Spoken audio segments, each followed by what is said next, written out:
Hello my dear brother and sister, I am Ravishankar Mishra. मैं अपने इस वीडियो में आप सभी को सीए फाइनल में ग्रुप वन में जो एएफएम सब्जेक्ट है, paper number 2 advanced financial management, उसमें चैप्टर नंबर 3 जो सीए इंस्टीट्यूट ने न्यू ऐड किया है मई 24 के लिए एंड उसके बाद के लिए, ये मैं आपको इस वीडियो में बताने वाला हूं। इस वीडियो के अंदर जितने भी आईसीएस स्टडी मटेरियल में इलस्ट्रेशंस हैं एंड टेस्ट योर नॉलेज के अंदर का सम्स है, वो सारा हम आपको करवाएंगे।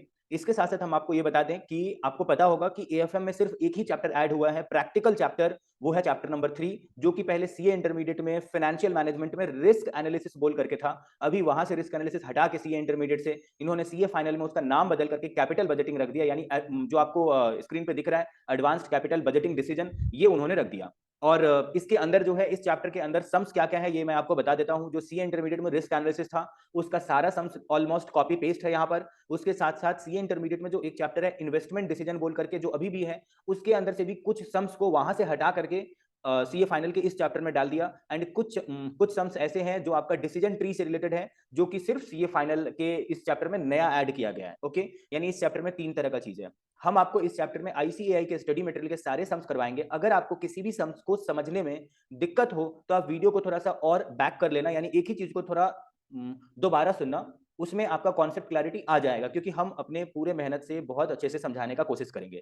हम आपको इस वीडियो में आईसीएस स्टडी मटेरियल का क्वेश्चन को पहले अच्छे से समझाएंगे, उसके बाद आंसर जो सीए इंस्टीट्यूट के बुक में है यानी स्टडी मटेरियल में है, उसको हम बहुत अच्छे से आपको समझाएंगे। क्वेश्चन एंड आंसर दोनों को समझने टाइम में आप कुछ लिखना मत, प्रैक्टिस मत करना, बस आप अच्छे से समझ लेना कि हम क्या बोल रहे हैं क्वेश्चन का मीनिंग एंड हम क्या बोल रहे हैं आंसर का मीनिंग। जब आप वो दोनों समझ लोगे, उसके बाद आप वीडियो को जो है वो पॉज कर देना और फिर आप रिटन प्रैक्टिस कर लेना उस क्वेश्चन का।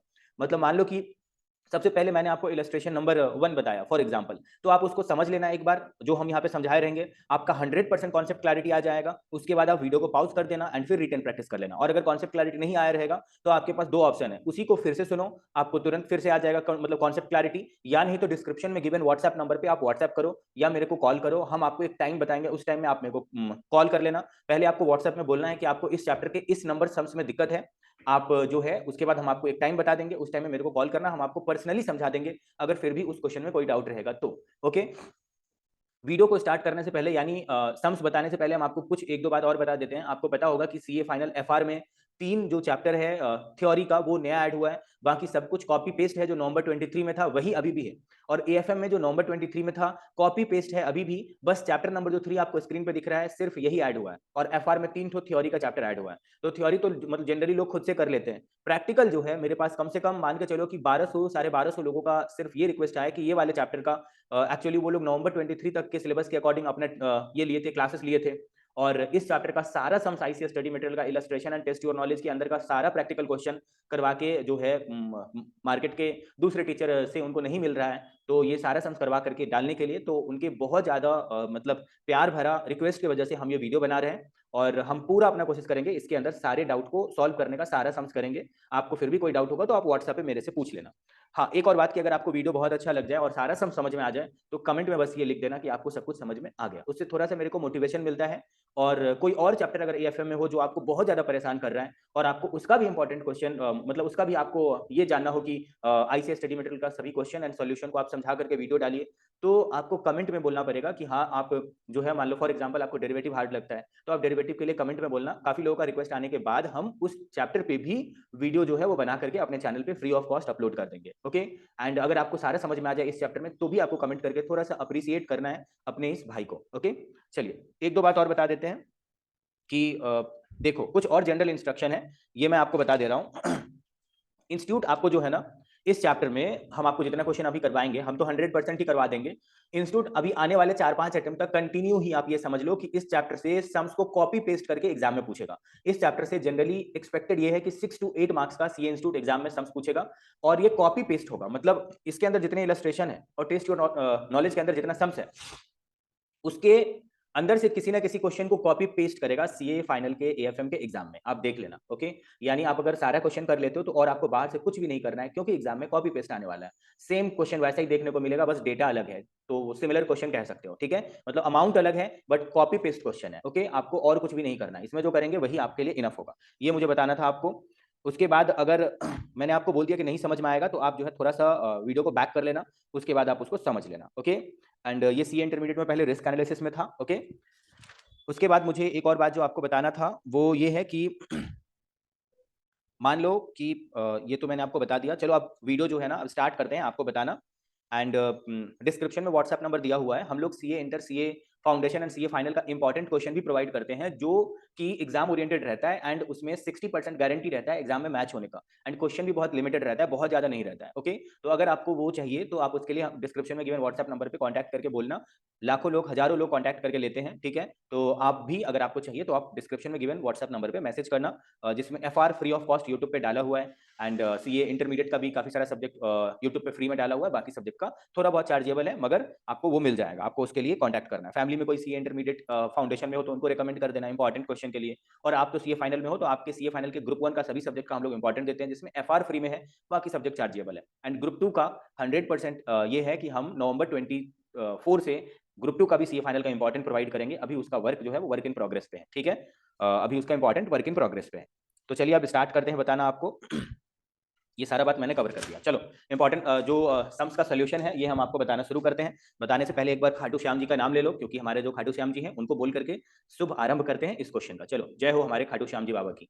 5 नंबर पेज में आ जाओ, 5th नंबर पेज में आ जाओ। 5th नंबर पेज में आपको दिखेगा इलस्ट्रेशन नंबर 2। आप बोलोगे कि आपने इलस्ट्रेशन नंबर 1 क्यों नहीं कराया। देखो हम आपको पहले ये बता देते हैं कि इस चैप्टर में बहुत सारा सम्स ऐसा है जिसका किसी दूसरे सम्स से लिंक है, मतलब सिमिलर टाइप का है। सिमिलर टाइप का है मतलब सेम टाइप का आप कह सकते हो। बस मान लो 4 क्वेश्चन है, 4 क्वेश्चन में क्वेश्चन नंबर 1 का 2 से लिंक है, क्वेश्चन नंबर 2 का 3 से लिंक है, क्वेश्चन नंबर 4 का 1 2 3 तीनों से लिंक है। यानी क्वेश्चन नंबर 4 कर लिए तो क्वेश्चन नंबर 1 2 3 तीनों खुद ही हो जाएगा, क्योंकि उसका सारा डेटा क्वेश्चन नंबर 4 में कॉपी पेस्ट है। तो हम आपको जो जो इलस्ट्रेशन यहाँ नहीं करवाएंगे उसमें हम मेंशन कर देंगे कि ये उस क्वेश्चन के जैसा है। आप जिस क्वेश्चन के जैसा हम आपको बोलेंगे वो वाला क्वेश्चन हम यहाँ पे आपको करवा दिए रहेंगे, और वो क्वेश्चन उसका कॉपी पेस्ट होगा, ठीक है। 100% कॉपी पेस्ट। ओके, कुछ भी उसमें ऐसा नहीं होगा कि आपको हम अकेला बोल दिए करने के लिए। 100% कवरेज है। तो जहां पर जो यहाँ पर इलस्ट्रेशन नंबर 1 है, रुको आप एक बार ना इलस्ट्रेशन नंबर 1 के लिए पेज नंबर 3 में आ जाओ। पेज नंबर 3 में जो आपको स्क्रीन पर दिख रहा है इलस्ट्रेशन नंबर 1, जो आपको भी स्क्रीन पे इलस्ट्रेशन नंबर 1 दिख रहा है, इसमें आप लिख लेना कि ये इलस्ट्रेशन नंबर 1 जो है वो इलस्ट्रेशन नंबर 2 के जैसा है, सेम एज इलस्ट्रेशन नंबर 2। क्योंकि इलस्ट्रेशन नंबर 2 अभी हम आपको करवाएंगे और इलस्ट्रेशन नंबर 1 उसका कॉपी पेस्ट ही है, तो इलस्ट्रेशन नंबर 1 नहीं करवाएंगे। ओके, क्योंकि दोनों कॉपी पेस्ट है और ज्यादा प्रोबेबिलिटी है एग्जाम में आने का इलस्ट्रेशन नंबर 2 का। तो इलस्ट्रेशन नंबर 2 के लिए आप पेज नंबर 5 में आ जाइए। सबसे पहले हम आपको क्वेश्चन का मीनिंग समझाएंगे, फिर हम आपको आंसर बताएंगे। तो मेरे प्यारे भाइयों एवं बहनों, अगर आपको कुछ भी नहीं समझ में आए तो आप वीडियो को फिर से वहीं पे बैक करके देखना। हल्का सा नहीं समझ में आए तो आप मेरे से व्हाट्सएप पे पूछ लेना, मगर और ज्यादा सर्च मत करना यूट्यूब पे कि और कौन से हैं जो सारे सब्जेक्ट को सारे सम्स को करवाए हुए आईसीएस स्टडी मटेरियल का। ऐसे बहुत कम लोग आपको मिलेंगे, ठीक है। चलो आते हैं। देखो यहाँ पर बोल रहा है कि XYZ लिमिटेड जो है, जिसको 8 लाख जो है वो 8 लाख यूनिट्स का रिक्वायरमेंट है, और XYZ limited requires 8 lakh for an unit. एक यूनिट के लिए इनको 8 लाख रुपए का जरूरत है। ओके, अब जो वो प्रोजेक्ट है, ठीक है, जो प्रोजेक्ट है जिसमें 8 लाख रुपए वो लगाएंगे उसका लाइफ 4 इयर्स है। अच्छे से समझना, एक प्रोजेक्ट है जिसके लिए इनको 8 लाख रुपए का जरूरत है XYZ लिमिटेड का को, एंड उस प्रोजेक्ट का जो लाइफ है ना वो 4 इयर्स है। सैलरीज वैल्यू नील है। ओके, डेप्रिसिएशन 2 लाख है, जो इन्होंने खुद ही कैलकुलेट करके दे दिया।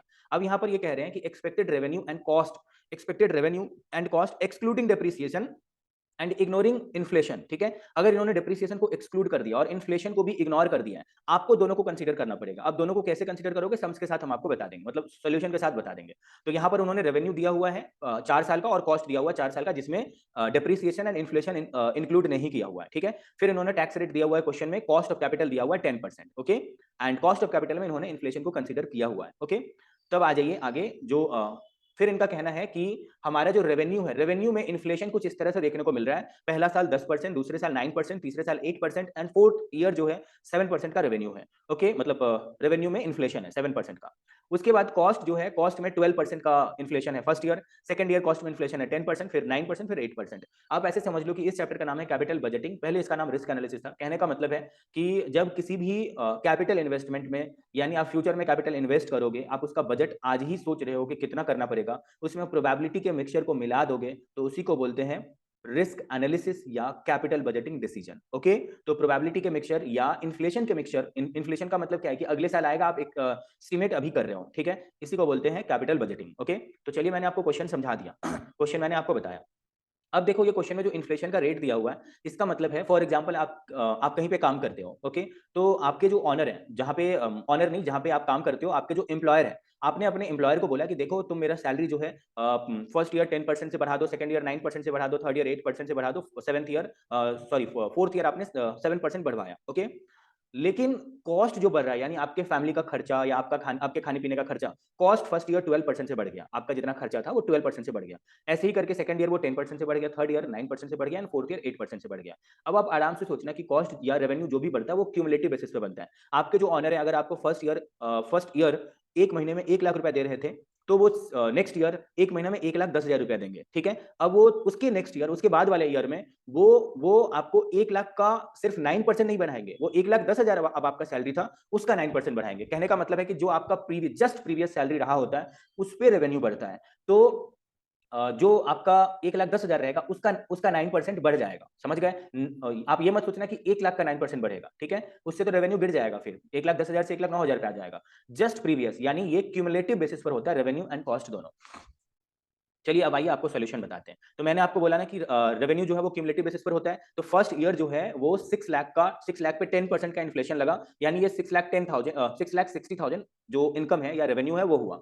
सेकंड ईयर ये 6,60,000 जो 10% की वजह से हुआ था, सेकंड ईयर ये 10% तो लगेगा ही, प्लस सेकंड ईयर का जो 9% है ये भी लगेगा, यानी 1.10 इंटू 1.09, ये दोनों से मल्टीप्लाई करना पड़ेगा सेकंड ईयर के रेवेन्यू को। फिर थर्ड ईयर के रेवेन्यू को फर्स्ट ईयर, सेकंड ईयर और थर्ड ईयर तीनों ईयर के रेवेन्यू से मल्टीप्लाई करना पड़ेगा, एंड फोर्थ ईयर के रेवेन्यू को फर्स्ट, सेकंड, थर्ड, फोर्थ सभी ईयर के रेवेन्यू से मल्टीप्लाई करके जो आएगा इसको बोलते हैं इन्फ्लेशन एडजस्टेड रेवेन्यू। ओके, आपको एग्जाम में उतना ज्यादा ज्ञान नहीं लिखना है, आपको एग्जाम में क्या लिखना है, आप ये ईयर लिख देना और ये लिख देना, ठीक है। ये वाला जो कॉलम है ना, ये ऐसे इंस्टीट्यूट ने दिखाया है क्वेश्चन का कॉपी पेस्ट करके, आप इसको नहीं भी लिखोगे तो चलेगा। आप ईयर लिखना और हेडिंग देना इन्फ्लेशन एडजस्टेड रेवेन्यू, जो यहाँ पर जहाँ पे मेरा कर्सर मूव कर रहा है इन्फ्लेशन एडजस्टेड रेवेन्यू, आपको ये लिखना है इन्फ्लेशन एडजस्टेड रेवेन्यू, हेडिंग देना है, नीचे में ईयर 1 2 3 4 और ये वाला कर देना रेवेन्यू एडजस्टेड, जो कैलकुलेशन है ना ये क्यूमुलेटिव बेसिस पर कर देना। सेम आपको कॉस्ट का भी करना पड़ेगा, मेरे ख्याल से आप समझ गए होंगे, कॉस्ट का भी सेम वैसे ही करना पड़ेगा। ये वाला जो है ना, ये कॉस्ट का जो कॉलम है ना, इसमें इंस्टीट्यूट ने गलती से रेवेन्यू लिख दिया है, ये कॉस्ट होगा, ठीक है। ये गलती से सी इंस्टीट्यूट ने रेवेन्यू वर्ड यहाँ पे लिख दिया, ये कॉस्ट होगा। आपको ये रेवेन्यू वर्ड,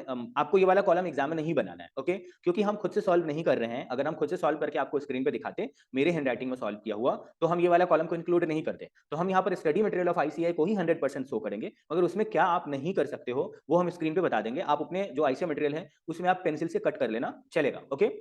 तो आइए आगे बढ़ते हैं। तो आप कॉस्ट को भी वैसे ही कर लिए। अब देखो उसके बाद जो रोमन नंबर 3 है सोल्यूशन का, यहां से हम आपको कुछ बात बताएंगे, जो कि यहां से दो रास्ता होता है। पहला रास्ता यह है कि आप सीए इंटरमीडिएट का रूल फॉलो करिए। सीए इंटरमीडिएट का रूल का मतलब है कि जब आपको क्वेश्चन में डिप्रिसिएशन दिखा कि 2 लाख रुपीस का डिप्रिसिएशन है, तो आपके पास पहला ये ऑप्शन है कि आप सबसे पहले क्या करिए, रेवेन्यू में से जो है ना कॉस्ट को माइनस करिए, डिप्रिसिएशन को माइनस करिए, फिर जो अमाउंट बचेगा रिमेनिंग अमाउंट उस पर आप टैक्स कैलकुलेट करिए और टैक्स को माइनस कर दीजिए। उसके बाद जो प्रॉफिट आफ्टर टैक्स या रेवेन्यू आफ्टर टैक्स बचेगा उसमें आप डिप्रिसिएशन को ऐड बैक कर दीजिए। ऐड बैक करने के बाद वो वही अमाउंट आएगा जो अभी सी इंस्टीट्यूट ने दूसरे तरीके से लाया है। सी इंस्टीट्यूट का भी जो तरीका है वो एकदम 100% करेक्ट है और हम आपको 100% समझाएंगे। आप खुद ही सोचो कि अगर आपका डिप्रिसिएशन का अमाउंट 2 लाख रुपया है, तो उस पर आपको टैक्स का बेनिफिट कितना मिलेगा। आप डिप्रिसिएशन को प्रॉफिट एंड लॉस के डेबिट साइड में दिखाओगे, जिस वजह से आपका प्रॉफिट 2 लाख से कम हो जाएगा। अगर आपका प्रॉफिट 2 लाख से कम हो जाएगा तो उसका 60%, 1,20,000 से आपको टैक्स का बेनिफिट मिलेगा। क्योंकि अगर आप डेप्रिसिएशन नहीं दिखाते 2 लाख रुपया, तो आपका प्रॉफिट जो है वो बढ़ा हुआ रहता 2 लाख से, तो आपको उसका 60% सरकार को टैक्स देना पड़ता। अभी वो 2 लाख माइनस होने की वजह से आपको बचे हुए अमाउंट का 60% ही देना पड़ रहा है।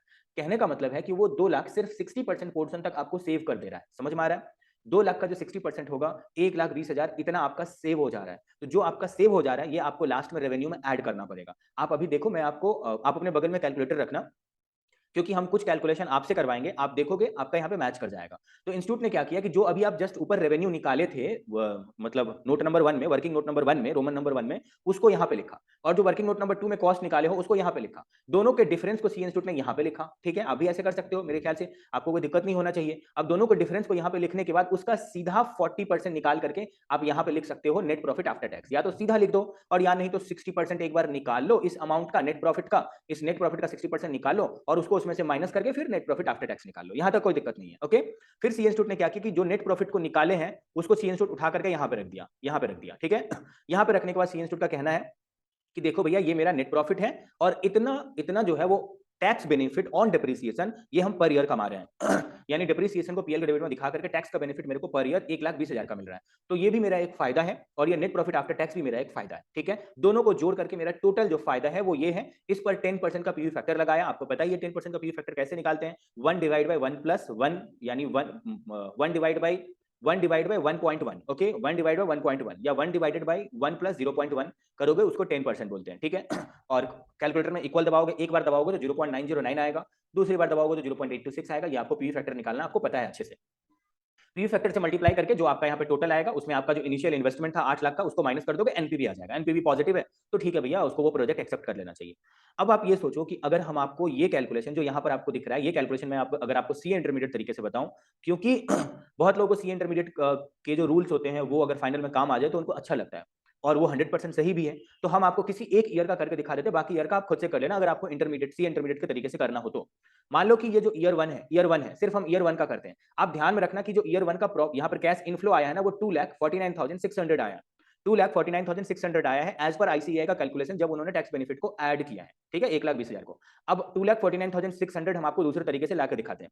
देखो सबसे पहले आप मेरे साथ यहाँ पे आ जाओ, आपको ये वाला पोर्शन तो निकालना ही पड़ेगा रेवेन्यू इन्फ्लेशन एडजस्ट करके। तो आप 6,60,000 को कैलकुलेटर में लिख लो मेरे साथ अभी, 6,60,000 को कैलकुलेटर में लिख लो। उसमें से आप जो है ना 6,60,000 में से आप कॉस्ट जो इन्फ्लेशन एडजस्टेड कॉस्ट है 3,36,000 उसको माइनस कर दो। उसको जब माइनस कर दोगे तो उसके बाद जो बचेगा उसमें से आप डिप्रिसिएशन को पूरा माइनस करो। मैंने क्या बोला था आपको कि रेवेन्यू में से कॉस्ट को माइनस करो, डिप्रिसिएशन को भी माइनस करो।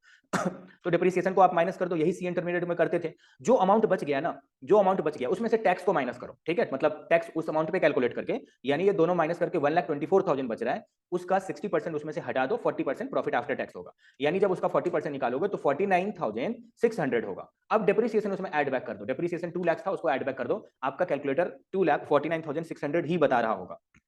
कहने का मतलब है आप वैसे भी कर सकते हो या ऐसे भी कर सकते हो, ठीक है। तो एनपीवी मैंने आपको बता दिया, ये आपको समझ में आ गया होगा।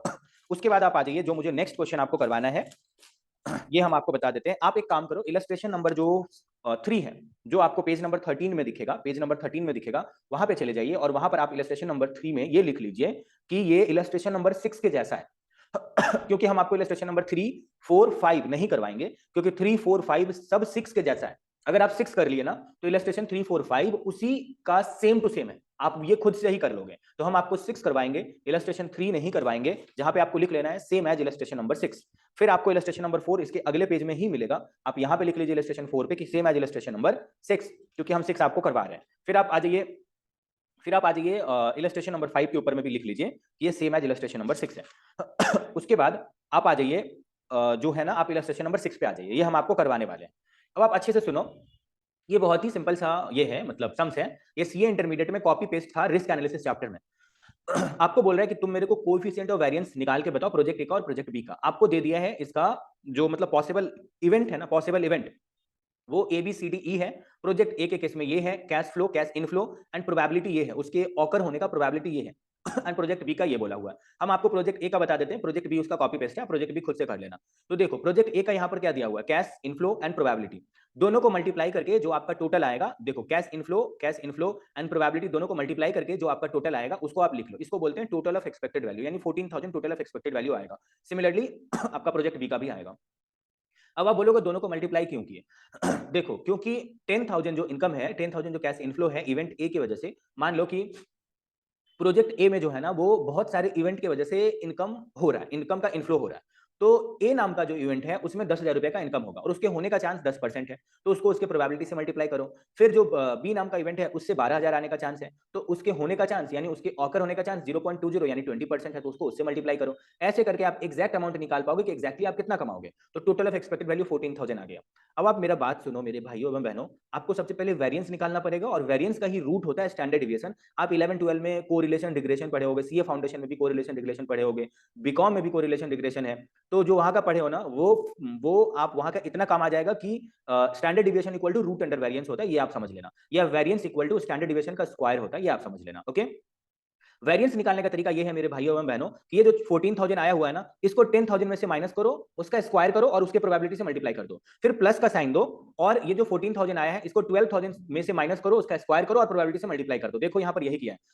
10,000 को 14,000 में से माइनस किया है, उसका स्क्वायर किया है और प्रोबेबिलिटी से मल्टीप्लाई कर दिया, फिर यहाँ पे प्लस का साइन दिया है, फिर 12,000 में से मतलब ये वाला कॉलम में से सभी में से आपको 14,000 को माइनस करते जाना है, उसका स्क्वायर करके उसके प्रोबेबिलिटी से मल्टीप्लाई करना है, फिर प्लस कर देना है अगले वाले रो के साथ। समझ गए? तो आपका आ जाएगा वेरिएंस, इसको सॉल्व करके आपको वेरिएंस मिल जाएगा और वेरिएंस का रूट ही होता है स्टैंडर्ड डिविएशन।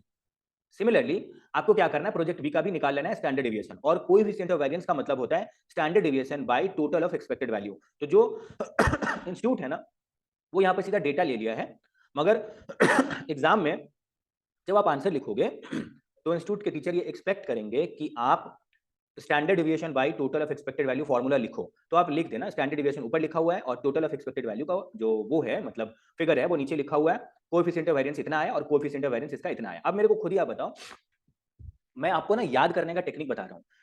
आप मेरे को बताओ कि आपके दो फ्रेंड हैं, ठीक है, आपके दो फ्रेंड हैं, एक का नाम है राम और एक का नाम है घनश्याम, ठीक है।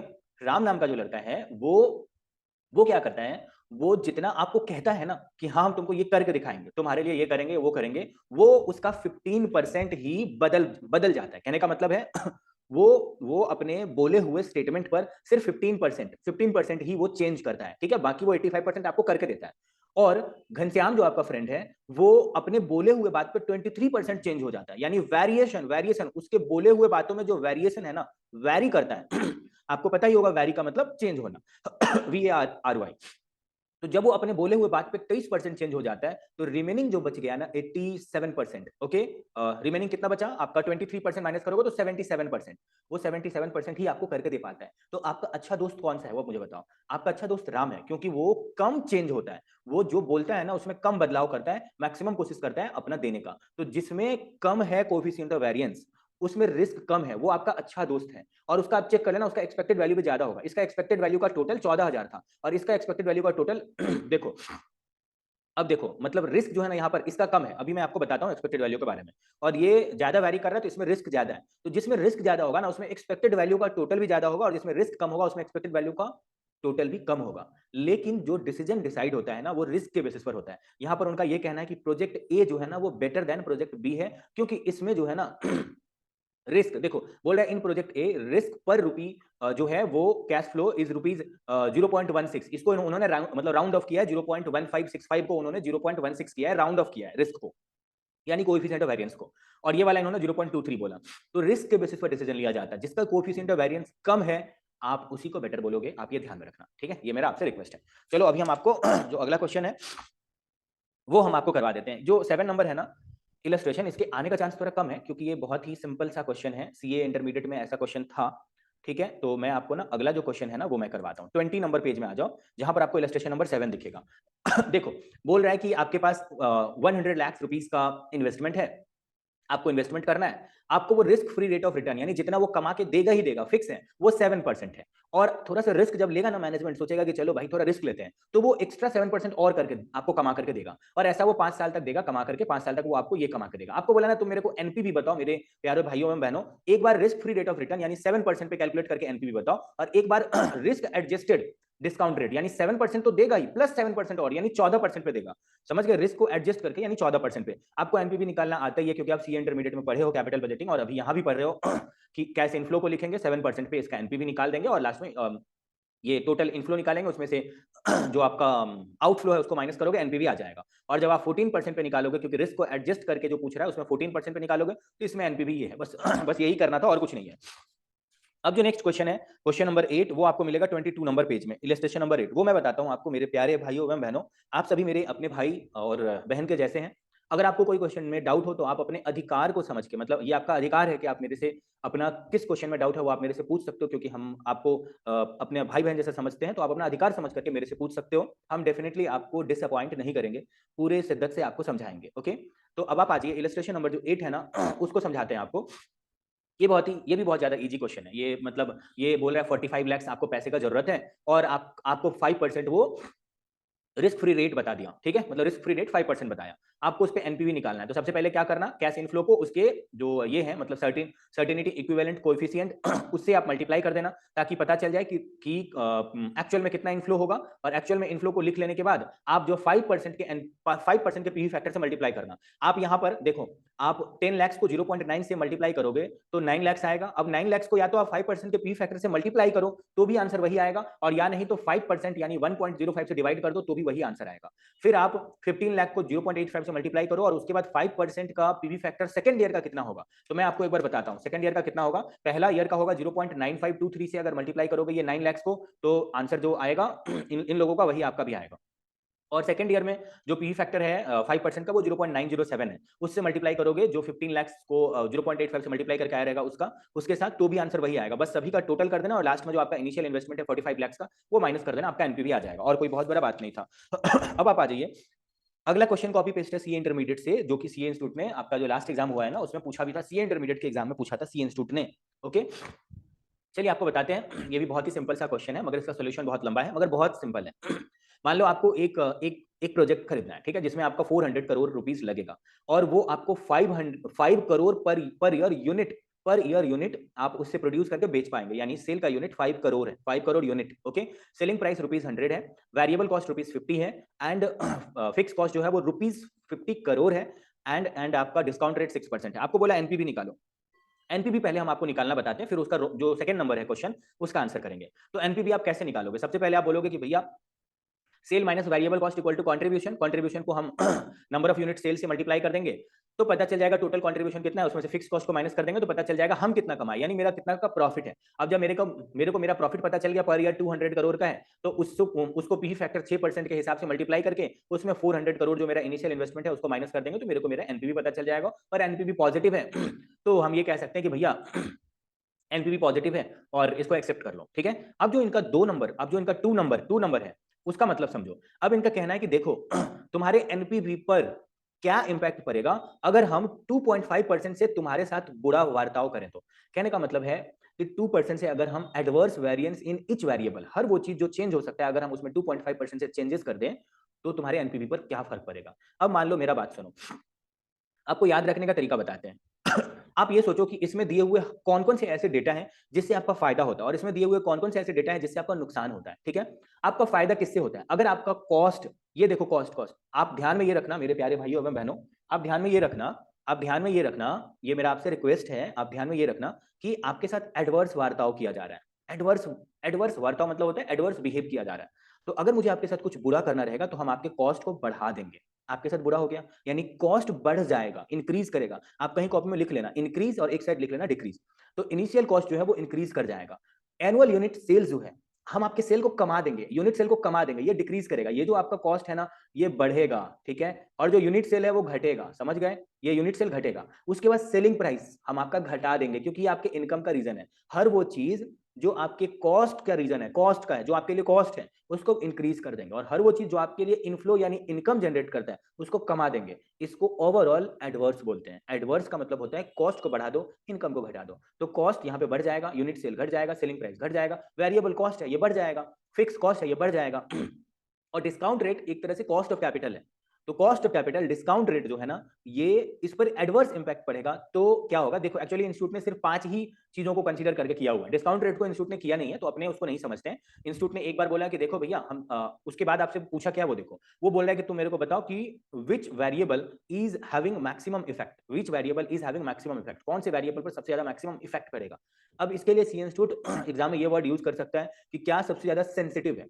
सेंसिटिव का मतलब हुआ कौन सा सबसे ज्यादा कोमल है। मान लो आपके सामने 2 बच्चा खड़ा है और आप एक बच्चा को जो है मतलब कोई काम दिए और दूसरे बच्चे को भी कोई काम दिए, ठीक है, सेम काम है, काम दोनों सेम है। अब कौन सा बच्चा जल्दी ही थक जाता है और बोलता है मेरे से नहीं होगा, वो ज्यादा सेंसिटिव है, वो ज्यादा जो है ना वो दुलारू है, कहने का मतलब है। ओके, तो यही है, रुको मैं आपको एक बार बताता हूं।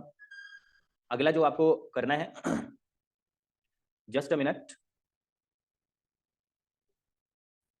तो चलो आपको आगे बताते हैं। तो सेंसिटिव, अगर यहाँ पे वर्ड ये यूज किया जाए कि सेंसिटिव कौन सा कितना है, मतलब कौन सा वेरिएबल कितना ज्यादा सेंसिटिव है। सेंसिटिव का मतलब होता है किसमें कितने ज्यादा परसेंटेज से चेंजेस आ जाएगा, ठीक है, उसी को बोलते हैं मोस्ट सेंसिटिव। ओके, तो चलो आओ निकालते हैं अब एक बार निकालते हैं, एक बार कैलकुलेट करते हैं। जो सी इंस्टीट्यूट का कैलकुलेशन है ना उसी को हम आपको समझाएंगे।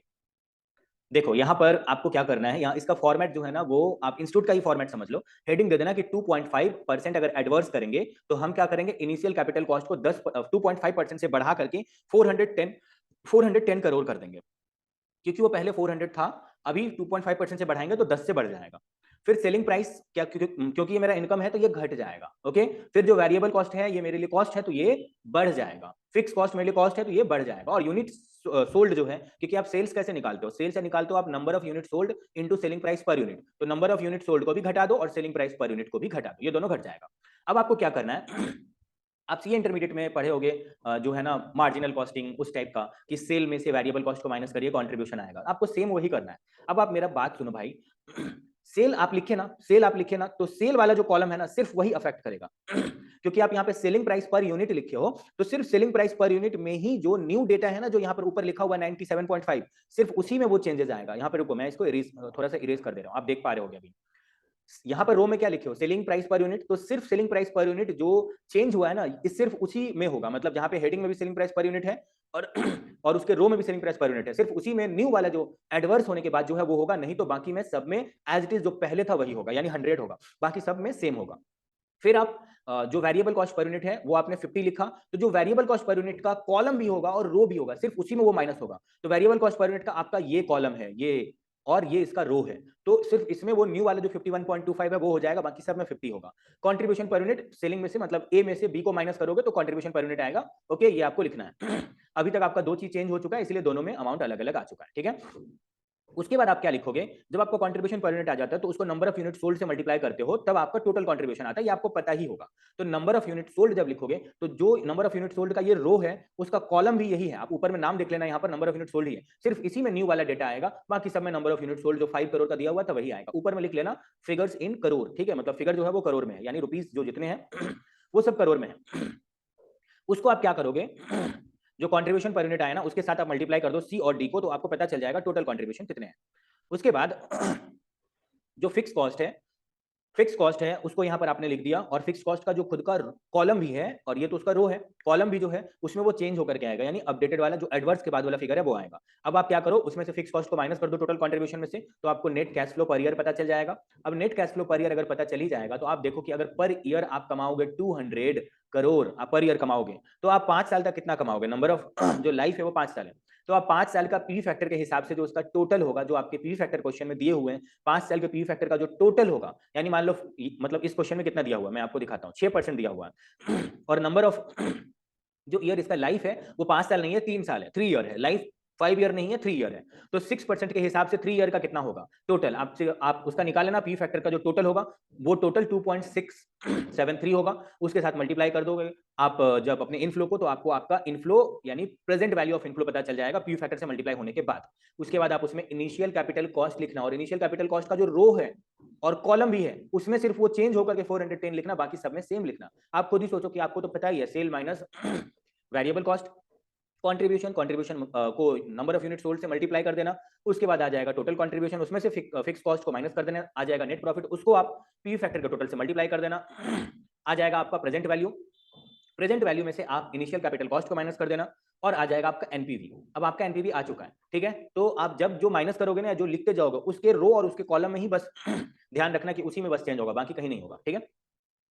अब देखो परसेंटेज जो अब जो यहाँ पर एनपीवी आया ना, ये जो एनपीवी है ना ये बेस ईयर का है, इसमें ये एक ऐसा कॉलम है, जो कॉलम अभी अभी लिख रहे हैं, जिस कॉलम में मैंने अभी मार्क किया, इस कॉलम को आप नीचे से लेकर के ऊपर तक देख लेना, इसमें सभी कुछ बेस ईयर का ही है, इसमें कुछ चेंज ही नहीं हुआ है। जिस कॉलम में हम अभी मार्क कर रहे हैं मेरे भाइयों और बहनों, इसमें कुछ चेंजेस नहीं है, इस कॉलम को ऊपर से नीचे तक चेक करना, इसमें कुछ चेंजेस नहीं है, तो इसका नाम बेस ईयर रखा जाता है, मतलब बेस रखा गया बेस में अगर कुछ नहीं करोगे तो आपका एनपीवी 134.60 आएगा, जो कि आप यहां भी निकाले थे 134.60, अगर कुछ बदलाव नहीं करोगे तो वही यहां पर 134.60 आ गया। अब अगर आप चेंजेस कर रहे हो, पहला चेंजेस, तो आपका एनपीवी इतना से कम हो जा रहा है यानी 134.60 से 124.60 हो जा रहा है, तो कितना कम हुआ, आप क्या करो ना, बेस में हमेशा नीचे में हमेशा रखो 134.60 को, एंड ऊपर में 134.60 एंड 124.60 में डिफरेंस कितने का है, उसके लिए आप जो करंट ईयर का डेटा है, यानी जो 1 ईयर मतलब जो वहां पर करंट डेटा है, यानी 124.60 जो है उसको आप ऊपर में रखना, एंड जो 134.60 है, कहने का मतलब है कि उसको पहले रखना और 134.60 को माइनस करना, तो ऊपर का फिगर नेगेटिव आ जाएगा, और डिवाइडेड बाय हमेशा बेस ईयर से ही होगा, डिनोमिनेटर में हमेशा बेस ईयर ही होगा, बेस का मतलब 134.60 ही होगा, बेस ईयर में हमेशा 134.60 ही होगा, और ऊपर में क्या होगा, जो आपका करंट फिगर है उसमें से आप बेस ईयर के फिगर को माइनस करोगे, तो नेगेटिव आ जाएगा, इंटू 100 करना, तो ये परसेंटेज आएगा ये इसका आ जाएगा। इसमें क्या करना है, इसमें आप 101.19 माइनस 134.60 यानी बेस ईयर को माइनस करना है और बेस ईयर से ही डिवाइड कर देना है, इनटू 100 कर देना, आपको ये परसेंटेज मिलेगा। तो ऐसे करके परसेंटेज है, सबसे ज्यादा जो बड़ा परसेंटेज है वो ये है, तो इसमें सबसे ज्यादा बदलाव है, इसमें सबसे ज्यादा चेंजेस है। आपको ये कहना कि भैया देखो 24.82% का चेंजेस है, यानी ये वाला जो कॉलम है ना, ये वाला कॉलम ये क्या चीज का है, ये देखो ये है क्या चीज का, ये आपका है ये आपका है सेलिंग प्राइस के रिडक्शन का कॉलम है। तो आप बोलोगे ना कि सेलिंग प्राइस को रिड्यूस करना मोस्ट सेंसिटिव है। देखो इंस्टीट्यूट भी वही कह रहा है, इंस्टीट्यूट भी यही कह रहा है कि यहाँ पर देखो कि 2.5% एडवर्स वेरिएंस होने के बाद जो चेंजेस इन सेलिंग प्राइस है ना, वो मैक्सिमम अफेक्ट किया है एनपीवी को, वो सबसे ज्यादा सेंसिटिव है। ठीक है, तो ये वाला क्वेश्चन मेरे ख्याल से आप समझ गए, यही था इसका सॉल्यूशन। अगला जो क्वेश्चन है ये हम आपको बताते हैं, अभी ही बताते हैं, रुको नेक्स्ट क्वेश्चन बताते हैं आपको। तो चलिए आपको बताते हैं जो हमारा नेक्स्ट क्वेश्चन है, क्वेश्चन नंबर यानी इलस्ट्रेशन नंबर 10, उसमें बताते हैं। उसमें आपको ये कह रहा है कि देखो XYZ Limited is considering a project with an outflow with an initial outlay of 14 lakhs।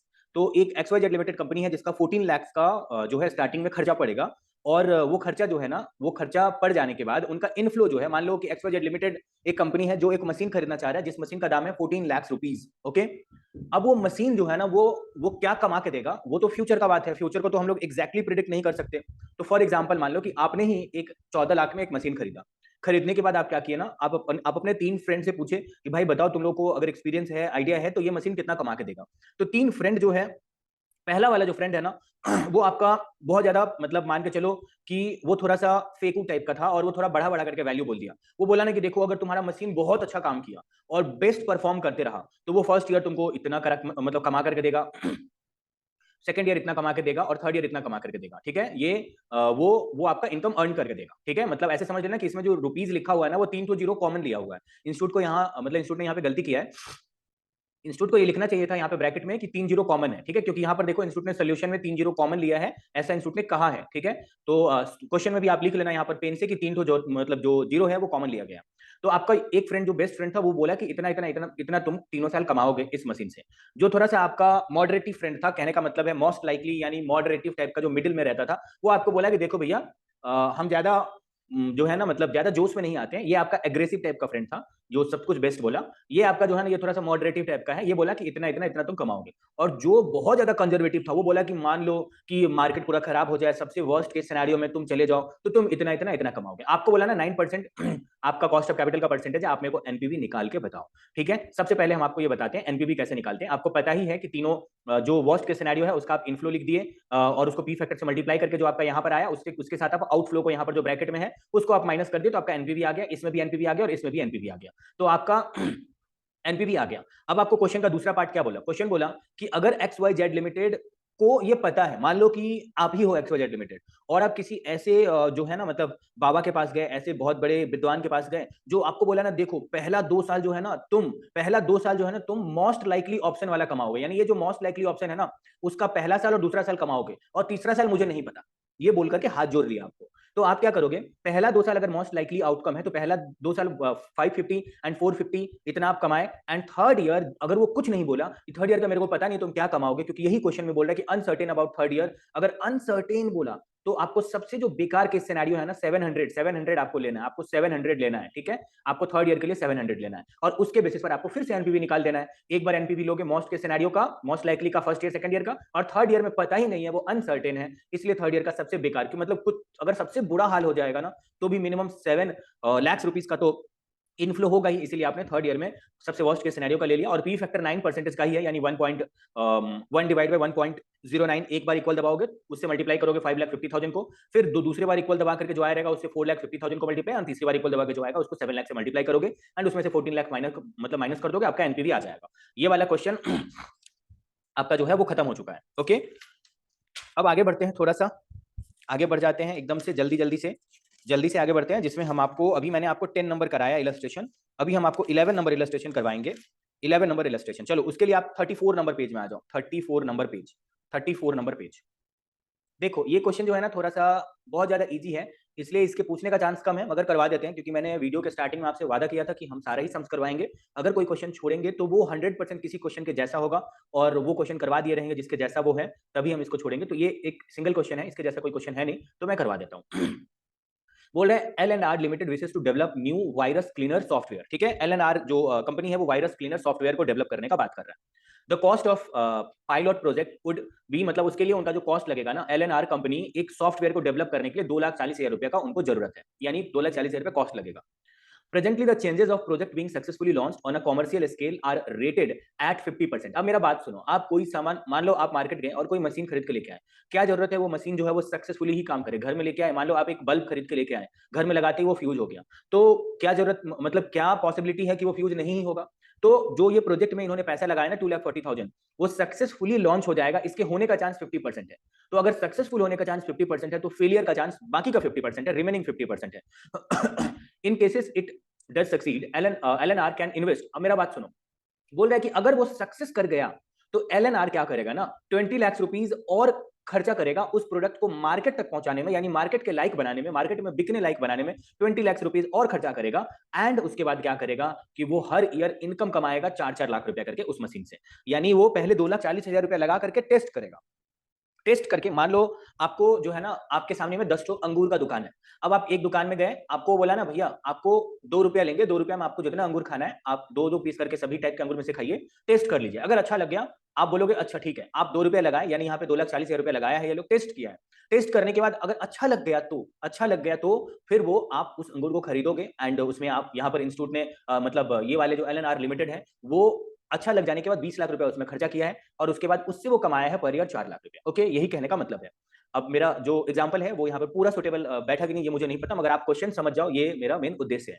अगर आपका वो जो प्रोजेक्ट है ना, वो अगर फेल कर गया, बोल रहा है if even if the commercial launches fail, अगर वो फेल कर गया, मान लो आप अंगूर खाए और आपको बहुत ज्यादा अच्छा नहीं लगा, अच्छा लगा तो आप बोले 10 किलो दे दो, और बहुत ज्यादा अच्छा नहीं लगा तब क्या करोगे? कंपनी भी यहाँ पर वैसे ही कर रहा है उसको। अगर वो उस प्रोजेक्ट में फेल कर गया, तो वो क्या किया ना, वो बोला नहीं नहीं 20 लाख रुपया नहीं लगाएंगे तब तुम्हारे कंपनी में, तब इस प्रोजेक्ट में सिर्फ 12 लाख रुपया लगाएंगे, और पर ईयर हम 1 लाख रुपया उस प्रोजेक्ट से कमाएंगे। मेरे ख्याल से आप समझ गए होंगे। आगे आपको बोल रहा है कि डिसीजन ट्री का हेल्प लेकर के तुम इवैल्यूएट करो, डिसीजन ट्री का हेल्प लेकर के इवैल्यूएट करो। यहां पर वो बोला नहीं इवैल्यूएट का मतलब क्या, तो इवैल्यूएट का मतलब होता है कि आप फायदे में हो या नुकसान में हो, ये बताना ही इवैल्यूएट करना होता है। ठीक है, आपको ये बोल दिया क्वेश्चन में कि डिस्काउंट रेट जो है वो 10% है। डिस्काउंट रेट 10% है का मतलब आप यहां पर ये समझ लो कि मार्केट में महंगाई का रेट 10% है, पैसे के गिरने का रेट 10% है। तो अगर 10% पैसे गिरने का रेट है, तो जो भी मार्केट में आज के डेट में पैसा देगा और 1 साल बाद रिटर्न लेगा, तो कम से कम वो मिनिमम तो 10% तो मांगेगा ही सामने वाले से एक्स्ट्रा, क्योंकि 1 साल बाद उसका उतना वैल्यू ही गिर गया रहेगा।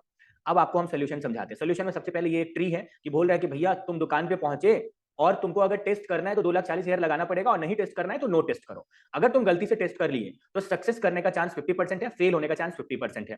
अगर तुम सक्सेस कर गए तो तुम्हारे पास दो ऑप्शन है, या तो तुम 20 लाख रुपया लगा करके पर ईयर 4 लाख रुपीस कमाओ, और या नहीं तो तुम एक भी रुपया नहीं लगाओ, भले ही तुम सक्सेस कर चुके हो फिर भी एक भी रुपया नहीं लगाओ, तुम घर आ जाओ, तुम्हारा 2,40,000 रुपया पानी में गया। ठीक है, मगर अगर तुमको फायदा उठाना है 2,40,000 का, तो आपको 20 लाख और इन्वेस्ट करना पड़ेगा, और 4 लाख पर ईयर कमाना आप कमा सकते हो।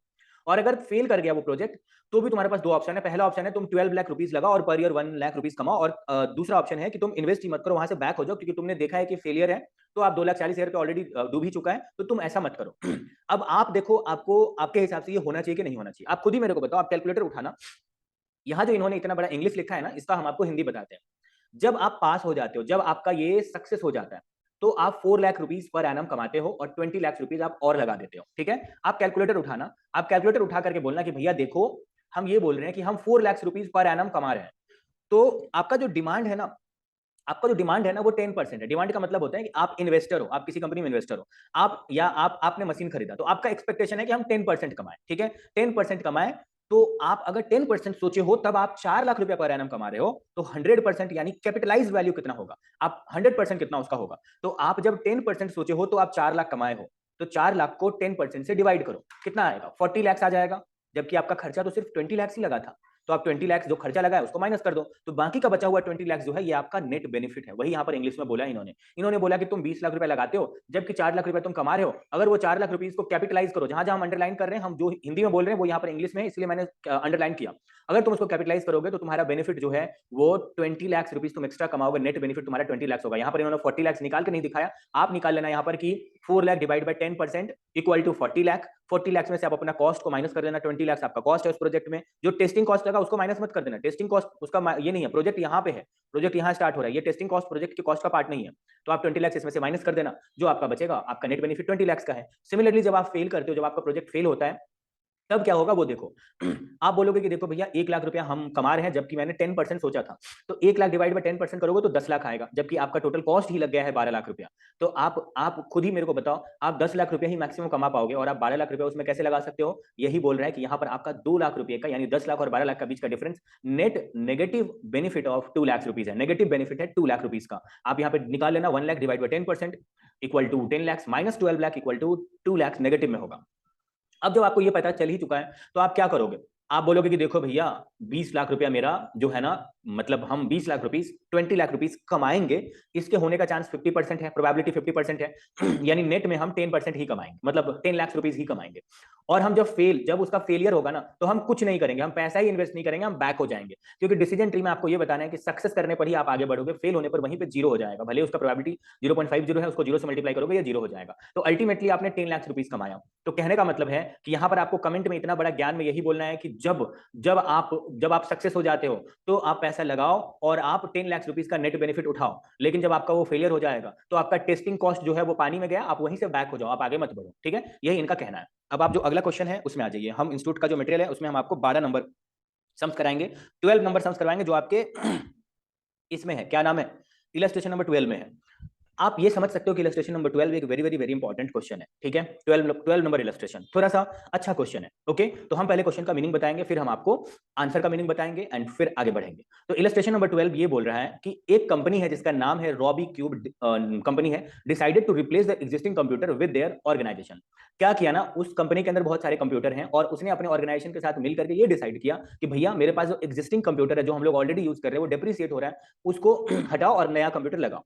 तो original cost of old system, यानी ओल्ड मशीन का, ओल्ड कंप्यूटर का जो ओरिजिनल कॉस्ट था वो 25,000 था, यानी जब उसको खरीदा था तब 25,000 में खरीदा था। और वो 5 साल पहले ही खरीदा था, 5 ईयर पहले खरीदा था, 5 ईयर पहले ही अपने ऑफिस में इंस्टॉल करवा लिया था, यानी चलाना शुरू कर दिया था। करंट मार्केट वैल्यू जो है वो उसका 5,000 है। आज के डेट में अगर उस पुराने वाले कंप्यूटर को जाकर बेचेगा तो उसका दाम 5,000 रुपए उसको मिलेगा। Depreciation of old system was charge with life of 10 years with estimated salvage value nil है। आप समझो ना कि अगर आप पुराने वाले ही मशीन को अभी कंटिन्यू करोगे तो 5 साल तो आप यूज कर चुके हो, बाकी का 5 साल आप और यूज कर सकते हो, टोटल लाइफ ही उसका 10 ईयर है।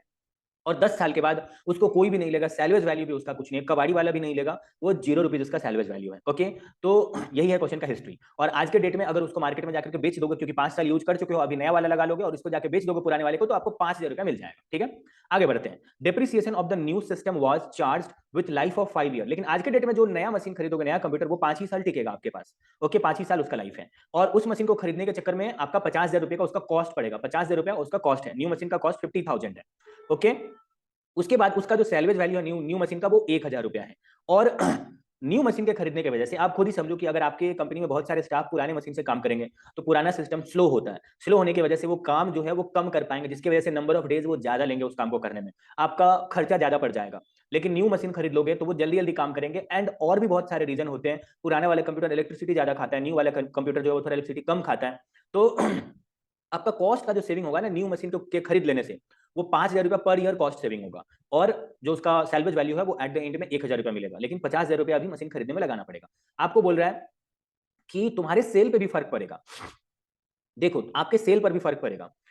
आपके सेल पे क्या फर्क पड़ेगा, आपका सेल पर ईयर जो है ना 10% से बढ़ जाएगा, 10% से आपका बढ़ जाएगा। टोटल आपका जो ओरिजिनल सेल था ना, पहले का सेल आपका 1 लाख हुआ करता था। यहाँ पर इंस्टीट्यूट ने जो कॉमा दिया है ना वो गलती से दे दिया, ये कौन सा हिसाब से दिया समझ में नहीं आ रहा है। यहाँ पर जो है ना 1 लाख में कॉमा जो है ना राइट साइड से 3 जीरो के बाद कॉमा होगा, फिर 2 जीरो के बाद कॉमा होगा। 1 लाख रुपया पहले सेल था, अभी पर ईयर क्या होगा ना वो 10% से बढ़ जाएगा। क्यों बढ़ जाएगा, क्योंकि अगर कंपनी ने नया वाला कंप्यूटर खरीद लिया तो। आगे बोल रहा है कि कंपनी एसएलएम मेथड फॉलो करता है डेप्रिसिएशन के लिए, और कॉस्ट ऑफ कैपिटल 10% है और टैक्स रेट 30% है। हम आपको इंस्टीट्यूट का सॉल्यूशन समझाते हैं। आप ऐसे अपने दिमाग में बिठा लो मेरे भाइयों एवं बहनों कि आपको ये जानना है एनपीवी के लिए आप कैसे डिसीजन दोगे, आप मेरे को बताओ। आप डिसीजन दोगे कि भाई एनपीवी अगर पॉजिटिव है तो हम बोलेंगे खरीद लो खरीद लो, ठीक है। तो एनपीवी आप निकाल दोगे जब आपके पास दो मशीन हो, एक से ज्यादा मशीन हो, यानी दो मशीन हो, तो आप दोनों मशीन में जो डिफरेंस है, मान लो एक मशीन आपको कमा के दे रहा था 1 लाख रुपया और दूसरा नया वाला जो रिप्लेस करके जो मशीन लगाओगे वो आपको कमा के देगा 1,70,000। तो आपका सम्स जो है ना सॉल्व होगा सिर्फ 70,000 से, यानी 1,70,000 माइनस जितना वो पहले ऑलरेडी कमा के दे ही रहा था वो माइनस कर दो, जो इंक्रीज इन रेवेन्यू है उससे आपको सम सॉल्व करना पड़ेगा। पहला बात। दूसरा बात, एनपीवी निकालने के लिए आपको पता ही है कि आप जो इनफ्लो है उसको प्रेजेंट वैल्यू से मल्टीप्लाई करके जो अमाउंट आया रहता है प्रेजेंट वैल्यू ऑफ इनफ्लो, उसमें से आप आउटफ्लो को माइनस कर देते हो तो आपको एनपीवी पता चलता है। तो सबसे पहले चलिए हम आपको बताते हैं आउटफ्लो निकालना बताते हैं स्टेप 1 एंड स्टेप 2 में मे बी स्टेप 1 में हम आपको बता देते हैं आउटफ्लो निकालना, स्टेप 2 में हम आपको बता देंगे इनफ्लो निकालना, स्टेप 3 में स्टेप 2 माइनस स्टेप 1 करेंगे, आपका आंसर ही आ जाएगा, कोई दिक्कत नहीं है। चलिए आइए सबसे पहले आप ये जानो मेरे भाइयों एवं बहनों कि जब कभी भी दो मशीन का बात हो, जब कभी भी पुराना मशीन और उसको रिप्लेस करके नया मशीन का बात हो, तो जरूर ये ध्यान में रखना कि क्या ओल्ड मशीन को आज के डेट में जो बेच सकते हैं मार्केट में उससे मेरा फायदा हो रहा है या नुकसान हो रहा है। अगर आपका फायदा हो रहा है तो गवर्नमेंट टैक्स काट लेगा, तो टैक्स काट के जो बचेगा ना उतना आपके लिए इनकम हुआ आज के डेट का, टैक्स माइनस करके, यानी वो कैपिटल गेन पे टैक्स माइनस करके जो बचेगा वो आपके लिए इनकम हुआ।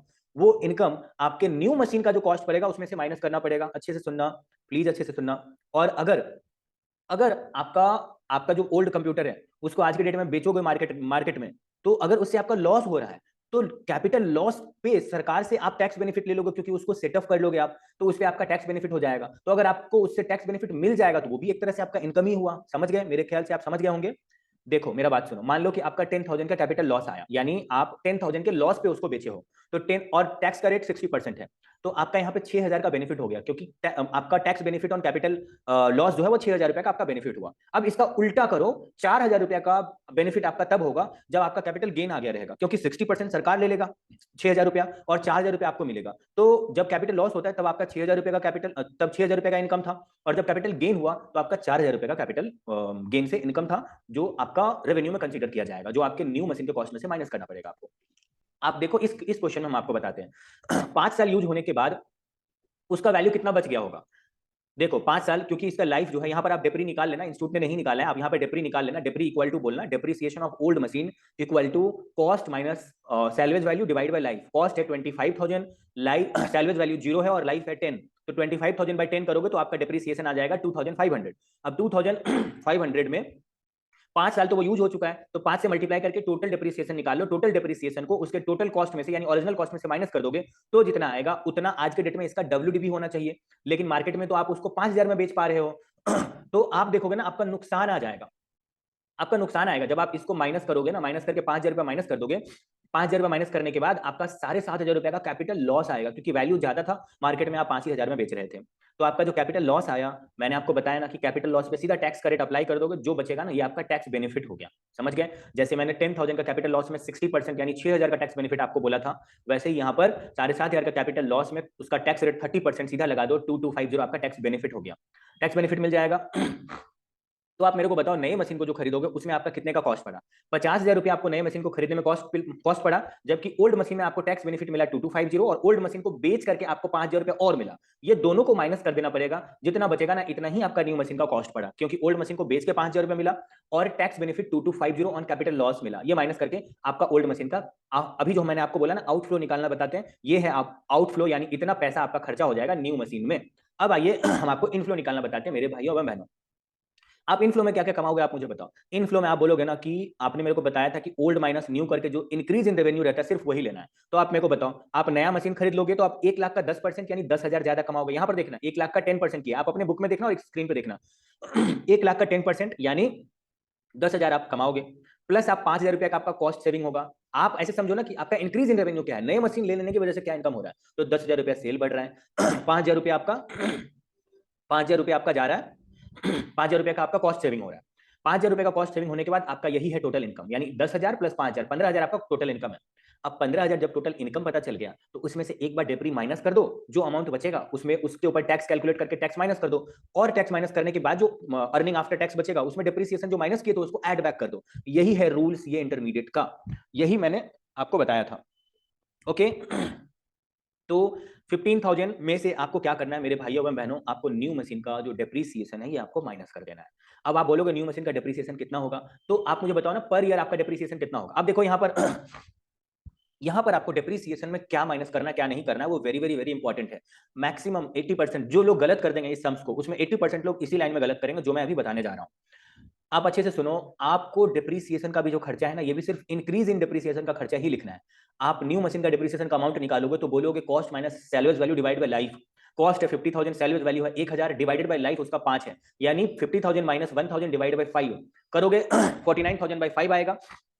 एंड ओल्ड मशीन का डिप्रीसिएशन पर ईयर का 2500 था, ये आप अभी जस्ट कैलकुलेट किए थे। जो दोनों का डिफरेंस आया ना, यानी इंक्रीज इन डिप्रीसिएशन, क्योंकि यहां पर जो ये दोनों फिगर लिए हो 10,000 और 5,000, ये सिर्फ इंक्रीज इन रेवेन्यू है, तो कॉस्ट भी सिर्फ इंक्रीज्ड पोर्शन ही लेना है। जो इंक्रीज्ड पोर्शन है, बढ़ जाने के बाद वाला है, सिर्फ वही यहां पर लेके माइनस करो, जो बचेगा उसको आफ्टर टैक्स करो। यहां पर 1 माइनस टैक्स किया है, आफ्टर टैक्स करो। आफ्टर टैक्स हो जाने के बाद फिर से डिप्रीसिएशन को ऐड बैक कर दो, यहां पर उसी सेम अमाउंट ऑफ डिप्रीसिएशन को ऐड बैक किया है। उसके बाद ये वाला अमाउंट आ गया, यही हमारा इनफ्लो है पर ईयर का। अब अगर हम, मेरा इनफ्लो पर ईयर का यही है, तो हम 5 साल कितना कमाएंगे? हम 5 साल के पीवी फैक्टर के टोटल के साथ मल्टीप्लाई कर देंगे 5%, 10% के हिसाब से। और 5वें साल हम सैल्वेज वैल्यू भी कमाएंगे, इसलिए 5वें साल का सैल्वेज वैल्यू भी उसके ऊपर 10% का जो 5वें साल का पीवी फैक्टर होगा, सिर्फ 5वें साल वाला, उससे 1000 को मल्टीप्लाई करके ऐड कर देंगे, तो ये मेरा इनफ्लो हुआ। इनफ्लो माइनस आउटफ्लो, एनपीवी हो गया। एनपीवी पॉजिटिव है तो बोलेंगे भैया तुम एक्सेप्ट कर लो, मतलब रिप्लेस कर दो, क्योंकि तुम्हारा एनपीवी पॉजिटिव आ रहा है। ठीक है, तो मेरे ख्याल से आप समझ गए होंगे इस क्वेश्चन को भी। अब आइए मेरे भाइयों और बहनों, मैं आपको बताता हूं अगला क्वेश्चन, आपको अभी मजा आएगा। जो इलस्ट्रेशन नंबर 13 है, इसमें ये कह रहा है कि एक्स लिमिटेड एक टैक्सी ऑपरेटर है और इसके पास जो ईच टैक्सी का कॉस्ट है वो 4 लाख रुपया है। और वो टैक्सी जो है ना वो 3 साल चलता है। मान लो आप एक टैक्सी लिए और आप टैक्सी नहीं चला रहे हो, आपके ड्राइवर हैं, उनको आपने टैक्सी दे दिया 4 लाख रुपया में खरीद के। जिस दुकान में आपने खरीदा, उस दुकान में दुकानदार बोला कि 3 साल तक चलेगा भैया। तो 3 साल, पहला साल आप चलाओगे तो टैक्सी चलाने का कॉस्ट भी तो लगता है, डीजल, ऑपरेटिंग कॉस्ट, ये वो। तो इसका कॉस्ट 1,80,000 कॉस्ट पड़ गया। अब एक साल चलाने के बाद ही अगर आपका मूड बदल गया और आप बेचना चाहोगे तो वो 2,80,000 में आप बेच सकते हो। 2 साल हो जाने के बाद, 2 साल आपका कॉस्ट क्या पड़ेगा बताओ? पहला साल पड़ेगा 1,80,000 और दूसरा साल, ये क्यूमुलेटिव फिगर नहीं है, दूसरा साल क्योंकि टैक्सी और पुराना हो गया तो वो कॉस्ट ज्यादा लगा देगा आपका। पिछले साल आपको रिपेयरिंग वगैरह 1-2 बार ही कराना पड़ा था, सेकंड ईयर रिपेयरिंग वगैरह ज्यादा बार कराना पड़ा क्योंकि वो ज्यादा डिप्रिसिएट हो गया, ज्यादा पुराना हो चुका है। तो दूसरे साल का ऑपरेटिंग कॉस्ट 2,10,000 फिर से लग गया। ठीक है, ये क्यूमुलेटिव बेसिस पर नहीं है, सेपरेटली लगा है, सेपरेट लगा है 2,10,000 दूसरे साल फिर से। तो 2 साल यूज कर लिए तो सैलरी वैल्यू गिर जाएगा, क्योंकि वो तो और ज्यादा डिप्रिसिएट हो गया, तो कोई भी उसको और कम दाम पे खरीदेगा। और तीसरे साल क्योंकि वो और ज्यादा यूज हो चुका है तो वो ज्यादा कॉस्ट आपका खा लेगा, और ज्यादा 2,38,000 आपका कॉस्ट लग गया, जबकि उसको मार्केट में और भी कम दाम पर आप बेच पाओगे। आपको बोल रहा है कि भैया तुम मेरे को बताओ कि कब रिप्लेस कर लेना मेरे लिए सही है, जबकि मार्केट में पैसे का जो महंगाई है यानी कॉस्ट ऑफ कैपिटल है वो 10% चल रहा है। ठीक है, आप बोलोगे ना कि देखो हम सभी ईयर का सबसे पहले एनपीवी निकालते हैं, तो हम पहला साल 4 लाख रुपया खर्चा किए टाइम पीरियड जीरो में। टाइम पीरियड जीरो मतलब टाइम पीरियड 1 में जब 1 रुपये का वैल्यू 1 ही रुपया था, तो 4 लाख इंटू 1 यानी 4 लाख रुपया पे हम इसको खरीद लिए। उसके बाद एक साल के एंड में 1,80,000 हम खर्चा किए, तो 1,80,000 का प्रेजेंट वैल्यू आपको निकालना पड़ेगा, यानी 10% का एक साल बाद का जो वैल्यू है 1 रुपये का, वो 0.909 से आप मल्टीप्लाई करोगे, इतना आपका कॉस्ट पड़ेगा। उसके बाद आपको क्या करना है कि हम सैलवेज वैल्यू जो इनकम करेंगे उसको ऐड कर देंगे, मतलब after multiplying with present value factor. Okay, उसके बाद हम ईयर 2 का भी निकालेंगे। ईयर 2 में हम बोलेंगे 4 लाख रुपया, अगर हम ईयर 1 में नहीं बदलते, देखो यहाँ पर एनपीवी ईयर 1 का आ गया। फिर ईयर 2 में आप बोलोगे कि अगर हम ईयर 1 में रिप्लेस नहीं करते, तो ईयर 2 में हम ये बोलते कि 4 लाख रुपया मेरा स्टार्टिंग में लगा है, 1,80,000 रुपया ईयर 1 में लगा है, और यहाँ पर ईयर 1 यहाँ पर ईयर 2 का जो है ना कॉस्ट और सैलवेज वैल्यू का नेट ले लिया है। यानी देखो कॉस्ट कितना था, कॉस्ट था ईयर 2 का 2,10,000 और सैलवेज वैल्यू 2,30,000 था, तो सैलवेज वैल्यू सिर्फ 20,000 से ज्यादा है, इसलिए सिर्फ यहाँ पर प्लस कर दिया है 20,000 से। आप चाहो तो अलग अलग कर सकते हो कि 2,10,000 को पी फैक्टर से मल्टीप्लाई करके माइनस करो एंड फिर 2,30,000 को पी फैक्टर से मल्टीप्लाई करके ऐड कर दो, बात बराबर ही पड़ेगा। तो एनपीवी ऑफ सेकंड ईयर इतना हो गया। और थर्ड ईयर आप जब करोगे तो आप बोलोगे फर्स्ट ईयर ऑपरेटिंग कॉस्ट इतना, सेकंड ईयर ऑपरेटिंग कॉस्ट इतना, और थर्ड ईयर आप देखो, थर्ड ईयर आपका ऑपरेटिंग कॉस्ट ज्यादा है, रीसेल वैल्यू कम है। तो अगर ऑपरेटिंग कॉस्ट ज्यादा है और रीसेल वैल्यू कम है, तो वो कितना से ऑपरेटिंग कॉस्ट ज्यादा है? क्योंकि यहाँ पर कॉस्ट ज्यादा है, यहाँ पर रीसेल वैल्यू ज्यादा था ईयर 2 में, और ईयर 3 में कॉस्ट ज्यादा है। तो जब रीसेल वैल्यू ईयर 2 में ज्यादा था तब प्लस किए थे, और यहाँ पर कॉस्ट ज्यादा है ईयर 3 में, तो यहाँ पर माइनस करेंगे। यहाँ पर माइनस किए हैं, जितना ज्यादा पोर्शन है सिर्फ उसी से पी फैक्टर को मल्टीप्लाई करके, तो हमारा जो एनपीवी आया वो एनपीवी थर्ड ईयर में इतना आ गया। अब देखो किसी भी एक साल के एनपीवी के ऊपर में किसका एनपीवी यहाँ पर सबसे बुरा है, ये मुझे बताओ। सभी का एनपीवी नेगेटिव है, थर्ड ईयर वाला एनपीवी थोड़ा ज्यादा नेगेटिव है। तो आप ऐसे नहीं बोल सकते कि थर्ड ईयर सबसे बुरा सिचुएशन है। ठीक है, आपको यहाँ पर यह सोचना पड़ेगा कि ये इंडिपेंडेंट डिसीजन है। इंडिपेंडेंट डिसीजन का मतलब हुआ सब सेपरेट, मतलब सभी ईयर को सेपरेटली सोचो, मिक्स मत करो, सभी ईयर को सेपरेटली सोचो। तो अगर सभी ईयर को सेपरेटली सोचोगे तो आप ये सोचोगे कि भाई फर्स्ट ईयर जो था ना उसमें उसमें 1 रुपए का वैल्यू गिर करके 0.909 हो गया था। तो फर्स्ट ईयर में फर्स्ट ईयर के पी फैक्टर से डिवाइड करके उसका जो आपको वैल्यू दिख रहा है ये इतना हो जाएगा, इक्विवेलेंट एनुअलाइज्ड कॉस्ट, ईएवी निकालना पड़ेगा। ईएवी का मतलब होता है इक्विवेलेंट एनुअलाइज्ड कॉस्ट। ओके, यानी आपको पैसे को बराबर करना पड़ेगा सभी को। जो ईयर 2 है ना, क्योंकि ये 2 साल होने के बाद खर्चा किया 5,47,100, 5,47,100 ये 2 साल होने के बाद खर्चा किया है, तो इसको 2 साल के पी फैक्टर के टोटल से डिवाइड करो, यानी जो 2 साल का 10% के हिसाब से पी फैक्टर आएगा 1 डिवाइड बाय 1.1, एक बार इक्वल दबाओगे, फिर दूसरी बार इक्वल दबाओगे, और फिर कैलकुलेटर में जीटी का बटन होगा ग्रॉस टोटल का, उसको दबा देना आपको पता चल जाएगा 2 साल का पी फैक्टर का टोटल कितना है। उससे आप डिवाइड कर दोगे तो पता चला कि इक्विवेलेंट एनुअलाइज्ड कॉस्ट यानी एनुअल बेसिस पर ये 3,15,000 ही खर्चा कर रहा है। देखो मतलब ईयर 1 ही सबसे ज्यादा बुरा था, ईयर 2 तो फिर भी ठीक है क्योंकि कॉस्ट इसका कम है, और ईयर 3 में 3 साल के पी फैक्टर से डिवाइड कर देना उसके एनपीवी को, तो ये आ रहा है इतना। आप मुझे बताओ किसमें सबसे ज्यादा आपका इक्विवेलेंट एनुअलाइज्ड कॉस्ट है? ईयर 1 में है। रुको एक मिनट, यहां पर किसमें सबसे कम इक्विवेलेंट एनुअलाइज्ड कॉस्ट है? क्योंकि ईएसी का मतलब होता है सी का मतलब होता है कॉस्ट। कॉस्ट जब कम रहता है तब आप डिसीजन अच्छा लेते हो, और कॉस्ट जब ज्यादा रहता है तो आपका डिसीजन रिवर्स होता है। तो देखो ईयर 2 में सबसे कम कॉस्ट है, कॉस्ट जब कम रहेगा ईयर 2 में ही टैक्सी को रिप्लेस कर देना चाहिए, यानी ईयर 2 ऑप्टिमल है। कहने का मतलब है कि कॉस्ट सबसे कम जहां पर है, ईएसी जहां पर सबसे कम है, वहां पर आप रिप्लेस करना पसंद करेंगे। आपका सारा इलस्ट्रेशन खत्म हो चुका है मेरे प्यारे भाइयों एवं बहनों। अब हम आपको बताएंगे टेस्ट योर नॉलेज के अंदर का सम्स बताएंगे, ठीक है। वीडियो अगर बहुत ज्यादा अच्छा लगे और सारा सम समझ में आ रहा हो तो 2 काम करना, एक कि आपको कमेंट में बोलना है कि हाँ भाई अच्छा लगा वीडियो आपका, थैंक यू, ऐसे कुछ बोल सकते हो मेरे को, ठीक है, हम बुरा नहीं मानेंगे।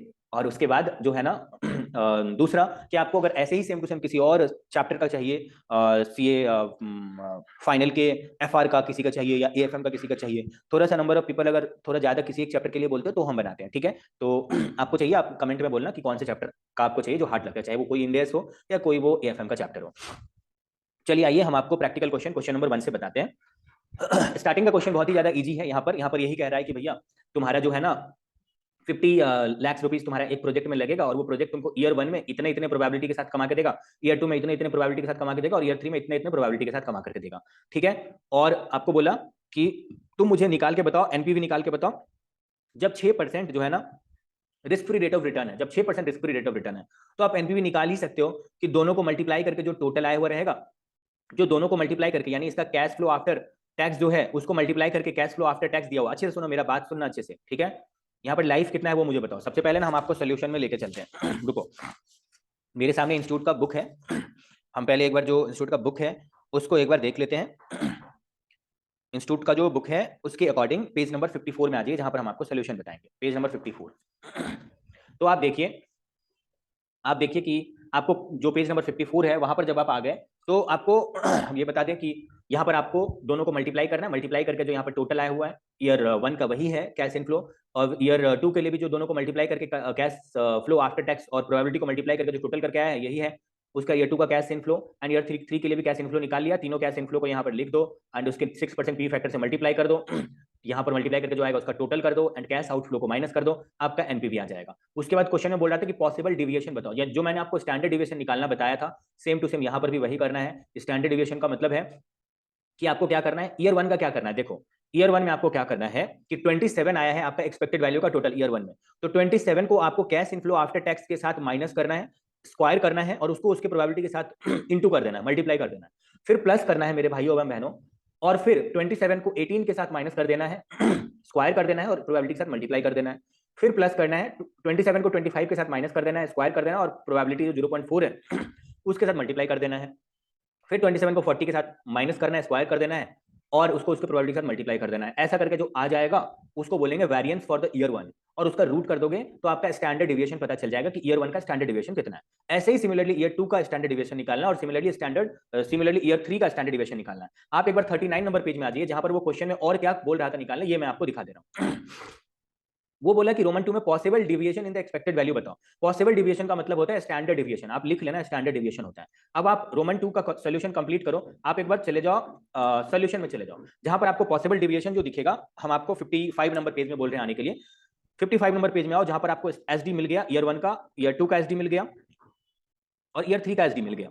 इंस्टीट्यूट भी वैसे ही सॉल्व किया, आप देख सकते हो जो मैंने आपको अभी समझाया ना, इंस्टीट्यूट भी वैसे ही सॉल्व किया, स्क्वायर करके प्रोबेबिलिटी से मल्टीप्लाई करके फिर वो ऐसे किया, ठीक है।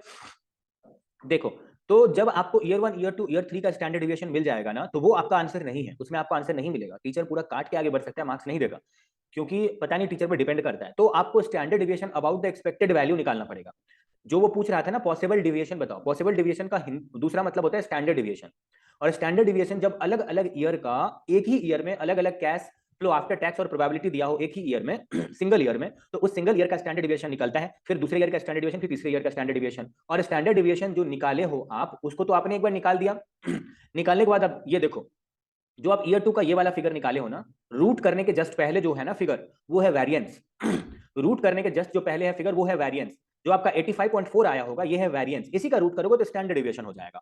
जो ईयर 2 में आपका वेरिएंस आया है वो 98.61 आया है, ये टोटल करने के बाद। ओके, एंड जो ईयर 3 में टोटल करने के बाद आपका वेरिएंस आया है वो 74.29 आया है, रूट करने के जस्ट पहले। रूट कर दोगे तो वो स्टैंडर्ड डिविएशन हो जाएगा, रूट करने के जस्ट पहले वो वेरिएंस है।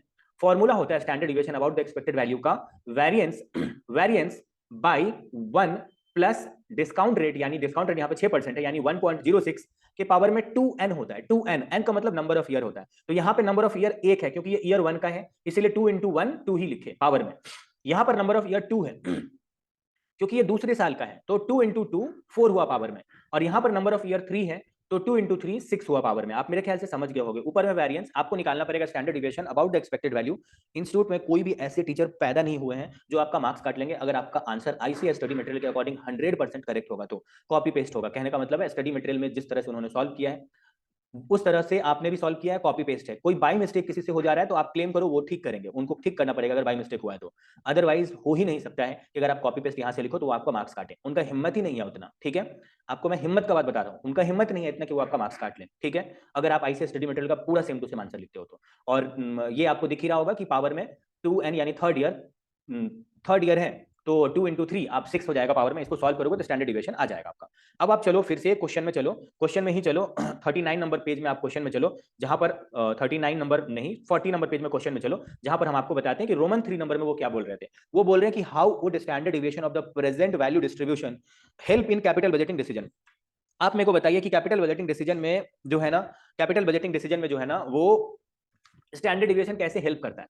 तो आप एक बार सोल्यूशन में चले जाइए 55 नंबर पेज में, और इनका इतना बड़ा जो उन्होंने रामायण लिखा है, इतना बड़ा जो उन्होंने ज्ञान लिखा है वो पढ़ लीजिए। आप इसको पढ़ने के बाद ये बोल देना कि भैया देखो, जिसका रिस्क ज्यादा है, जिसका स्टैंडर्ड डिविएशन ज्यादा है, वो भैया ज्यादा रिस्की है। ये कह रहे हैं कि standard deviation is statistical measure of dispersion, it measure the deviation from a central number that is the mean in context. मतलब लास्ट में समझो ना कि project A which has a lower coefficient of variance which will be preferred if size are heterogeneous। देखो आप ऐसे समझो ना, इनका बहुत बड़ा ज्ञान है, ठीक है। आप ये देख लो, आप ये देख लो कि आप ये समझो कि आपको जो है ना वो आपको ये क्या कह रहे थे, आपको ये कह रहे हैं कि स्टैंडर्ड डिविएशन कैसे हेल्प करता है आपके कैपिटल बजटिंग डिसीजन के लिए। आप एक बार आ जाओ क्वेश्चन 40 नंबर पेज में आ जाओ, जहां पर देखते हैं इनका कहना है कि standard deviation present value distribution के लिए कैसे हेल्प करता है, मतलब स्टैंडर्ड डिविएशन कैपिटल बजटिंग में, कैपिटल बजटिंग में, ये इनका कहना है। तो अब आप 55 नंबर पेज में आ जाओ, जहां पर आपको सोल्यूशन दिखेगा। अब हम आपको बताते हैं, अगर इस तरह का लैंग्वेज बोला रहेगा तो स्टैंडर्ड डिविएशन यूज करके एक फॉर्मूला मैंने आपको बताया था, स्टैंडर्ड डिविएशन यूज करके कि कोएफिशिएंट ऑफ वेरिएंस निकालते हैं। कोएफिशिएंट ऑफ वेरिएंस जिसका कम रहता है उसको ज्यादा प्रेफर करते हैं। तो इनका इतना बड़ा ज्ञान देने के बाद, इनका इतना बड़ा इंग्लिश का ज्ञान देने के बाद, इनका ये कहना है कि भैया जिसमें रिस्क कम है आप उसी को प्रेफर करिए, जिसमें रिस्क कम है आप उसी को प्रेफर करिए। ओके, तो आप यहां पर देख लो। अब प्रोजेक्ट, ये प्रोजेक्ट ए नहीं बोल रहा, ये बोल रहा है कि एक ऐसा प्रोजेक्ट जिसका कोएफिशिएंट ऑफ वेरिएंस थोड़ा लोअर होगा उसको प्रेफर करेंगे। आप अपने लैंग्वेज में एक्सप्लेन कर देना कि जिसमें रिस्क कम होगा उसी को हम प्रेफर करते हैं। एसडी मेरे को इसीलिए हेल्प करता है इस बात के लिए कि एसडी जिसका कम रहता है हम उसको चूज कर लेते हैं, आप ये बोल देना। अब आप आ जाओ सीधा क्वेश्चन में आ जाओ। क्वेश्चन के लिए आपको आना पड़ेगा फिर से 40 नंबर पेज में आना पड़ेगा। 40 नंबर पेज में जहां पर आपको क्वेश्चन नंबर 2 दिखेगा। ये क्वेश्चन नंबर 2 मैंने आपको सेम टू सेम करवाया हुआ है, सेम टू सेम ये क्वेश्चन मैंने आपको गुड के सिनेरियो, नॉर्मल के सिनेरियो और वर्स्ट के सिनेरियो वाला मैंने आपको करवाया हुआ है। वो कितना नंबर क्वेश्चन कराया है अगर आप चाहते हो तो मैं आपको बता देता हूं, यहाँ पर आप लिख लेना आजू बाजू में कहीं पर कि कौन सा वो क्वेश्चन था जो मैंने आपको कराया। गुड के सिनेरियो, वर्स्ट के सिनेरियो वाला एक क्वेश्चन मैंने आपको कराया था। वो क्वेश्चन है आपका, रुको मैं आपको बताता हूँ। ये इलस्ट्रेशन नंबर 10 है, इलस्ट्रेशन नंबर 10 के जैसा है, आप वो कर लेना, ये उसका कॉपी पेस्ट है। अब उसके बाद a company is considering project X and Y, उसका एक्सपेक्टेड देखो क्वेश्चन नंबर जो 3 है ना, ये हम आपको करवा रहे हैं। बोल रहा है कि एक कंपनी के पास दो प्रोजेक्ट है एक्स और वाई, और उस एक प्रोजेक्ट से वो एक्सपेक्टेड एनपीवी इतना कमाएगा। यानी देखो खुद ही क्वेश्चन में एनपीवी निकाल के दे दिया है, एनपीवी निकाल के दे दिया, आपको कुछ ज्यादा हाथ पांव नहीं मारना है, वो खुद ही क्वेश्चन में एनपीवी निकाल के दे दिया, और दूसरे का एनपीवी इतना दे दिया, और दोनों का एसडी भी निकाल के दे दिया। आपको बोल रहा है ना, मेरे को बताओ तुम किसको रेकमेंड करोगे। अब मेरा बात सुनो मेरे भाइयों एवं बहनों, मान लो कि आपका एक बेस्ट फ्रेंड है, ठीक है, या मान लो आपका एक बहुत अच्छा बेस्ट फ्रेंड है, ठीक है। आप अपने बेस्ट फ्रेंड को कभी रिस्क में नहीं जाने दोगे, तो आप बोलोगे ना सुनो ना ये मत करो ये करो, ठीक है, ये मत करो ये करो। कहने का मतलब आप जब कुछ रिकमेंडेशन दोगे तो आप बोलोगे जिसमें रिस्क कम है। रिस्क का मतलब होता है स्टैंडर्ड डिविएशन जिसका कम है, जिसका कम है स्टैंडर्ड डिविएशन, यानी एक्स बोलोगे, प्रोजेक्ट एक्स बोलोगे अडॉप्ट कर लो। प्रोजेक्ट एक्स जो है ना, आप बोलोगे इसको ऑप्ट कर लो, ठीक है। तो रोमन 1 का आंसर है प्रोजेक्ट एक्स, ठीक है। क्यों? क्योंकि रिस्क उसमें कम है। आपको यही इंग्लिश में लिखना है एग्जाम में, ज्यादा हड़बड़ाना मत। उसके बाद बोल रहा है रोमन 2 की explain whether your opinion will change if you use coefficient of variance as a measure of risk. क्या आपका ओपिनियन चेंज हो जाएगा अगर आप कोएफिशिएंट ऑफ वेरिएंस के बेसिस पर बताएंगे? तो आप बोलोगे रुको रुको हम पहले कैलकुलेट कर लेते हैं। स्टैंडर्ड डिविएशन 90,000 को ऊपर रखना और एक्सपेक्टेड एनपीवी को नीचे रखना 1,22,000 को। आंसर जिसका आएगा ना, एक्स का और वाई का दोनों का ऐसे ही निकाल लेना। वाई का 1,20,000 को ऊपर रखना एंड 2,25,000 को नीचे कर देना। आंसर जो जो दो ठो आएगा उसमें जिसका लोअर रहेगा ना, आप बोलना वो बेटर है, ठीक है। तो इसमें लोअर आप मेरे ख्याल से आपके लिए लोअर आएगा प्रोजेक्ट वाई का। तो इस केस में प्रोजेक्ट वाई है आंसर, इस केस में प्रोजेक्ट वाई है आंसर, क्योंकि कोएफिशिएंट ऑफ वेरिएंस यानी standard deviation divide by expected NPV करने पर प्रोजेक्ट वाई का कम आ रहा है कोएफिशिएंट ऑफ वेरिएंस, यानी वो ज्यादा वेरी करता है, यानी वो ज्यादा बेटर है इन कंपेयर विद एक्स। अब आ जाओ रोमन 3। रोमन 3 में बोल रहा है कौन सा ज्यादा मोर अप्रोप्रिएट है। अब मेरा बात सुनो, आपका जो बेस्ट फ्रेंड था जिसको आप रेकमेंड कर रहे थे उसको आप बोलोगे भाई तुमको रेकमेंड तो हम ये कर रहे हैं जिसमें रिस्क कम है, यानी रेकमेंड वर्ड जब बोले तो आप एसडी जिसका कम हो यानी रिस्क जिसका कम हो आप वो बोल देना, वो ऑप्ट कर लो। लेकिन जब मोर अप्रोप्रिएट का बात है, मोर अप्रोप्रिएट का मतलब होता है जहां पर वो रिस्क लेने को तैयार है, उसको सबसे ज्यादा जो अप्रोप्रिएट लग रहा है वो करेगा। तो जब मोर अप्रोप्रिएट का बात आए तो एसडी मत देखना मेरे भाइयों, तब वो कमाने के लालच में पड़ गया है, तुम्हारा दोस्त लालची हो गया है। तब वो एनपीवी देखेगा कि किसका एनपीवी ज्यादा हो गया, तो आप बोले ना जिसका एनपीवी ज्यादा है ना, वाई का एनपीवी ज्यादा है, तुम वो कर लो। समझ में आया? क्योंकि एनपीवी उसका ज्यादा है। बोल रहा है एंड वाई, मेरे को बताओ वाई, वाई क्यों? WHY, तो आप बोलना भाई क्योंकि उसका एनपीवी ज्यादा है, क्योंकि मेरा दोस्त लालची है, ठीक है। वो उसको एसडी से मतलब नहीं है। मेरे ख्याल से आप समझ गए होंगे भाइयों व बहनों। फिर भी अगर कोई डाउट है तो आप मेरे से व्हाट्सएप पे पूछ सकते हैं। और इंस्टीट्यूट का सोल्यूशन आप जो कितने नंबर पेज में, 40 नंबर पेज में है, आप वहां पे पलट के देखोगे ना तो आपको यही वाला दिखेगा जो मैंने बताया। अब आप आ जाइए, आपको हम अगला क्वेश्चन से थोड़ा सा रूबरू कराते हैं। क्वेश्चन नंबर जो 4 है ये पढ़ते हैं। Question number 4 same to same है। ऐसा क्वेश्चन मैंने आपको जो अभी करवाया ना, जिसमें मैंने वेरिएंस निकालना बताया, स्टैंडर्ड डिविएशन निकालना बताया, कोएफिशिएंट ऑफ वेरिएंस निकालना बताया, ये उसी का कॉपी पेस्ट है जो मैंने इस तरह का आपको क्वेश्चन करवाया, जिसमें variance, standard deviation, coefficient of variance तीनों निकालना बताया, और कोएफिशिएंट ऑफ वेरिएंस जिसका सबसे कम था उसको मैंने अडॉप्ट करने के लिए बोला था, वही वो क्वेश्चन यहाँ पर कॉपी पेस्ट है। अब आप आ जाइए क्वेश्चन नंबर 5 में। ये थोड़ा सा क्वेश्चन अच्छा है। देखो बोल रहा है कि आपके पास दो प्रोजेक्ट है, प्रोजेक्ट एक्स है और प्रोजेक्ट वाई है। आपका नाम है एक्स वाई कंपनी, ठीक है।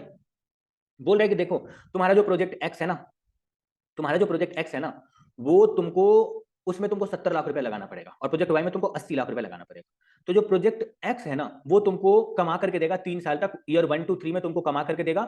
ईयर 1 के कमाने का जो है ना वो चांसेस 30 लाख, 50 लाख और 65 लैक्स हैं, और सभी का प्रोबेबिलिटी ईयर 1 में अलग अलग दिया हुआ है। यानी ईयर 1 में आप तीन बार पैसा कमा सकते हो। एक बार 30 लैक्स इंटू 30% यानी 0.3, plus 50 lakh into 0.4, plus 65 lakh into 0.30 यानी 30%, ठीक है। ये ईयर 1 का इनकम। ईयर 2 का इनकम आप 30 lakh into 0.3 plus 40 lakh into 0.4 plus 55 lakh into 0.3 करोगे। ऐसे ही करके ईयर 3 का निकाल लेना कि आपका ये इनफ्लो होगा। लेकिन प्रोजेक्ट वाई जो है ना वो आपको ज्यादा कंफ्यूज नहीं करेगा। प्रोजेक्ट वाई आपको साफ साफ बोल दिया कि देख भाई ये मेरा थ्रू आउट द लाइफ है, ये मेरा थ्रू आउट द लाइफ है, ये मेरा थ्रू लाइफ है। कहने का मतलब ये मेरे पूरे जीवन का इनकम है। कहने का मतलब है इसको प्रोबेबिलिटी के साथ जो मल्टीप्लाई करके टोटल आएगा ना, यानी 40 lakh into 0.2 plus 45 lakh into 0.50 plus 50 lakh into 0.30 करके जो टोटल आएगा ना, ये पर ईयर उतना ही कमाएगा, पर ईयर उतना ही कमाएगा, हर साल वही होगा। आपको बोल रहा है ना तुम मेरे को बताओ एनपीवी निकाल करके बताओ, डिस्काउंट रेट 10% होगा तब। तो चलो मैं आपको एनपीवी निकालना बताता हूं, फिर मैं इसका जो बी नंबर है ना वो भी बताऊंगा आपको। तो एनपीवी निकालने के लिए मेरे भाइयों एवं बहनों आप सबसे पहले आ जाइए 57 नंबर पेज में। 57 नंबर पेज में जब आप आएंगे तो आपको नीचे से दिखेगा उन्होंने मल्टीप्लाई करके निकाला है, ईयर 1 का निकाला है। यहां पर देखो ईयर 1 का उन्होंने निकाला है। रुको एक बार थोड़ा सा ऊपर चलते हैं। ईयर 1 का उन्होंने निकाला है मल्टीप्लाई करके, और ईयर 1 का जो है वो उन्होंने कॉस्ट माइनस कर दिया है यहाँ पर एनपीवी को। मैंने बोला ना मल्टीप्लाई करके जो आपका टोटल आएगा, देखो यहाँ पर स्क्रीन पे दिखाते हैं आपको। ईयर 1 के लिए इन्होंने ये लिखा है कि उसको उसके प्रोबेबिलिटी से मल्टीप्लाई करके हम ईयर 1 में कमाएंगे इतना, ईयर 2 में कमाएंगे इतना, ईयर 3 में कमाएंगे इतना, और उसको पी फैक्टर से मल्टीप्लाई करके टोटल कर देंगे तो 107.28 कमाएंगे। उसमें से हम जो कॉस्ट है 70 उसको माइनस कर देंगे तो मेरा एनपीवी पॉजिटिव आ गया। ऐसे ही अब वो मतलब प्रोजेक्ट एक्स का तो जान लिया आपने, अब प्रोजेक्ट वाई का जानो। प्रोजेक्ट वाई कह रहा है कि हम तीनों को मल्टीप्लाई करके जो 45.5 आया है ना, ये हम पर साल पर ईयर वही कमाएंगे, यानी तीनों साल ये वही कमाएगा। तो अगर तीनों साल का रेवेन्यू सेम ही है तो आप पीवी फैक्टर का टोटल लिख दो एक ही बार में, यानी जो आपका डिस्काउंट का रेट यहाँ पर था उसको 3 बार निकालने के बाद जीटी दबा देना। जीटी यानी पीवी फैक्टर का जो टोटल होगा उसके साथ मल्टीप्लाई कर देना, क्योंकि ये वाला अमाउंट पर ईयर सेम ही रहेगा। तो आप इसको कॉमन ले लो एंड पीवी फैक्टर के टोटल के साथ इसको मल्टीप्लाई कर दो एंड उसके साथ कॉस्ट माइनस करके आप यहाँ पर एनपीवी लिख दो। अब आप एनपीवी लिख दिया, आपका काम खत्म हो गया। अब आप बोल सकते हो कि भाई कौन जिसका एनपीवी ज्यादा है हम उसको ऑप्ट करेंगे, तो ए नंबर सोल्यूशन खत्म। अब अगर ए नंबर सोल्यूशन खत्म तो आप आ जाइए फिर से 41 नंबर पेज में जहां पर उसका बी नंबर बोल रहा है बात। बी नंबर में क्या बोल रहा है, बी नंबर में बोल रहा है कि कंप्यूट, देखो आप मेरे क्वेश्चन को जो समझ रहे हो वीडियो को पॉज करके आप प्रैक्टिस भी करते चलना उस क्वेश्चन को जिस क्वेश्चन को आपने समझ लिया है। एक बार पहले समझ लेना मेरे वीडियो से, उसके बाद आप प्रैक्टिस करते चलना, ठीक है।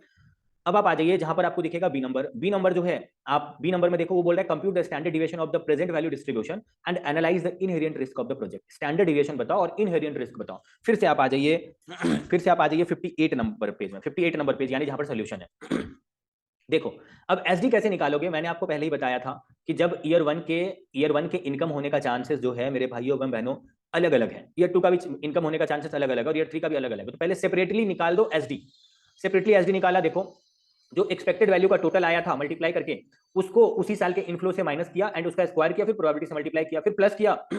जो एक्सपेक्टेड वैल्यू का टोटल ईयर 1 में आया था 48.5, उसको माइनस किया 50 से, उसका स्क्वायर किया और उसकी प्रोबेबिलिटी से मल्टीप्लाई किया। ऐसे करके हम निकाल दिए। वेरिएंस है 185.25 वेरिएंस है और एसडी है 13.61। सिमिलरली ईयर 2 एंड ईयर 3 का भी निकाल देंगे। ये है प्रोजेक्ट एक्स का, ये है प्रोजेक्ट एक्स का, अभी हम एक्स का कर रहे हैं।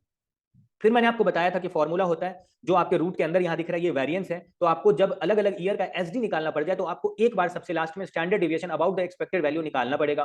Standard deviation about the expected value का फॉर्मूला होता है root under variance by 1 point, यहाँ पे 10% है प्री फैक्टर, तो 1.1 के पावर में 2n, यानी फर्स्ट ईयर है तो नंबर ऑफ ईयर 1 है इसलिए 2 into 1 2 हो गया। ईयर नंबर ऑफ ईयर 2 है तो 2 into 2 4 हो गया एंड यहाँ पर 2 into 3 6 हो गया और सभी के ऊपर में वेरिएंस है, नीचे में डिस्काउंट का रेट है। इसको सॉल्व करके आप निकाल दिए standard deviation about the expected value.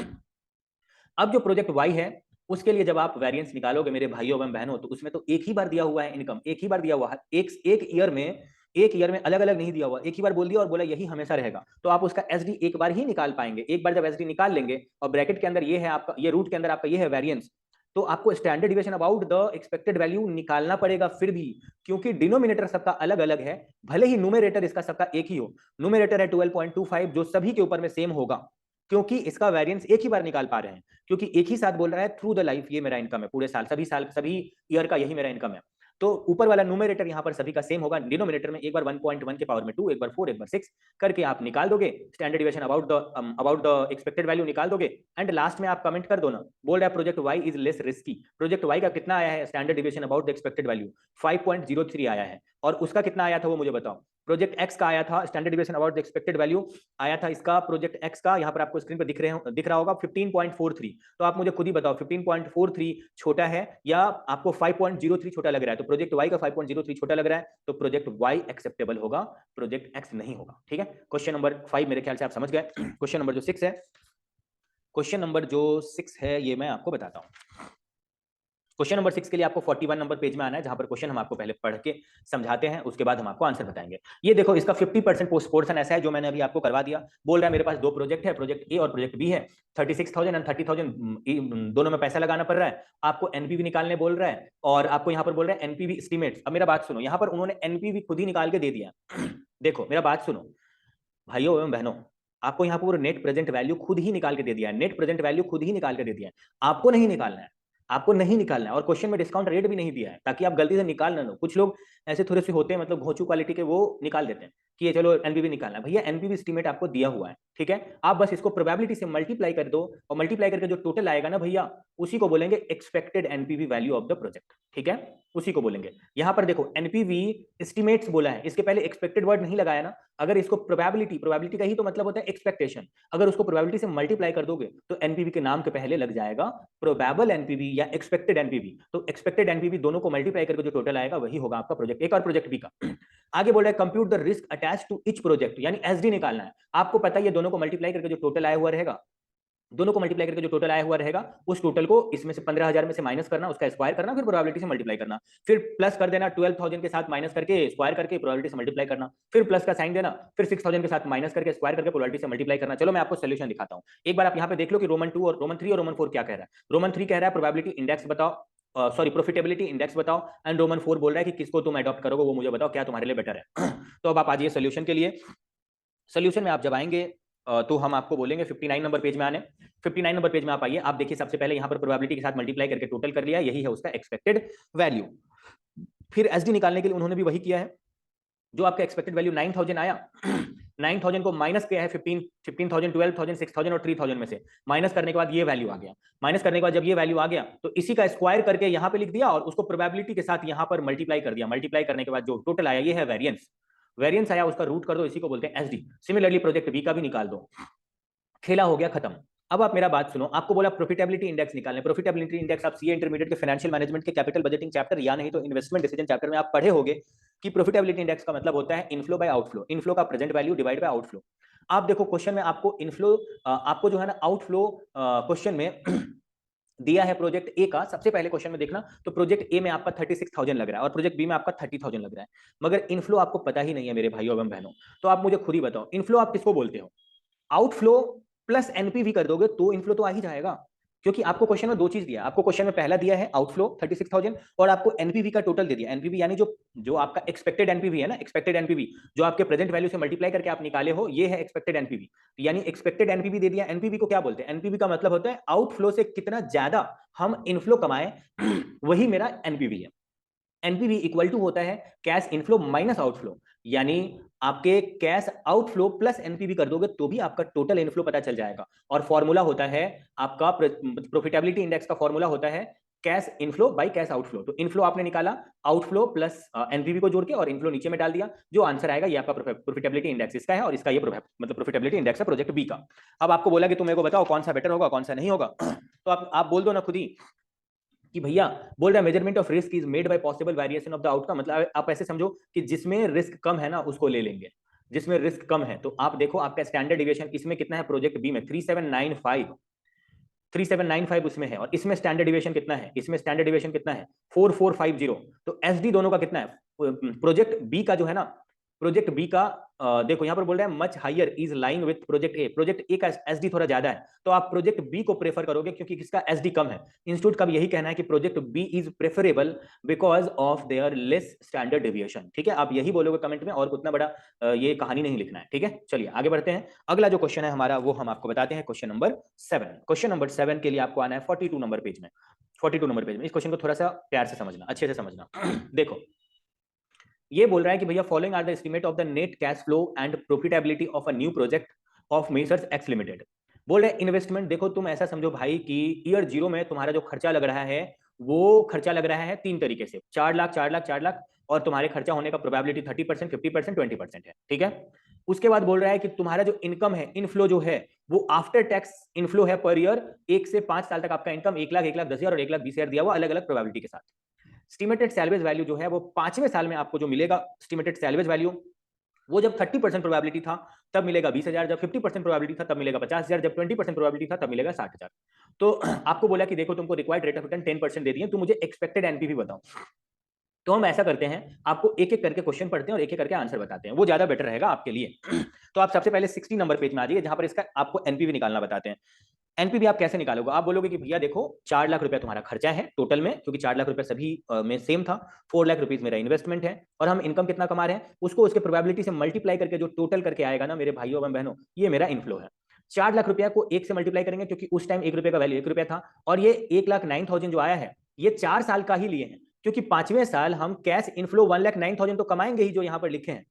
अच्छे से समझना, जो मेरा 1,09,000 है ये मेरा पर ईयर का इनफ्लो है, तो हम 4 साल के लिए यहां पर लिख दिए, और 4 साल के पीवी फैक्टर का टोटल करके मल्टीप्लाई करके यहां कर दिए, और 4 लाख को यहां लिख दिए। और 5वें साल हम ये बोले कि देखो फिफ्थ ईयर जब चलते रहेगा, फिफ्थ ईयर जब चलते रहेगा, तो फिफ्थ ईयर में हम क्या करेंगे कि मेरा कैश इनफ्लो 1,09,000 तो होगा ही, उसके साथ साथ हम सैलवेज वैल्यू भी कमाएंगे। तो सैलवेज वैल्यू को उसके प्रोबेबिलिटी से मल्टीप्लाई करके ऐड करके जो आया रहेगा उसको 1,09,000 में ऐड कर दो, जो आएगा इतना हम टोटल फिफ्थ ईयर में कमाएंगे, और उसको सिर्फ 5वें साल के पी फैक्टर से मल्टीप्लाई करके आउटर कॉलम में कर देना। ये 4 लाख नेगेटिव में है, बाकी दोनों पॉजिटिव में है, तो नेट में मेरा एनपीवी पॉजिटिव ही आया। ये है रोमन, ये है ए नंबर का आंसर, रोमन ए नंबर का आंसर। अब रोमन बी क्या बोला था, चलिए अब उसके लिए आपको मेरे साथ चलना पड़ेगा पेज नंबर 42 में।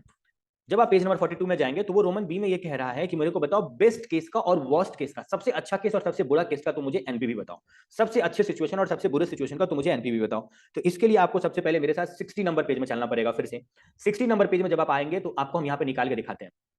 देखिए सबसे बेस्ट केस सिनेरियो का, सबसे पहले हम आपको वर्स्ट केस सिनेरियो का बताते हैं। अगर सबसे वर्स्ट केस सिनेरियो होगा ना मेरे भाइयों एवं बहनों, प्लीज अभी मेरे बात को अच्छे से सुनना, और हो सके तो अब जो बोलेंगे वो उसको लिख लेना। जब सबसे वर्स्ट केस सिनेरियो होता है ना, तो आप अपने इनफ्लो में देखना सबसे लोअर वाला इनफ्लो का अमाउंट कौन सा है। तो आपके इनफ्लो में अलग अलग अमाउंट दिया हुआ था, उसमें 1 लाख सबसे लोअर वाला इनफ्लो था।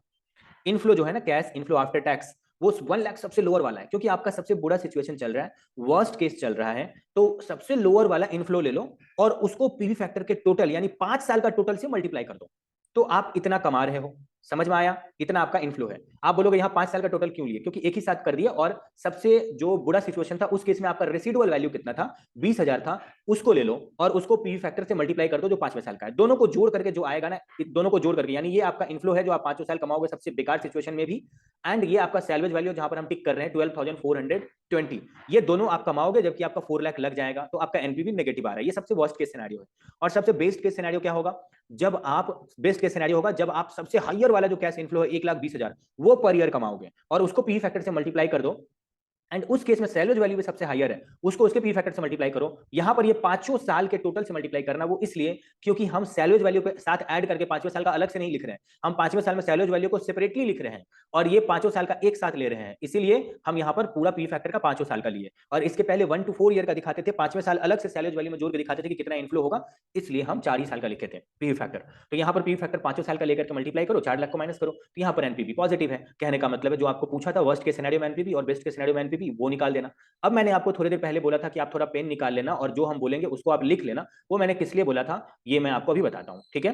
देखो आप ये याद रखना कि जब आप एनपीवी नॉर्मली निकालोगे, आपको बेस्ट के सिनेरियो वर्स्ट के सिनेरियो ऐसा कुछ नहीं बोलेगा, आप नॉर्मली एनपीवी निकालोगे, जैसे आपने अभी यहां पर निकाला, ऊपर में निकाला, तो जब आप नॉर्मली एनपीवी निकालोगे तो आपने प्रोबेबिलिटी को कंसीडर किया, 0.3 से मल्टीप्लाई किया, 0.5 से मल्टीप्लाई किया, 0.2 से मल्टीप्लाई किया। तो जब आप नॉर्मली नहीं निकाल रहे हो, आप वर्स्ट के सिनेरियो और बेस्ट के सिनेरियो का निकाल रहे हो, तब आप ये 1 लाख को आप 0.3 उसके प्रोबेबिलिटी से मल्टीप्लाई नहीं करोगे। याद रखना, बेस्ट के सिनेरियो या वर्स्ट के सिनेरियो में उसके प्रोबेबिलिटी से मल्टीप्लाई नहीं होता है, सिर्फ पीवी फैक्टर के टोटल से मल्टीप्लाई होता है। यहां भी देखो, यहां भी मैंने इस 1,20,000 को इसके प्रोबेबिलिटी से मल्टीप्लाई नहीं किया। आपको ये बात ध्यान में रखना है, नहीं ध्यान में रहे तो प्लीज इसको नोट कर लेना कॉपी में। अब मेरा बात सुनो, यहां पर क्वेश्चन में जब आप पेज नंबर एक बार चले जाओ, 42 में ही चले जाओ, 42 नंबर पेज में चले जाओ जहां पर ये क्वेश्चन कह रहा था।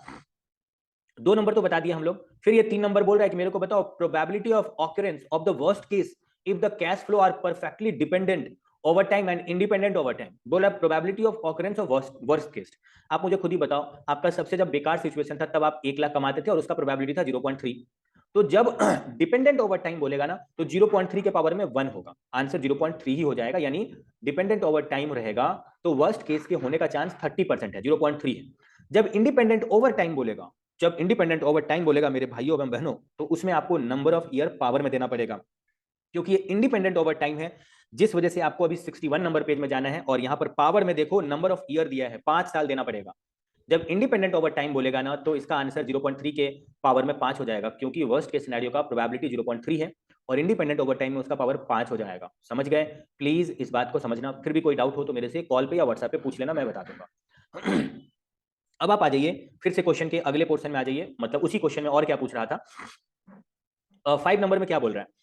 5 नंबर में ये बोल रहा है कि स्टैंडर्ड डेविएशन और कोएफिशिएंट ऑफ वेरिएंस तुम मेरे को निकाल के बताओ, assuming that there are only 3 stream of cash flow, सिर्फ यही मानो कि 3 ही स्ट्रीम ऑफ कैश फ्लो है, which are represented by each column of the table with the given probabilities. तुम मेरे को ये बताओ ना, देखो आओ हम आपको सोल्यूशन में लेके चलते हैं, थोड़ा सा आपको मजा आएगा। आपको बोला ना, देखो तुम्हारे पास 3 स्ट्रीम ऑफ कैश फ्लो है, worst case scenario, best case scenario and moderative case scenario. Moderative का मतलब होता है base case scenario, base base, ठीक है। इन्होंने क्या किया, इन्होंने बोला कि देखो तुम वर्स्ट केस सिनेरियो का एनपीवी रोमन 2 में निकाल चुके हो, निकाले हो, बेस्ट केस सिनेरियो का एनपीवी तुम रोमन 2 में निकाल चुके हो, निकाले हो, यस निकाले हो। अभी आप आ जाओ रोमन 4 में, ये तीनों तुम्हारे पास तीनों कॉलम है, तीनों पॉसिबिलिटी है तुम्हारे एनपीवी के होने का। तो आप बोलोगे भैया बेस्ट और वर्स्ट तो एनपीवी निकाल चुके हैं, थोड़ा मिडिल वाला जो मॉडरेटिव है वो निकाल लेते हैं। जब सबसे बुरा इनकम हुआ था तब 1 लाख का निकाल चुके हैं वर्स्ट के सिनेरियो में एनपीवी, और जब सबसे अच्छा इनकम हुआ तब 1,20,000 का एनपीवी निकाल चुके हैं। तो जो बीच में है, मिडिल में है, वो 1,10,000 का एनपीवी सेम प्रोसेस से उसके सैलवेज वैल्यू के साथ पीवी फैक्टर को मल्टीप्लाई और 1,10,000 को 5 साल के पीवी फैक्टर के साथ मल्टीप्लाई करके इनिशियल कॉस्ट जो है 4 लाख को माइनस करके आप एनपीवी निकाल लो। अब एनपीवी जब निकाल लोगे ना तो यहां पर आपको एक्सपेक्टेड एनपीवी निकालना पड़ेगा। एक्सपेक्टेड एनपीवी का यहां पर फॉर्मूला होता है कि प्रोबेबिलिटी इनटू उसका खुद का एनपीवी। तो वर्स्ट के सिनेरियो का प्रोबेबिलिटी है 0.3 और उसका एनपीवी है -8580। फिर मॉडरेट जो मिडिल वाला जो अभी निकाले हो प्यारे भाइयों एवं बहनों, 47,950, ये है बेस केस यानी मॉडरेटिव मिडिल वाले का, और उसका प्रोबेबिलिटी 50% है, उससे मल्टीप्लाई करो, फिर ऐड करो बेस्ट के सिनेरियो का एनपीवी आपने अभी इसी सॉल्यूशन में रोमन 2 में निकाला था, उसका आप यहां पर लिखो एनपीवी और उसकी प्रोबेबिलिटी 0.2 है, उससे मल्टीप्लाई करके टोटल कर दो, ये आपका हो जाएगा एक्सपेक्टेड एनपीवी। आपको वो ये नहीं बोल रहा था निकालने, अब आपको क्या बोल रहा है वो देखो। जब आप एक्सपेक्टेड एनपीवी निकाल लोगे ना, तो आप एक्सपेक्टेड एनपीवी को ही उसके एनपीवी से माइनस करो, उसका स्क्वायर करो और प्रोबेबिलिटी से मल्टीप्लाई करो और वेरिएंस निकालो।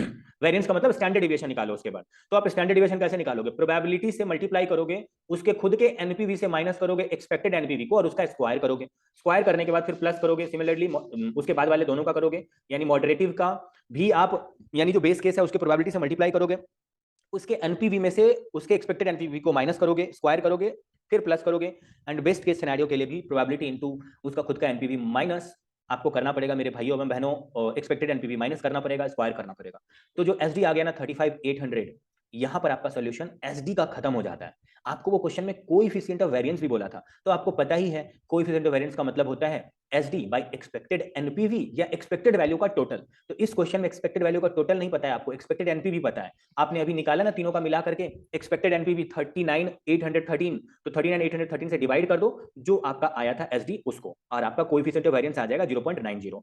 अब इनका और क्या कहना है इसी क्वेश्चन में, उसके लिए 42 नंबर पेज में चाहिए। चलिए अब ये कुछ और पूछ रहे हैं।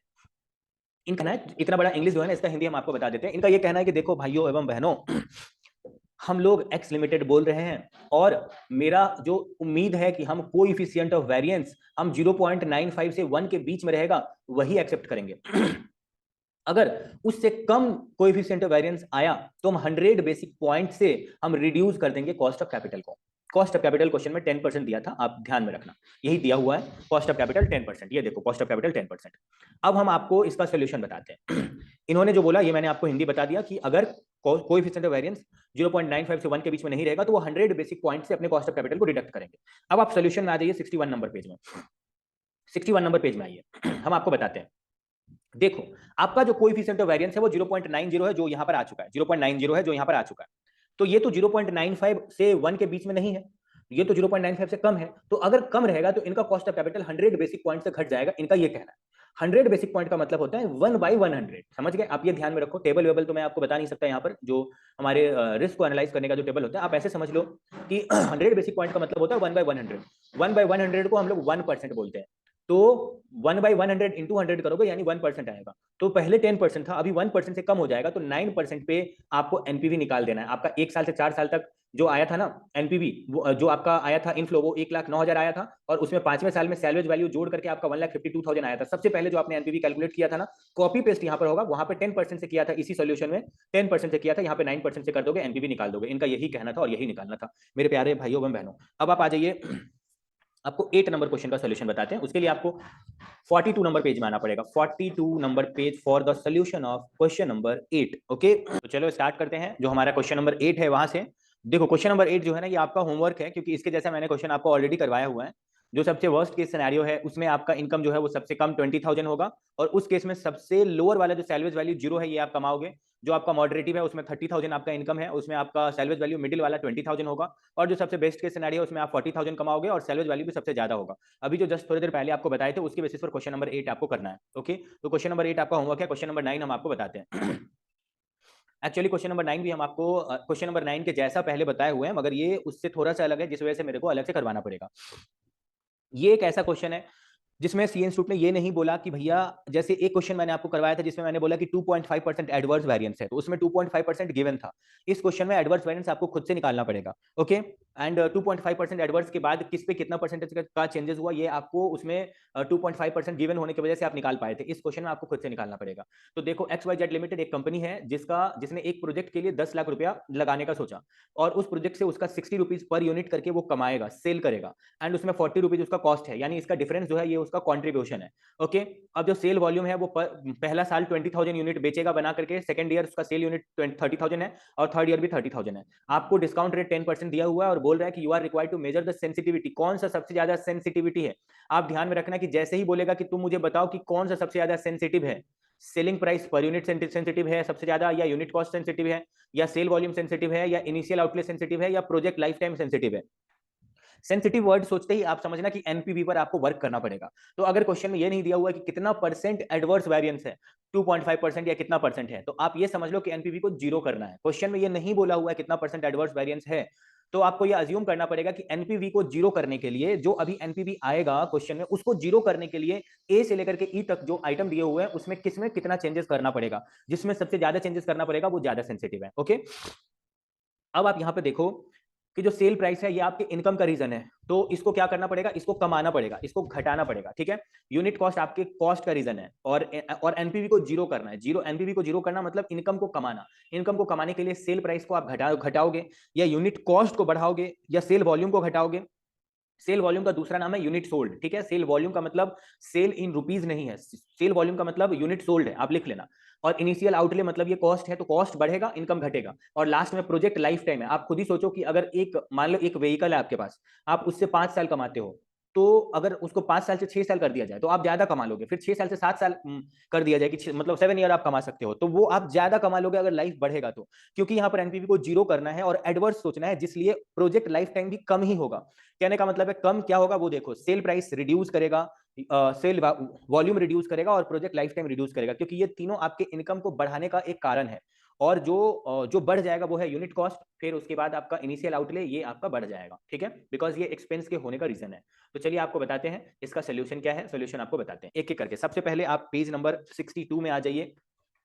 62 जहां पर आपको दिखेगा इसका, इसमें एनपीवी जो है निकाले कैसे हैं वो दिखेगा आपको। तो देखो 62 नंबर पेज, 62 नंबर पेज में नीचे आ जाओ, जहां पर क्वेश्चन नंबर 9 का आपको एनपीवी दिखेगा। देखो अब क्वेश्चन नंबर जो 9 है, इसमें एनपीवी निकालने के लिए सबसे पहले क्या करोगे, आप देखोगे कि भैया देखो पहला साल हम क्या कमाएंगे, 20,000 नंबर ऑफ यूनिट है, और 20 मेरा कंट्रीब्यूशन पर यूनिट है। जो हम कमाएंगे, इनफ्लो का बात हो रहा है यहाँ पर, इनफ्लो का बात हो रहा है, यानी सेल प्राइस पर यूनिट में से कॉस्ट को माइनस करके हम कमाएंगे कितना, 20 रुपीज पर यूनिट मेरा इनफ्लो है, इनकम है। फिर वैसे ही सेकंड ईयर का 30,000 यूनिट है, और इनफ्लो जो है कंट्रीब्यूशन पर यूनिट 20 है, और थर्ड ईयर का भी 30,000 यूनिट है, और इनफ्लो भी 20 है पर यूनिट का। ओके, तो ये मेरा पर यूनिट का इनकम है। अब उसको पीवी फैक्टर से मल्टीप्लाई करना, यानी 10% के पीवी फैक्टर से आप या तो मल्टीप्लाई कर दो, 1 डिवाइड बाय 1.1 करके एक बार दबाओगे तो जो आएगा उसको मल्टीप्लाई कर दो, मतलब 20,000 इंटू 20 करके जो आएगा उससे, और या नहीं तो आप डिवाइडेड बाय 1.1 करो, तो ये पहला साल का पीवी फैक्टर से मल्टीप्लाई करके जो अमाउंट आएगा वही हो जाएगा। आप डिवाइडेड बाय 1.21, ये 1.21 2 साल के पीवी फैक्टर का जो टोटल करके आएगा वो है यहाँ पर। आप या तो ऐसे करो, या नहीं तो आप 30,000 इंटू 20 करके जो अमाउंट आएगा उसको 10% का पीवी फैक्टर का जो सेकंड ईयर का पोर्शन होगा उससे मल्टीप्लाई करोगे तो ये अमाउंट आ जाएगा। फिर आपका थर्ड ईयर में 3 साल के पीवी फैक्टर से या तो डिवाइड करके निकालो, इंस्टीट्यूट डिवाइड करके निकाला है, कभी कभी मल्टीप्लाई करके भी निकालता है इंस्टीट्यूट, आप दोनों में से कोई एक कर सकते हो। यानी 30,000 इंटू 20 इंटू 1 डिवाइड बाय 1.1, यानी 10% का पीवी फैक्टर का थर्ड ईयर का जो पोर्शन आएगा पीवी फैक्टर का, उससे आप मल्टीप्लाई करोगे तो भी वही आंसर आएगा। तीनों को जोड़ दो, और कॉस्ट जो आपका लगा था 10 लाख उसको माइनस कर दो, तो एनपीवी आपका इतना आ गया 3,10,293। अब आप दिमाग में ये बिठा कर रखना कि एनपीवी आपका 3,10,293 है। सारे मतलब सेंसिटिविटी को चेक करने के लिए 3,10,293 एनपीवी कमाना पड़ेगा, एनपीवी को जीरो करना पड़ेगा। तो सबसे पहले उन्होंने बोला कि एनपीवी को जीरो करने के लिए सेल प्राइस को तुमको कितना से कमाना पड़ेगा। आप बोलोगे भैया मुझे नहीं पता कितना से कमाना पड़ेगा, अभी तो सेल प्राइस 60 है ये मुझे पता है। तो अगर अभी सेल प्राइस 60 है तो कितना से कमाओगे कि एनपीवी जीरो हो जाएगा। तो आप बोलोगे ना हम कमा करके जो मतलब सेल प्राइस को रिड्यूस करके कितना सेल प्राइस रखेंगे कि एनपीवी जीरो हो जाएगा, ये मुझे नहीं पता है, हम उसको एस मान लेते हैं। ठीक है, अब आप सम्स को सॉल्व करो, एस मान लोगे। जब एनपीवी जीरो हो जाएगा तो आप बोलोगे कि एनपीवी एक ऐसा पॉइंट है मेरे भाइयों एवं बहनों जहां पर इनफ्लो और आउटफ्लो दोनों बराबर हो जाता है। एनपीवी जहां जीरो रहता है, मतलब NPV equal to zero, that is break even point, एक ऐसा पॉइंट है जहां पर इनफ्लो और आउटफ्लो बराबर हो जाता है। एनपीवी जीरो वही होगा जहां इनफ्लो और आउटफ्लो बराबर हो जाएगा। तो आउटफ्लो 10 लाख है, उतना ही अगर राइट साइड वाला इनफ्लो भी हो जाए, ठीक है, 10 लाख ही अगर राइट साइड वाला इनफ्लो भी हो जाए, तो आंसर ऑफ एनपीवी जीरो हो जाएगा। तो आप बोलोगे ना कि first year 20,000 number of unit, second year 30,000 number of unit, third year 30,000 number of unit, और कितना से सेल कमेगा ये मुझे नहीं पता है। कम सेल रिड्यूस होने के बाद, सेलिंग प्राइस रिड्यूस होने के बाद कितना होगा ये मुझे नहीं पता, उसको मैंने एस मान लिया, तो एस सब जगह लिख दो। और 40 तो सभी में से माइनस होगा, 40 तो सभी, क्योंकि 40 जो है वो कॉस्ट है आपका, सेल प्राइस में से कॉस्ट को माइनस करोगे और पीवी फैक्टर से मल्टीप्लाई करके 20,000 से मल्टीप्लाई करोगे, तभी तो आपका आ पाएगा, तभी तो आपका वैल्यू आ पाएगा फर्स्ट ईयर का इनफ्लो। वैसे ही सेकंड ईयर का करोगे, पीवी फैक्टर 2 साल, दूसरे साल का जो पीवी फैक्टर रहेगा उससे आप मल्टीप्लाई करोगे, एंड थर्ड ईयर का भी ऐसे ही करोगे। इसको सॉल्व करके आप देखोगे कि सिर्फ एस जो है वो मिसिंग है, बाकी सब कुछ दिया हुआ है। एस का वैल्यू आपका आ जाएगा, देखो आपका एस का वैल्यू कितना आएगा, आपका एस का वैल्यू आ जाएगा 55.26, यानी एस को 60 से घटा के 55.26 पर लेके आ जाओगे तो आपका एनपीवी जीरो हो जाएगा। तो आप बोलोगे ये पहले 60 था, उससे 55.26 पे लेके आए, तो कितना कम किए वो ऊपर रखो, एंड पहले जितना था 60 यानी बेस में उसको नीचे रखो, इंटू 100 करो, तो आ जाएगा 7.9% से चेंजेस हो रहा है सेल प्राइस पर यूनिट में। अब इन्होंने दो और अल्टरनेटिव बोला निकालने के लिए सेल प्राइस पर यूनिट के सेंसिटिविटी को, ये दोनों अल्टरनेटिव को आप काट देना, ये दोनों अल्टरनेटिव का जरूरत नहीं है, एक अल्टरनेटिव एग्जाम में दिखा दोगे उसी का आपको पूरा मार्क्स मिलेगा। अब आप आ जाइए बी नंबर में। बी नंबर में बताने से पहले हम आपको एक चीज बताते हैं मेरे भाइयों एवं बहनों कि देखो यहां पर जब आपने सेल प्राइस पर यूनिट को रिड्यूस करके एनपीवी को जीरो किया था, तो उस केस में आप ये बोल रहे थे कि 55.26 एक ऐसा सेलिंग प्राइस है जहां पर एनपीवी जीरो हो जाएगा। तो अगर 55.26 पर एनपीवी जीरो हो जाएगा, तो 55.26 में से 40 माइनस करोगे, 55.26 में से 40 माइनस करोगे, तो मेरा प्रॉफिट का पोर्शन कितना है? प्रॉफिट का पोर्शन मेरा है 15.26, क्योंकि 55.26 एक ऐसा पॉइंट है जितना में सामान बेचेंगे, अगर सेलिंग प्राइस पर यूनिट रखेंगे तो मेरा एनपीवी जीरो हो जाएगा। यहां तो आया है। तो अगर 55.26 पे बेचेंगे और कॉस्ट मेरा 40 है, तो मेरा प्रॉफिट कितना है 15.26 का। तो अब आप रोमन 2 में आ जाइए। रोमन 2 में बोल रहा है कि यूनिट कॉस्ट जो है तुम्हारा 40 है, हम जानते हैं यूनिट कॉस्ट तुम्हारा 40 है, ठीक है। तो जब तुम 55.26 सेलिंग प्राइस पर एनपीवी जीरो कर लिए थे, तब तुम्हारा प्रॉफिट था 15.26, ठीक है। यानी प्रॉफिट तुम्हारा 15.26 ही है जब एनपीवी तुमको जीरो करना रहता है। तो उसको 60 में से हटा दोगे तो जो बचेगा ना 44.74, इतना कॉस्ट को कर दोगे, यानी कॉस्ट को 40 से ऊपर लेके चले जाओगे, 44.74 कर दोगे, तभी एनपीवी जीरो हो जाएगा। आप दो में से कोई एक तरीका समझो, या तो आप सेलिंग प्राइस को 60 से 55.26 पे कर दो, तो उसका और 40 के बीच का जो डिफरेंस है उतना प्रॉफिट का पोर्शन है। वो प्रॉफिट आप 60 में से माइनस कर दो, तो जितना बचेगा उतना कॉस्ट है। अगर आप उतना को कॉस्ट मान लोगे, यानी कॉस्ट को 40 नहीं मान के 44.74 आप मानने को तैयार हो जाते हो, तो आप ये कह सकते हो कि एनपीवी तब भी जीरो हो जाएगा जब आप सेलिंग प्राइस 60 ही रखोगे, मगर कॉस्ट को 40 से बढ़ा करके 44.74 कर दोगे। आई होप आप समझ गए होंगे। नहीं समझे तो बैक करिए थोड़ा सा वीडियो, फिर से देखिए, समझ में आ जाएगा। एंड 44.74 अभी हो चुका है, और उसमें 40 वो पहले था, उसको माइनस कर दो, 40 बेस है, जो पहले 40 था उसको नीचे रखो, इंटू 100 करो, तो इसमें 11.85 से चेंजेस है। ये आप चेंजेस, सेंसिटिविटी इसमें इतना है। ऑल्टरनेटिव को साइड करो, ऑल्टरनेटिव नहीं करना है, ठीक है। अब आप आज ये C number, sale volume. Sale volume का मतलब होता है नंबर ऑफ यूनिट सोल्ड। तो नंबर ऑफ यूनिट सोल्ड आप ये मान के चलो कि देखो, आप बोलोगे ना कि भाई ऐसे समझो कि मेरे को एनपीवी जो आया है ना 3,10,293 एनपीवी आया है, उतना ही उतना ही से मेरे को सेल को कमाना है। तो अगर उतना ही से आपको सेल को कमाना है, तो आपका टोटल इनफ्लो कितना आया था? आप एक बार सोल्यूशन में चलिए, सोल्यूशन में आओ एक बार, नीचे मैं आपको दिखाता हूं। आपका जो टोटल इनफ्लो है ना, जहां पर हम अभी मार्क कर रहे हैं वो देखना, टोटल इनफ्लो आपका 13,0293 है इनफ्लो का टोटल। यानी 10 लाख माइनस करने से पहले जो आपका इनफ्लो का टोटल आया है वो 13,10,293 है, 13,10,293 है। यानी ये आपका इनफ्लो का टोटल है, इतना आप टोटल कमा रहे हो। अगर इस 13,10,293 के जगह पे आप इसमें 3,10,293 कम कमाए रहते, तो आपका 10 लाख माइनस 10 लाख हो जाता और एनपीवी जीरो ही हो जाता। कहने का मतलब है, अगर आप इनफ्लो 13,10,293 कमा रहे हो, उसको अगर उसमें से एनपीवी माइनस कर दोगे तो जितना आएगा, अगर आप उतना ही कमाए रहते तो आपका उसमें से आउटफ्लो को माइनस करके जीरो आ जाता और एनपीवी जीरो हो जाता।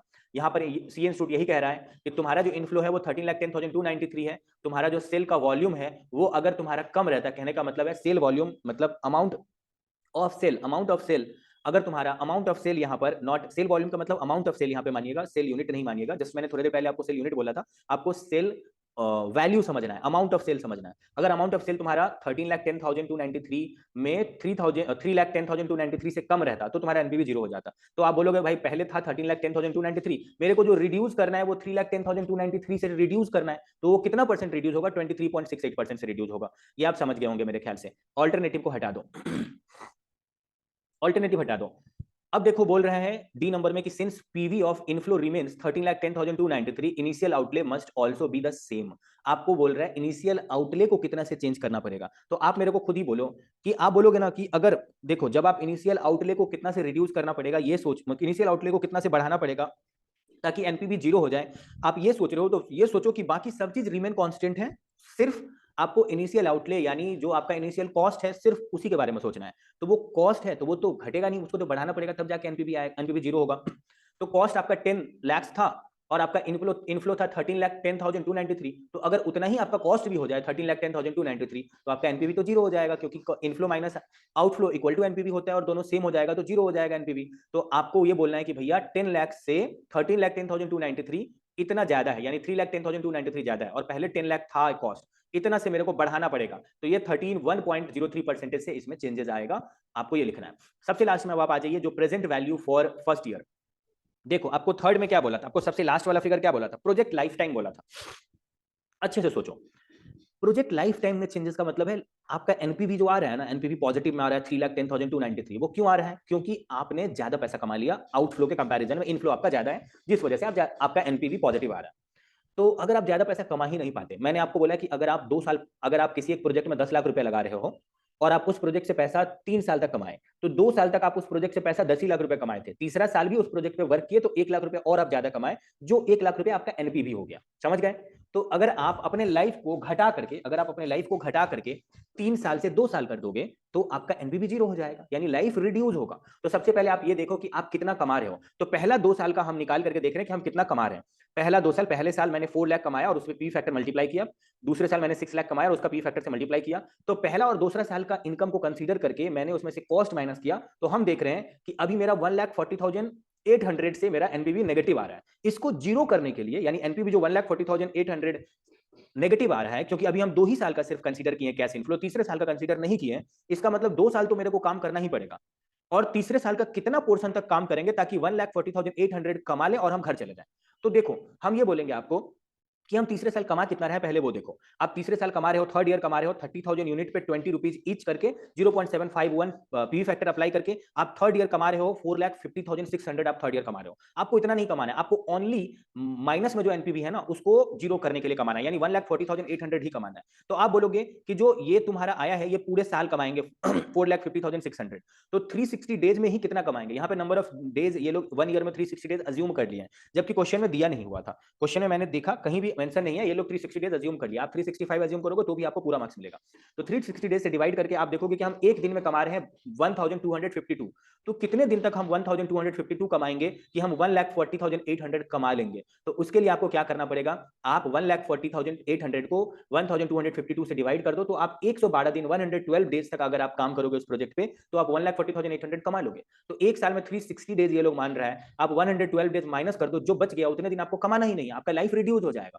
लाइफ कितना हो जाएगा वो देखो 2 ईयर आपने वर्क किया है और थर्ड ईयर का 360 डेज में आप सिर्फ 112 डेज काम किए हो, तो 112 डिवाइड बाय 360 करोगे तो आंसर आएगा 0.311 और उसमें 2 ईयर को ऐड कर दो तो 2.311 हो जाएगा। यानी 3 साल से आप 2.311 ईयर पर शिफ्ट हो रहे हो, तो कितना रिड्यूस किए वो ऊपर में लिखो, एंड 3 साल पहले लाइफ था बेस का वो नीचे में लिखो, इनटू 100 करो, यानी यहां पर आपका जो चेंजेस है वो 22.97 से चेंजेस है। ओके, आशा करते हैं कि आपको समझ में आ गया होगा। ओके चलो, ये वाला तो क्वेश्चन आपको समझ में आ गया। एंड उसके बाद आप 10 नंबर क्वेश्चन आपका होमवर्क है, क्योंकि 10 नंबर क्वेश्चन इसी के जैसा सेंसिटिव वाला है जो मैंने करवाया है, बहुत ही इजी सा क्वेश्चन है। 10 नंबर क्वेश्चन आपका होमवर्क है, आप इसको कर लेना, ये कॉपी पेस्ट है जैसा मैंने अभी आपको करवाया। 11 नंबर क्वेश्चन पे बात करते हैं। 11 नंबर क्वेश्चन भी इजी ही है, मैं आपको ये करवा देता हूँ। देखो, बोल रहा है कि 11 नंबर क्वेश्चन में आपको करवा देता हूँ, थोड़ा भी आपको फर्क ना लगे इसीलिए। देखो, बोल रहा है कि रेड लिमिटेड जो है वो रेड लिमिटेड एक प्रोजेक्ट को कंसीडर कर रहा है और उसमें उसका 10,000 रुपया खर्चा हो रहा है, और फर्स्ट ईयर के एंड में रेकरिंग कॉस्ट 4,000, सेकंड ईयर के एंड में 5,000 लग रहा है। फर्स्ट ईयर में उसका सेविंग 12,000, सेकंड ईयर में उसका सेविंग 14,000 होगा। 9% कॉस्ट ऑफ कैपिटल है और पीवी फैक्टर यहां पर दिया हुआ है। आपको बोल रहा है बताओ most sensitive to affect the acceptability of the project.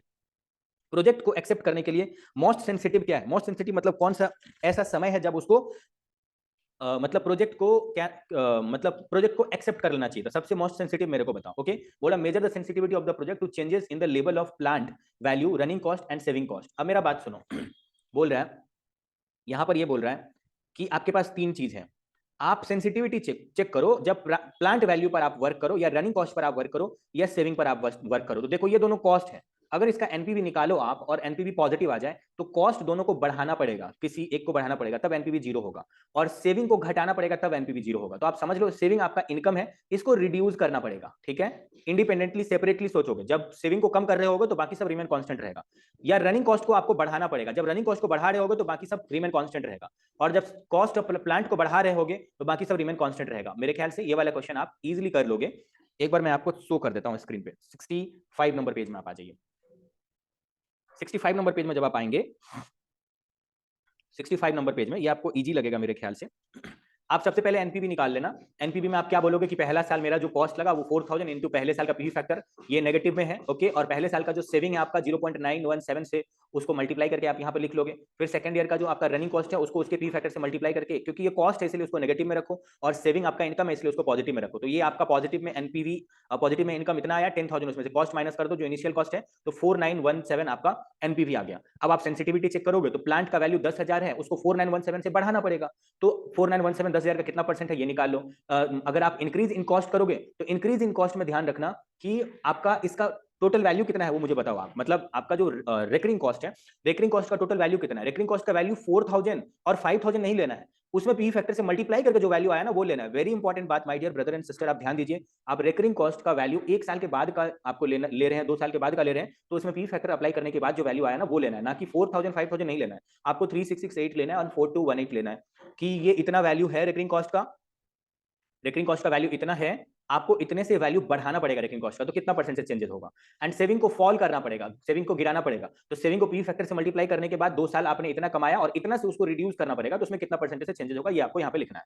Okay, ये आप यहाँ लिख देंगे। तो सबसे ज्यादा मोस्ट सेंसिटिव क्या है वो आप मुझे बताइए, यहाँ पर किसका सबसे ज्यादा परसेंटेज आपको सबसे ज्यादा, देखो यहाँ पर बोल रहे हैं hence the saving factor is most sensitive.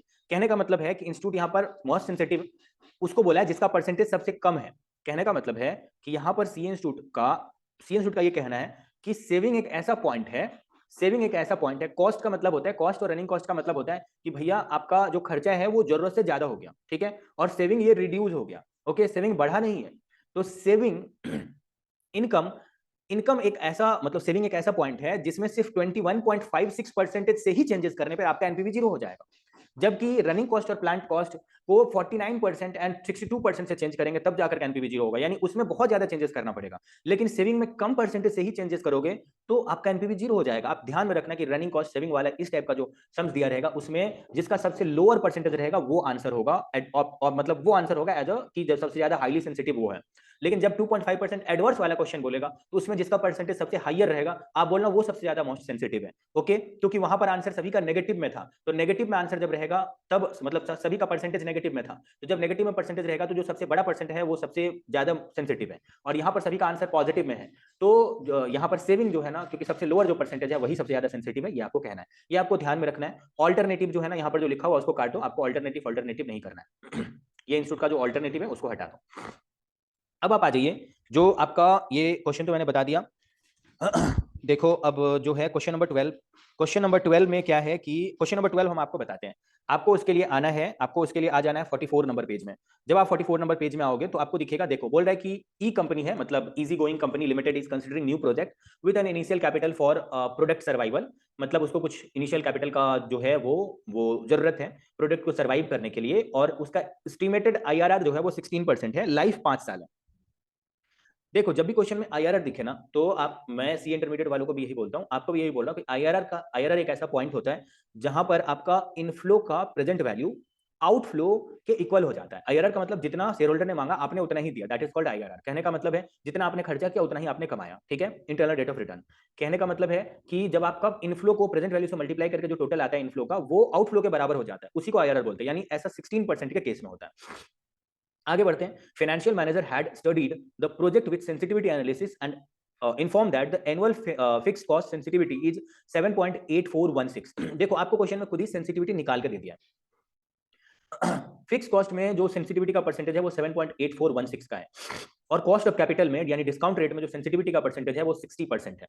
आपको अदर इन्फॉर्मेशन में पीवी रेशियो दे दिया 70%, वेरिएबल कॉस्ट दे दिया 60%, एनुअल कैश फ्लो दे दिया 57,500। आपको बोल रहा है डेप्रिसिएशन को इग्नोर करो on initial investment and impact of taxation को भी इग्नोर करो। तुम मेरे को बताओ, कैलकुलेट करो कि initial investment of the project बताओ, तुम मुझे एनपीवी बताओ, तुम मुझे एनुअल फिक्स कॉस्ट बताओ, तुम मुझे estimated annual unit of sale बताओ, तुम मुझे बीईपी बताओ 5% के हिसाब से, और सभी का क्यूमुलेटिव फिगर यहाँ पे दे दिया, मतलब 5 ईयर का मेरे को बताओ और सभी का पी फैक्टर दे दिया। तो अब आप सोल्यूशन में आ जाइए जहां पर मैं आपको बताना चाहता हूं कि क्वेश्चन नंबर 12 का क्या होगा। 67 नंबर पेज में आ जाइए 67 नंबर पेज देखो, आप ऐसे समझो कि सबसे पहले आपको क्या बोला, इनिशियल इन्वेस्टमेंट बताओ, तो आप बोलोगे ना कि भाई हम 57,500 पर ईयर कमाते हैं, और 16% के पीवी फैक्टर पर जितना हम कमाएंगे ना, क्योंकि 16% के पीवी फैक्टर पर इनफ्लो और आउटफ्लो बराबर हो जाएगा, तो जो हम कमाएंगे इनफ्लो वो मैंने निकाल लिया, यही मेरा आउटफ्लो रहा होगा। आईआरआर का मतलब होता है बीईपी का पॉइंट, बी मतलब ब्रेक इवन पॉइंट का मतलब एक ऐसा पॉइंट जहां पे ना हम कुछ कमाए ना कुछ गवाए, कहने का मतलब है जहां मेरा इनफ्लो और आउटफ्लो दोनों बराबर हो जाता है। तो 16% का 5 ईयर का पीवी फैक्टर निकाल के यहां लिख दो, उसको 57,500 से मल्टीप्लाई कर दो, तो 16% पे आप जो कमा रहे हो ना यही आपका कॉस्ट इनफ्लो भी रहा होगा, तभी ये आईआरआर 16% हो पाया। तो आपका पहला आंसर निकल गया। दूसरा आंसर आपको वो बोल रहा है कि मेरे को बताओ एनपीवी कितना होगा आप बोलोगे सबसे पहले तो आप कॉस्ट ऑफ कैपिटल, देखो ये आपको नेट प्रेजेंट वैल्यू निकालने के लिए बोल रहा है, तो नेट प्रेजेंट वैल्यू निकालने के लिए आप बोलो कि भाई, मतलब आप ऐसे समझो कि आईआरआर आया है 16% पे, तो आईआरआर को बोलते हैं जहां एनपीवी जीरो हो जाता है, ठीक है। तो अगर ये एनपीवी पूछ रहा है आपसे, इसका मतलब एनपीवी का कोई पॉजिटिव वैल्यू है, अमाउंट है, पॉजिटिव वैल्यू है, एनपीवी जीरो नहीं है, एनपीवी एक पॉजिटिव अमाउंट है। एनपीवी का वैल्यू 10,000, 15,000, 20,000, 30,000 कुछ भी हो सकता है, जीरो नहीं होगा। तो जब आप डिस्काउंट रेट को घटाते हो तो एनपीवी आपका जीरो आने लगता है, मतलब एनपीवी आपका पॉजिटिव आने लगता है। और डिस्काउंट रेट को जब आप बढ़ाते हो तब आपका एनपीवी जीरो की तरफ चला जाता है। समझ गए? तो यहां पर आप देखो कि आप ये अज्यूम कर लो कि उस केस में जितना डिस्काउंट रेट रहा होगा जब मेरा एनपीवी पॉजिटिव आएगा, ये आपको नहीं पता है, तो आप उसको एक्स मान लो। तो एक्स जो है ना, आप ऐसे समझो कि 16 में से x को घटा दो, ठीक है, 16 में से x को घटा दो, और x का मतलब वही डिस्काउंट रेट रहा होगा जब एनपीवी मेरा पॉजिटिव आया होगा।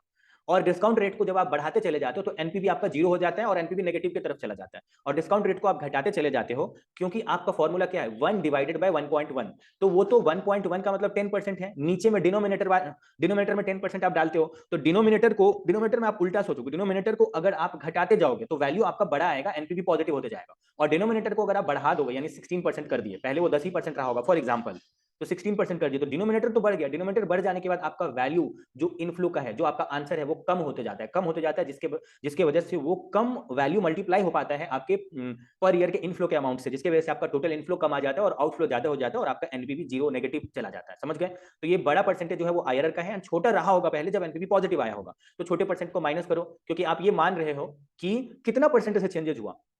तो आपको क्वेश्चन में दिया हुआ है कि कॉस्ट ऑफ कैपिटल 60% से चेंज हुआ, आपको क्वेश्चन में दिया हुआ कि कॉस्ट ऑफ कैपिटल 60% से चेंज हुआ, तो आप बोलोगे कि वो कितना परसेंट रहा होगा कि 60% से चेंज होने के बाद वो 16% यानी एनपीवी जीरो वाला सिचुएशन रह गया। तो आप बोलोगे 16% अभी है और कितना परसेंट से कम हुआ, उसको मतलब आप ये माने हो कि x है, आप उसको ऊपर रखो, मतलब x में से x को 16 में से माइनस करके जो आएगा उतना कम हुआ, एंड x को नीचे रखो इक्वल टू वो 60% है, यानी चेंजेस कितना हुआ वो दिया हुआ है। सॉल्व करके आपका x का वैल्यू 10% आ जाएगा, यानी पहले 10% था, अभी 16 हो गया है, तो 10 और 16 के बीच का डिफरेंस 6 है, और 6 जो है वही 10 का 60% है। तो ये आपका आंसर आ गया एक ठो। जब आपका ये 10% आ ही गया है तो 10% पर आप कैश इनफ्लो निकालो, 5 साल का पी फैक्टर का टोटल करो, उसमें से आपका जो कैश मतलब इनिशियल आउटले जो रोमन 1 में निकाला था, यानी इनिशियल इन्वेस्टमेंट, वो आप माइनस कर दो, ये आपका एनपीवी हो जाएगा।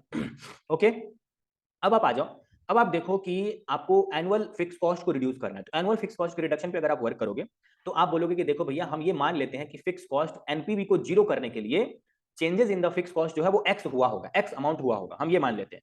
तो अगर आप ये मानोगे तो आप बोलोगे कि आपका जो टोटल इनकम है, जब देखो जब आपका एनपीवी पॉजिटिव आया था, जब आपका एनपीवी इतना आया था, देखो 29,727.50, एनपीवी जब आपका पॉजिटिव आया था उसको आप यहां पे लिख लो 29,727.50, इस एनपीवी को लिख लो, और आप बोलोगे कि इसको कितना से कम, मतलब इसको कितना से रिड्यूस करें। तो आप बोलोगे कि देखो मेरा जो 5 साल का पी फैक्टर का टोटल है, उतना को हम उस फिक्स कॉस्ट के अमाउंट से मल्टीप्लाई कर देंगे, और जो मतलब मल्टीप्लाई करके आएगा मुझे उतना ही से कमाने पे एनपीवी मेरा जीरो हो जाएगा। देखो अच्छे से सुनो, फिक्स कॉस्ट को कितना से कम करेंगे उसको आपने एक्स मान लिया, और एक्स मानने के बाद उसको आप एक ही साल तो कम नहीं करोगे, पर ईयर कम करोगे, तो पर ईयर मतलब टोटल 5 साल के पीवी फैक्टर के टोटल से मल्टीप्लाई कर दो, तो जो मल्टीप्लाई करके आएगा उतना अमाउंट से फिक्स कॉस्ट कम होगा, और वो अमाउंट एनपीवी के अमाउंट का इक्वल होना चाहिए, तभी तो एनपीवी जीरो हो पाएगा। तो एनपीवी का अमाउंट से उसको माइनस कर दो और आंसर जीरो आ जाना चाहिए, इक्वल टू जीरो हो गया। अब जब जीरो हो गया तो एक्स को सॉल्व करके आप वो अमाउंट निकाल लो 7841.60, इतना ही से फिक्स कॉस्ट कम हुआ होगा। तो अगर ये कम हुआ है 7841.60, और 7841.60 अपने आप में कितना परसेंट से चेंजेस है, ये क्वेश्चन में दिया हुआ है कि फिक्स कॉस्ट का परसेंटेज ऑफ चेंजेस 7.8416 है, और आपने अमाउंट भी निकाल लिया 7841.60। अब आप इसको अगर मतलब 7841.60 को डिवाइड कर दोगे इस परसेंटेज से, तो आपको पता चल जाएगा कि फिक्स कॉस्ट पहले 1 लाख रहा होगा, जिसमें सिर्फ 7841 से चेंजेस करने से मेरा जो एनपीवी है वो जीरो हो जाएगा। अब आप आ जाइए estimated annual unit of sales जो है उसका बताते हैं।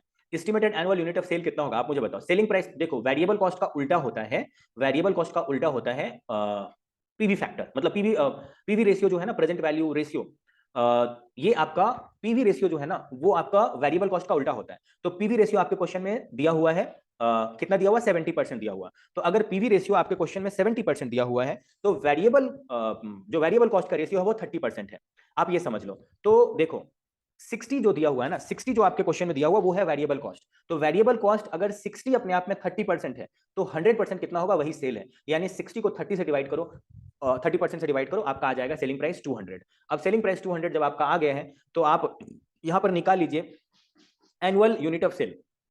देखो एनुअल यूनिट ऑफ सेल, आप यहां पर पीवी रेशियो का फॉर्मूला सीए इंटरमीडिएट कॉस्ट में मार्जिनल कॉस्टिंग में पढ़े होंगे कि PV ratio equal to contribution by sale होता है। तो सेल तो आपको देखो, सेल तो आपको पता चल ही गया। देखो यहां पर आप क्या करोगे, पीवी रेशियो में जब आप annual fix cost plus fix cost divide by PV ratio करोगे, एनुअल यूनिट ऑफ सेल करोगे, तो देखो आप यहां पर क्या लिखोगे, आपका यहां पर क्वेश्चन में क्या दिया हुआ था, एनुअल कैश फ्लो दिया हुआ था। आप अपने कंट्रीब्यूशन में क्या लोगे वो सबसे पहले देखो। कंट्रीब्यूशन को आप दो तरीका से निकाल सकते हो। एक कंट्रीब्यूशन में है जिसमें आप फिक्स कॉस्ट में आप वेरिएबल कॉस्ट में अगर आप ऐड कर दोगे बाकी के सभी कॉस्ट को एंड प्रॉफिट को, तो आपका कंट्रीब्यूशन आ जाएगा। और या नहीं तो आप कंट्रीब्यूशन निकालने के लिए आप ये कह सकते हो कि जो मैंने कमाया, मतलब देखो कंट्रीब्यूशन के बाद का पोर्शन क्या है, आप कंट्रीब्यूशन को सेल माइनस वेरिएबल कॉस्ट से निकाल सकते हो। Sale minus variable cost equal to contribution. या दूसरा तरीका कि कंट्रीब्यूशन के बाद के पोर्शन सभी को ऐड कर दो तो भी कंट्रीब्यूशन आ जाएगा। तो कंट्रीब्यूशन के बाद क्या आता है, फिक्स कॉस्ट एंड प्रॉफिट, क्योंकि कंट्रीब्यूशन में से फिक्स कॉस्ट माइनस करते हैं तो प्रॉफिट आता है। तो फिक्स कॉस्ट प्लस प्रॉफिट को कंट्रीब्यूशन बोलते हैं। और पीवी रेशियो का यहां पर फॉर्मूला अप्लाई करना, सीएन इंस्टीट्यूट जो फॉर्मूला अप्लाई किया है ना, वो थोड़ा सा घुमा के किया। पीवी रेशियो को यहां लिखना चाहिए था और सेल वैल्यू को नीचे में लिखना चाहिए था। सीएन इंस्टीट्यूट ने क्रॉस मल्टीप्लाई करके लिखा है। तो पीवी रेशियो यहां पर 70% दिया हुआ है, कंट्रीब्यूशन हो जाएगा फिक्स कॉस्ट प्लस प्रॉफिट, और प्रॉफिट का मतलब होता है annual cash inflow. Annual cash inflow, तो एनुअल कैश इनफ्लो 57,500 है, फिक्स कॉस्ट 1 लाख है, इसको आप कंट्रीब्यूशन की जगह पे रखो। सेल आपका 2,25,000, यानी आप ये समझो ना कि क्या बोलते हैं, आपका जो सेल का अमाउंट है, आप यहां पर सेल निकाले हैं 200, ओके। और आप थोड़ा सा पहले चलिए, थोड़ा सा पहले चलिए, जब आपको हम दिखाते हैं कि ये वाला रोमन 1 तो क्लियर है, रोमन 2 भी आपका क्लियर है, रोमन 3 जो है, देखो आपको क्वेश्चन में इन्होंने क्या क्या दिया था, आपको आईआरआर दे दिया था, फिक्स कॉस्ट का सेंसिटिविटी दे दिया था, एंड 57,500 ये भी दे दिया था। देखो आपको पीवी रेशियो का फॉर्मूला उन्होंने दे दिया। यहाँ पर सेल वैल्यू को आप सेल को एज इट इज ही रहने दो, सेल को एज इट इज ही रहने दो। सेल वैल्यू आपको नहीं पता है, सेल वैल्यू आपको नहीं पता है, आपको क्या क्या पता है, आपको कंट्रीब्यूशन पता है। कंट्रीब्यूशन मतलब एनुअल फिक्स कॉस्ट, मतलब ये जो फिक्स कॉस्ट है प्लस एनुअल कैश फ्लो, इस दोनों को जोड़ के ऊपर में रखो और 70% से उसको डिवाइड कर दो, तो आपको सेल वैल्यू पता चल जाएगा 2,25,000। 2,25,000 अगर सेल वैल्यू है तो उसको जो यूनिट पर यूनिट का प्राइस है उससे डिवाइड कर दो, आपको पता चल जाएगा टोटल नंबर ऑफ यूनिट कितना आपने सेल किया वो आपको पता चल जाएगा। और बीपी का फॉर्मूला आपको पता ही होगा, fix cost by contribution per unit होता है। तो फिक्स कॉस्ट आपको 1 लाख पता है, और कंट्रीब्यूशन पर यूनिट यानी selling price per unit minus variable cost per unit. Selling price per unit 200 आपने निकाला, उसमें से variable cost per unit 60 minus कर दो, तो कंट्रीब्यूशन पर यूनिट 140 आ जाएगा, उससे उसको डिवाइड कर दोगे, आंसर ये वाला आ जाएगा।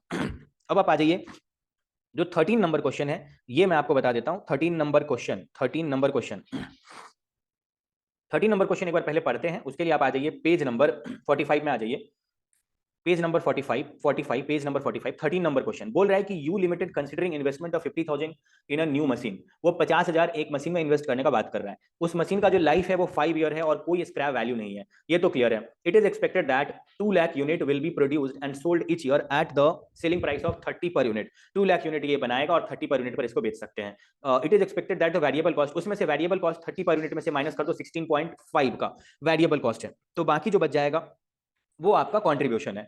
उसके बाद फिक्स कॉस्ट आपका 10 लाख पर ईयर का माइनस हो जाएगा, पर ईयर का माइनस होगा। कॉस्ट ऑफ कैपिटल आपका 12% है, और जितना एक्सेप्टेबल लेवल ऑफ रिस्क है, जितना आपका कंपनी रिस्क एक्सेप्ट कर सकता है वो है 20%। इसको ध्यान में रखना, सबसे लास्ट में काम आएगा। यानी आप ऐसे समझ लो कि 20% ही कंपनी अगर रिस्क को एक्सेप्ट कर सकता है तो ये सबसे लास्ट में आपको काम आएगा। आपको बोल रहा है कि तुम मेरे को बताओ कि तुम्हारा सबसे ज्यादा सेंसिटिव कौन सा है। अगर एनपीवी को तुमको जीरो करना है, तो एनपीवी में चेंजेस का मतलब वो एनपीवी को जीरो करना है, तो सेल प्राइस में बताओ, सेल वॉल्यूम में बताओ, और वेरिएबल कॉस्ट में बताओ। तो ये मैंने आपको सभी बता दिया है। ये एबीसी कैसे निकालेंगे ये आप सॉल्यूशन देख करके खुद से भी निकाल सकते हो। आप 12% के हिसाब से एनपीवी निकालना, और उस एनपीवी को जीरो करने के लिए इन तीनों में कितना परसेंट से चेंजेस करना पड़ेगा, वही सबसे ज्यादा सेंसिटिव है, ये आप आंसर में बता देना।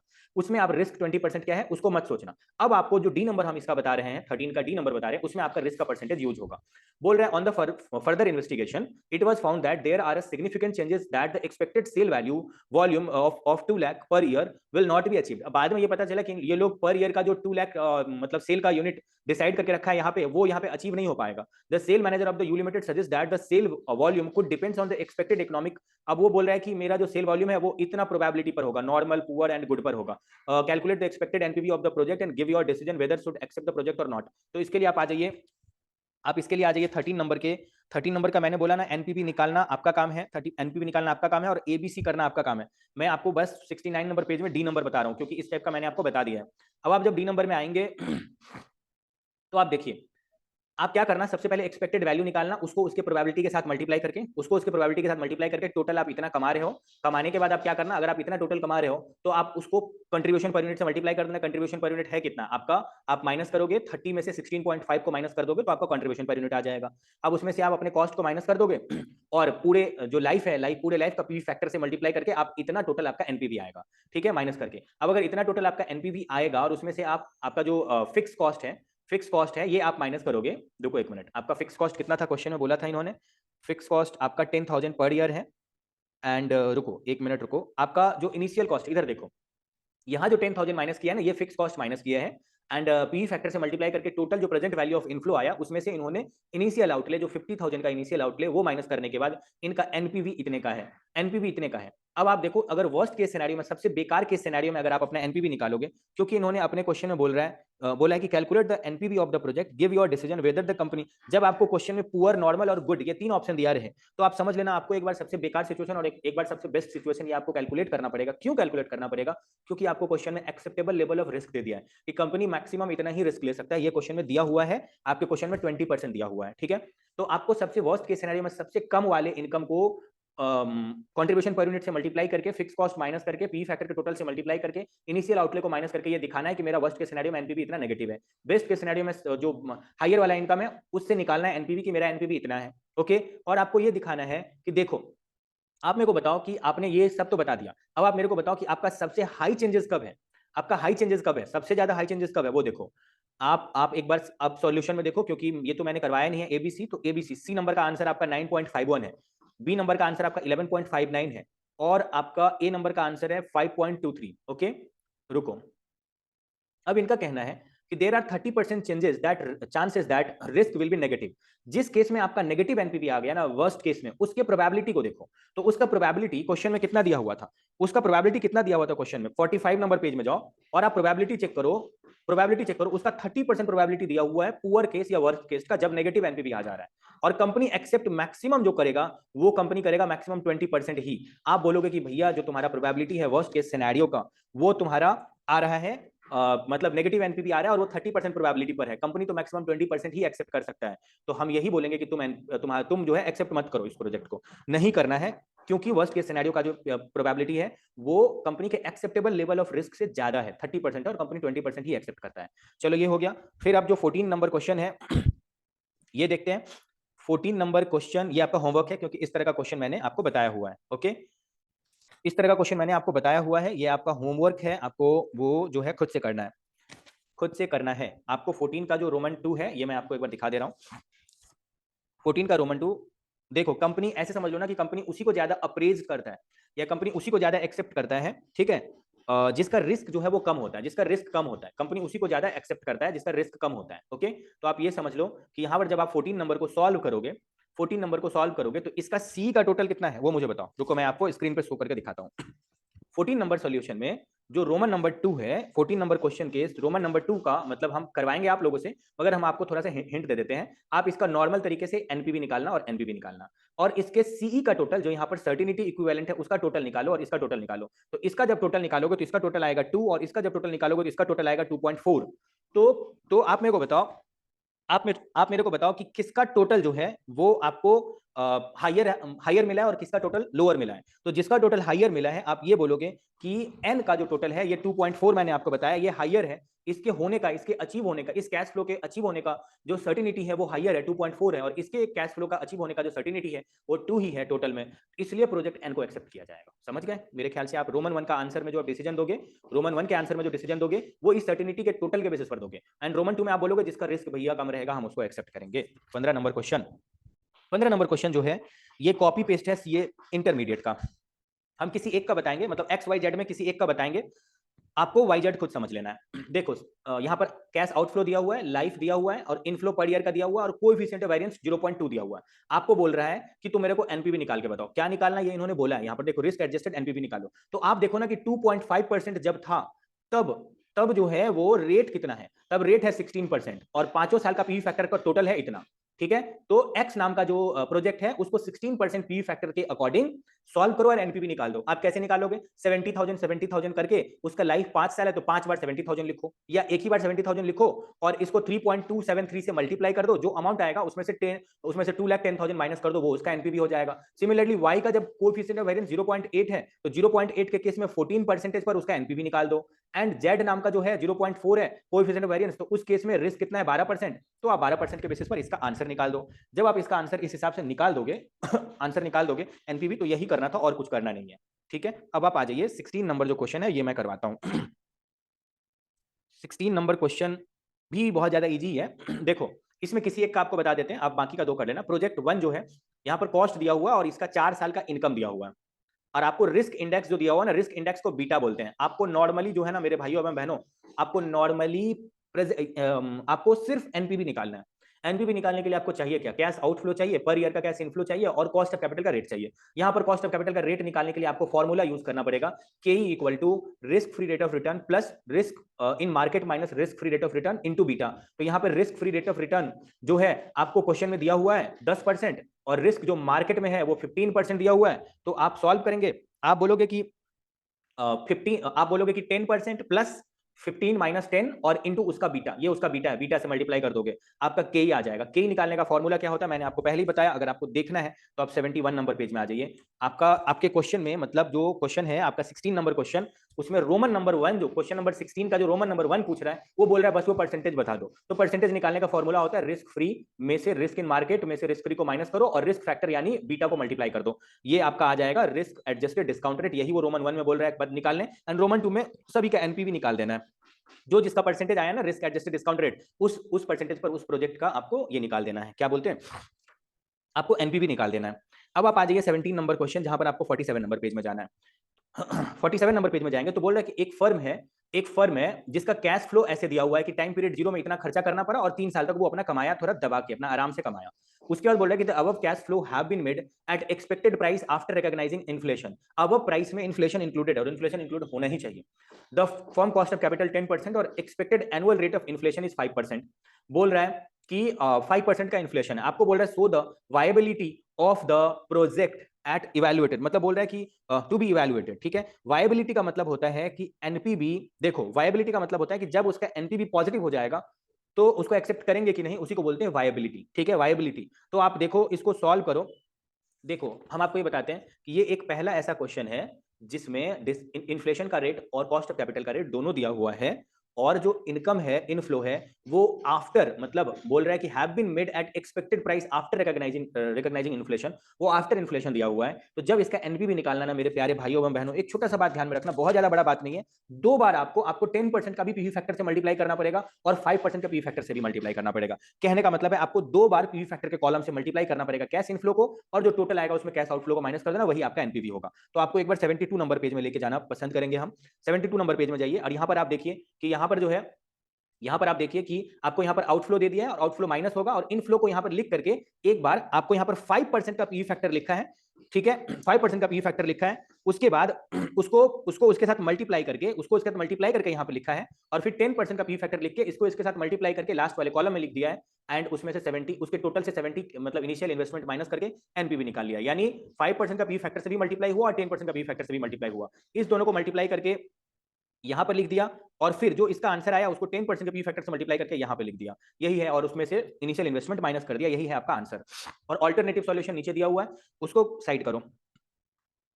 अल्टरनेटिव सॉल्यूशन से आपको मतलब नहीं है, जो मैंने एक बताया ना आप वही करोगे। अब आप आगे बढ़िए अब आप आगे बढ़िए। क्वेश्चन नंबर 18 जो है वो 17 का कॉपी पेस्ट है, ये क्वेश्चन नंबर 18 आपका होमवर्क है। फिर आप 19 नंबर जो क्वेश्चन है वो सेम एज इलस्ट्रेशन नंबर 2 है, जो मैंने इलस्ट्रेशन नंबर 2 आपको बताया उसके जैसा ही है। Same to same. Question number 20 में आइए। ये क्वेश्चन नंबर 20 हम पहले आपको समझाना पसंद करेंगे। चलिए आपको पहले हम समझाते हैं। देखो एक फर्म है has an investment proposal requiring N outlay of 80,000। एक फर्म है जिसको 80,000 रुपए किसी प्रोजेक्ट में इन्वेस्ट करना पड़ रहा है। Investment proposal is expected to have 2 years economic life with no salvage value. उस प्रोजेक्ट का लाइफ 2 साल है, उसके सैल्वेज वैल्यू कुछ भी नहीं है। ईयर 1 में बोल रहा है कि there is 40% probability that cash inflow after tax will be 50,000। Year 1 में 50,000 हम कमाएंगे, इसके होने का चांस 40% है, और ईयर 2 में हम 0.6% है कि हम 60,000 कमाएंगे आफ्टर टैक्स। आपको यहां पर जो दिया हुआ है वो देखो, आपको यहां पर ईयर 1 का सीधा सीधा दे दिया है कि ईयर 1 में देखो, ईयर 1 में 50,000 और 60,000। यहां पर आपको ईयर 2 में आपको प्रोबेबिलिटी के साथ बताया है कि देखो ईयर 2 में तुम्हारा ये प्रोबेबिलिटी के साथ तुम कमाओगे और ये वाला तुम प्रोबेबिलिटी के साथ कमाओगे। तो आपको हम यहां पर एक रास्ता बताना चाहेंगे मेरे भाइयों एवं बहनों कि टोटल यहां पर कितना पाथ है वो मुझे बताओ। पाथ मतलब कितने रास्ता है। ईयर 2 में टोटल 6 ठो रास्ता आपको बता दिया है, 6 रास्ता है, ठीक है, टोटल 6 रास्ता है, 3 और 3 6, यहां पर 3 है और यहां पर 3 है, तो टोटल 6 रास्ता है ईयर 2 के लिए।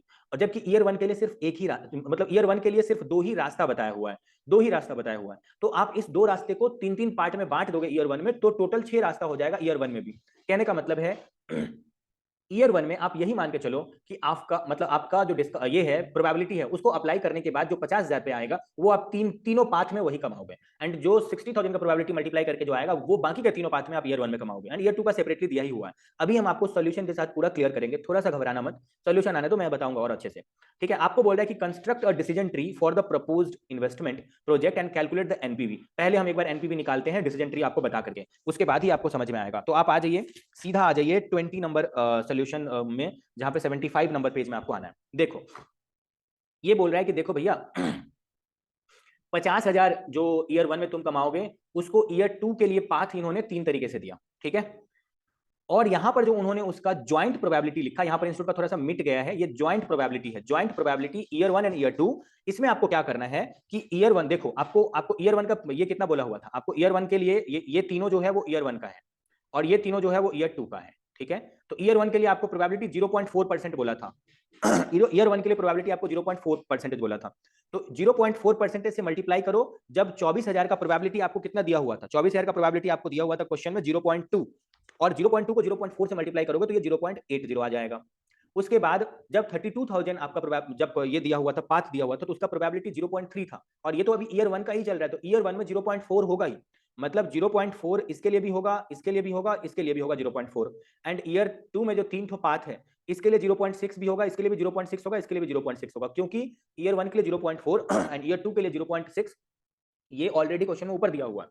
और सब डिवाइड करने के बाद इसका खुद का जो प्रोबेबिलिटी दिया हुआ उसके साथ भी ये मल्टीप्लाई होगा, तो इसका खुद का प्रोबेबिलिटी 0.4 के साथ मल्टीप्लाई होकर के, यानी इसका खुद का प्रोबेबिलिटी 0.2 है, तो 0.4 के साथ मल्टीप्लाई होकर 0.08 हो जाएगा। इसका खुद का प्रोबेबिलिटी क्वेश्चन में दिया हुआ है आपका कितना दिया हुआ क्वेश्चन में बताओ, 0.3 दिया हुआ, तो 0.3 0.4 के साथ मल्टीप्लाई होकर 0.12 हो जाएगा। सिमिलरली इसका जो प्रोबेबिलिटी है वो 0.5 है, वो 0.4 से मल्टीप्लाई होकर 0.20 हो जाएगा। फिर इसका जो प्रोबेबिलिटी है क्वेश्चन में दिया हुआ है वो 0.4 दिया हुआ है, वो 0.6 से मल्टीप्लाई होकर के 0.24 हो जाएगा। सिमिलरली उसके नीचे का दोनों को कर देंगे। तो ये है डिसीजन ट्री प्रेजेंट करना। अब मैंने आपको बताया था कि सबसे पहले आप ईयर 1 के लिए लिखोगे कैश फ्लो, फिर आप ईयर 2 के लिए कैश फ्लो लिखोगे। तो ईयर 1 के लिए आपको क्या करना है कि जो 50,000 दिया है और जो 60,000 दिया है, 50,000 को 3 पार्ट में, तीन ठो पाथ में बांट लेना है आपको। यहां पर देखो, यहां पर उन्होंने भी पाथ लिखा है, ठीक है, ये देखो उन्होंने पाथ बोला। ईयर 1 का जो पाथ है ना वो आपका, देखो ये थोड़ा सा ज्यादा कट जा रहा है, इसको थोड़ा ठीक करते हैं, इरेजर से इसको थोड़ा ठीक करते हैं।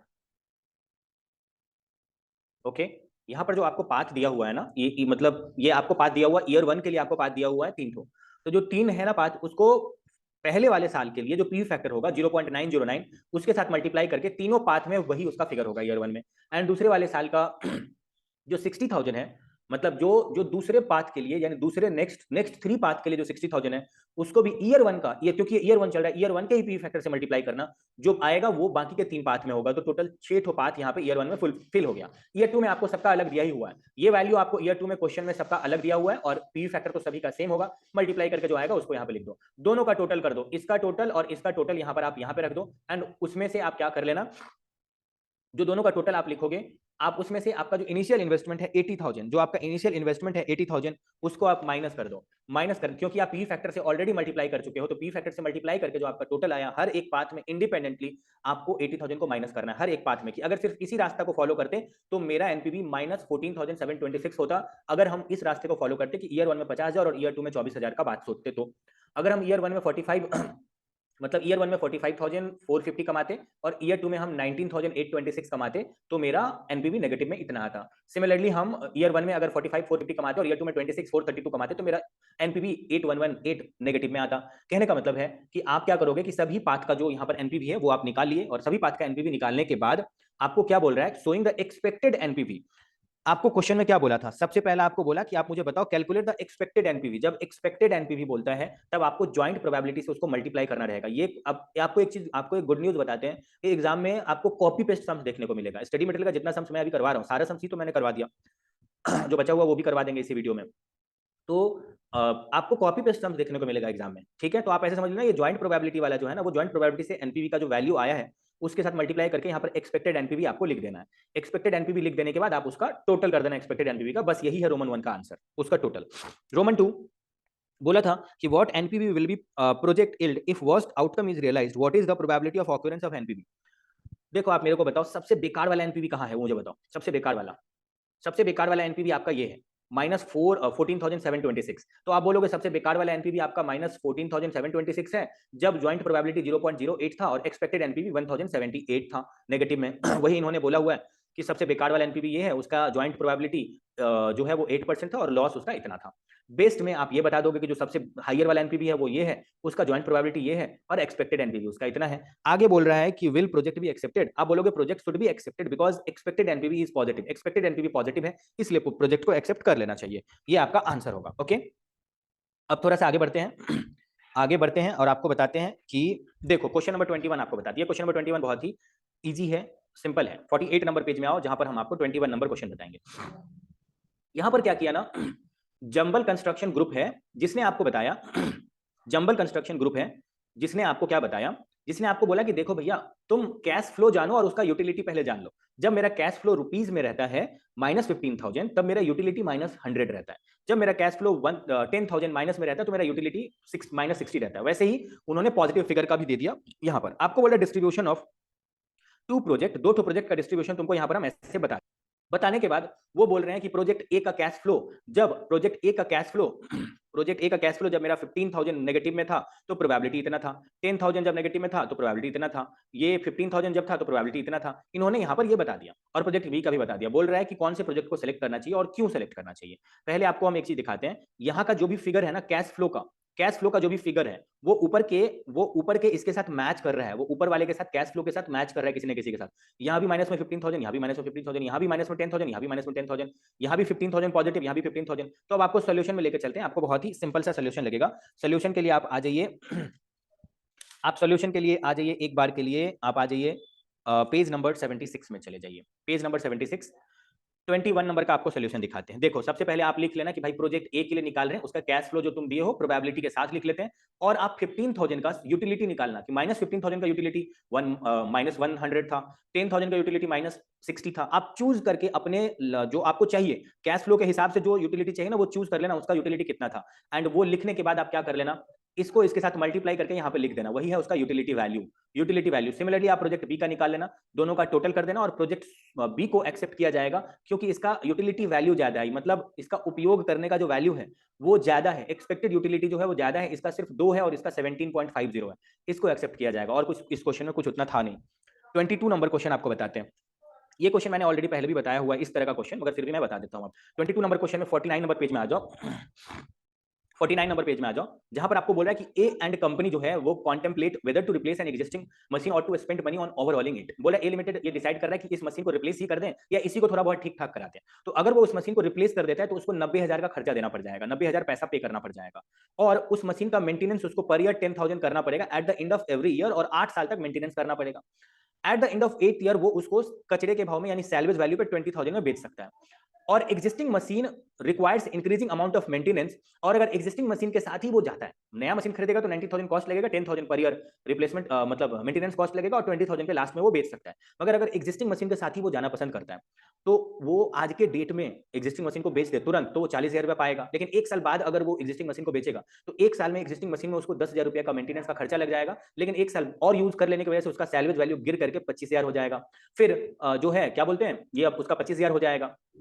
फिर उसका मेंटेनेंस अगर वो 2 साल तक एग्जिस्टिंग मशीन से ही काम चलाता है और रिप्लेस नहीं करता है तो उसका मेंटेनेंस सेकंड ईयर फिर से 20,000 लग जाएगा, क्योंकि सेकंड ईयर में वो और ज्यादा पुराना हो गया रहेगा, तो मेंटेनेंस कॉस्ट बढ़ जाएगा, ज्यादा डिप्रिसिएट होगा, ज्यादा बार खराब होगा, ज्यादा बार वो उसका रिपेयरिंग करना पड़ेगा, और सैल्वेज वैल्यू और ज्यादा गिर जाएगा क्योंकि वो और ज्यादा यूज हो चुका है। सिमिलरली थर्ड ईयर और मेंटेनेंस बढ़ जाएगा, सैल्वेज वैल्यू गिर जाएगा, और फोर्थ ईयर मेंटेनेंस बहुत ज्यादा बढ़ जाएगा, सैल्वेज वैल्यू 0 हो जाएगा। अपॉर्चुनिटी कॉस्ट 15% है। आपको बोल रहा है कौन से कब मशीन को रिप्लेस करना चाहिए वो मेरे को आप बता दो। तो सबसे पहले आप सोल्यूशन में आइए, आप ऐसे समझिए कि यहाँ पर रिप्लेस किस ईयर में करना चाहिए ये आपको बताने के लिए बोल रहा है। तो यहाँ पर आपको इक्विवेलेंट एनुअलाइज्ड कॉस्ट को याद रखना है कि पर ईयर को उसके क्या बोलते हैं एनपीवी निकालने के बाद उसको उसके प्रेजेंट वैल्यू फैक्टर के अमाउंट जो पीवी फैक्टर जो है ना उससे डिवाइड करेंगे। सेकंड ईयर में 2 साल का पीवी फैक्टर के टोटल के साथ, थर्ड ईयर में 3 साल के पीवी फैक्टर के टोटल के साथ। तो आप 77 नंबर पेज में आइए, मतलब 71 नंबर पेज में आइए। सबसे पहले आप 71 नंबर पेज में नीचे जाइए। आप बोलोगे कि देखो भाई तुम नया मशीन जो खरीदोगे, कहाँ गए, 76 नंबर पेज में, 71 नहीं 76 नंबर पेज में जाइए सबसे नीचे।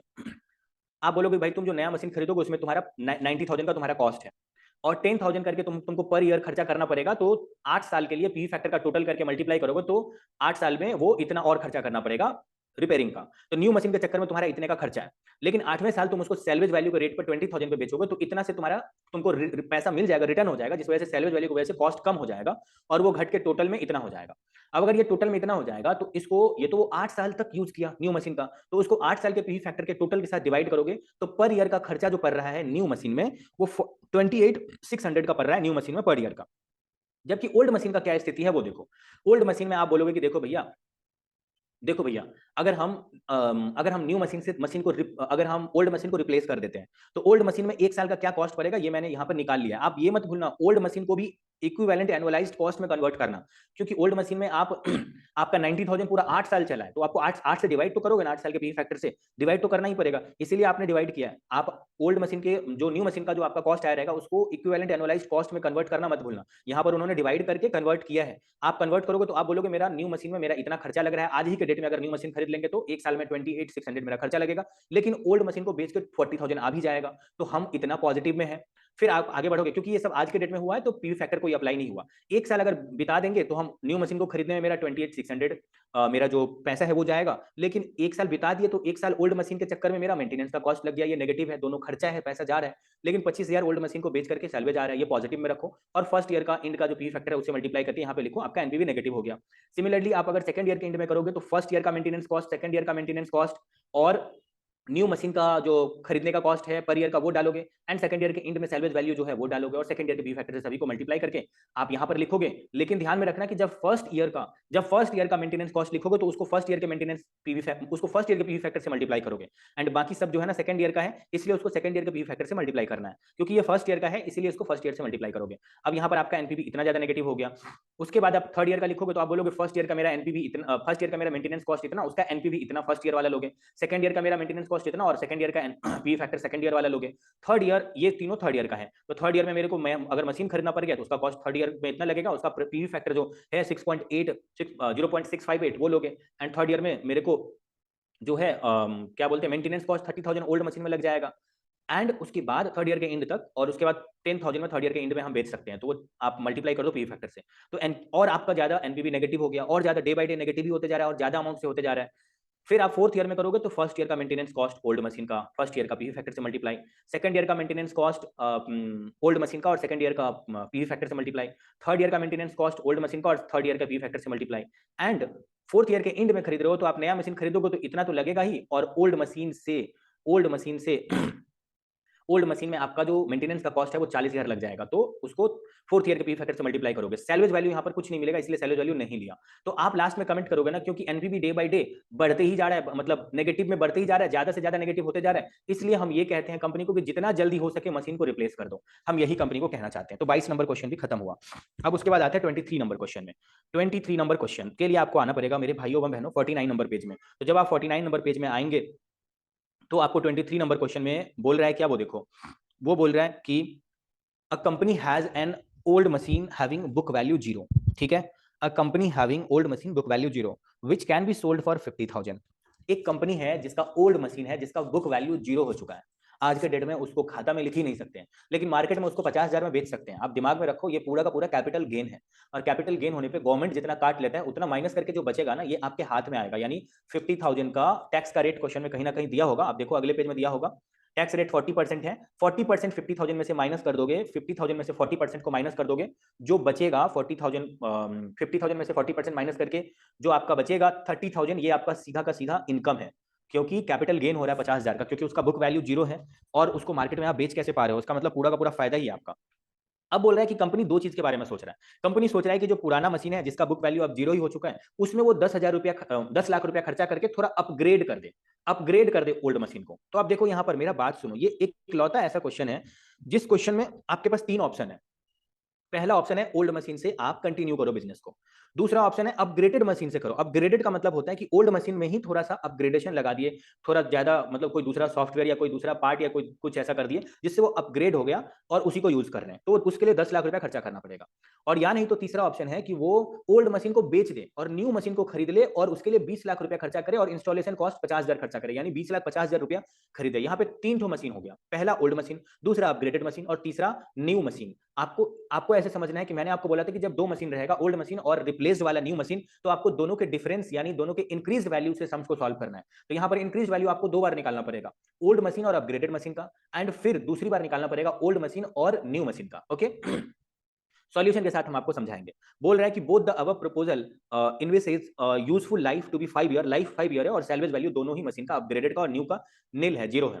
आपको बोल रहा है expected after tax profit for the above 3 alternative are as follow. अब देखो मेरा बात सुनो, क्वेश्चन में आफ्टर टैक्स इनकम बोला और कहीं भी नहीं बोला ignore depreciation and ignore tax wax type का कुछ लाइन नहीं बोला, मतलब इग्नोर डेप्रिसिएशन का लाइन क्वेश्चन में आगे भी नहीं बोला है। और यहाँ पर अर्निंग आफ्टर टैक्स दिया हुआ है, तो आपको पता ही होगा, आप सीए इंटरमीडिएट कैपिटल बजटिंग में पढ़े थे या इन्वेस्टमेंट डिसीजन जो भी बोल लो, वहां आप पढ़े थे कि हम लोग इनफ्लो लेते हैं earning after tax before depreciation, तो उन्होंने अर्निंग आफ्टर टैक्स ऑलरेडी दिया हुआ है, आप बस उसमें डेप्रिसिएशन को ऐड बैक कर देना, तो जो आएगा वही आपका एक्चुअल इनफ्लो है, वो आपको कंसीडर करना पड़ेगा। तो यहां पर उन्होंने earning after tax old machine का दिया, अपग्रेडेड मशीन का दिया और न्यू मशीन का दिया कि हम इससे इतना इतना कमाएंगे। टैक्स रेट 40% है, कंपनी एसएलएम मेथड डेप्रिसिएशन का फॉलो करता है और 15% कंपनी का कॉस्ट ऑफ कैपिटल रेट है। आप मुझे बताओ कि कौन सा ऑल्टरनेटिव कंपनी के लिए बेस्ट होगा, ये आपको बोल रहा है सजेस्ट करने। अब आप आ जाइए सीधा सीधा सोल्यूशन में आ जाइए।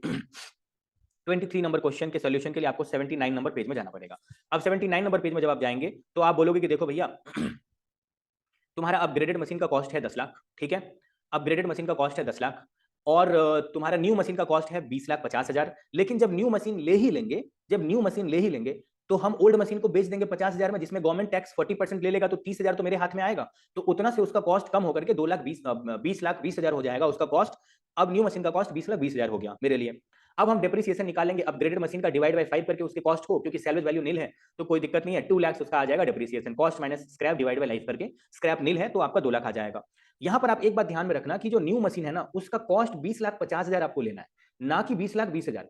जब आप इनफ्लो में कंसीडर करोगे तब आप 20,20,000 ही करोगे, क्योंकि कैश का इनफ्लो मेरे पास से 20,20,000 ही होगा। कैश का आउटफ्लो मतलब जब आप आउटफ्लो में लिखोगे कि मेरे पास से पैसा कितना गया ओल्ड न्यू मशीन के नाम से, तो आप 20,20,000 ही लिखोगे, क्योंकि 30,000 जो आ गया आपके हाथ से 20,000, आपके हाथ से 20,50,000 गया और 30,000 आ गया, तो आपके हाथ से नेट में जो आउटफ्लो हुआ वो 20,20,000 ही हुआ। तो आउटफ्लो का बात होगा तो 20,20,000 ही होगा। मगर जब डेप्रिसिएशन कैलकुलेट करोगे तो उसका फॉर्मूला होता है cost minus scrap divide by life. तो कॉस्ट तो आपके लिए पड़ा 20,50,000 ही, तो कॉस्ट में आप उसको पूरा वैल्यू पर लोगे, डिवाइड बाय लाइफ करोगे तो ये आपको डेप्रिसिएशन पता चल जाएगा। और ओल्ड मशीन का डेप्रिसिएशन 0 हो चुका है, ये तो इसके लिए नो डेप्रिसिएशन हो जाएगा।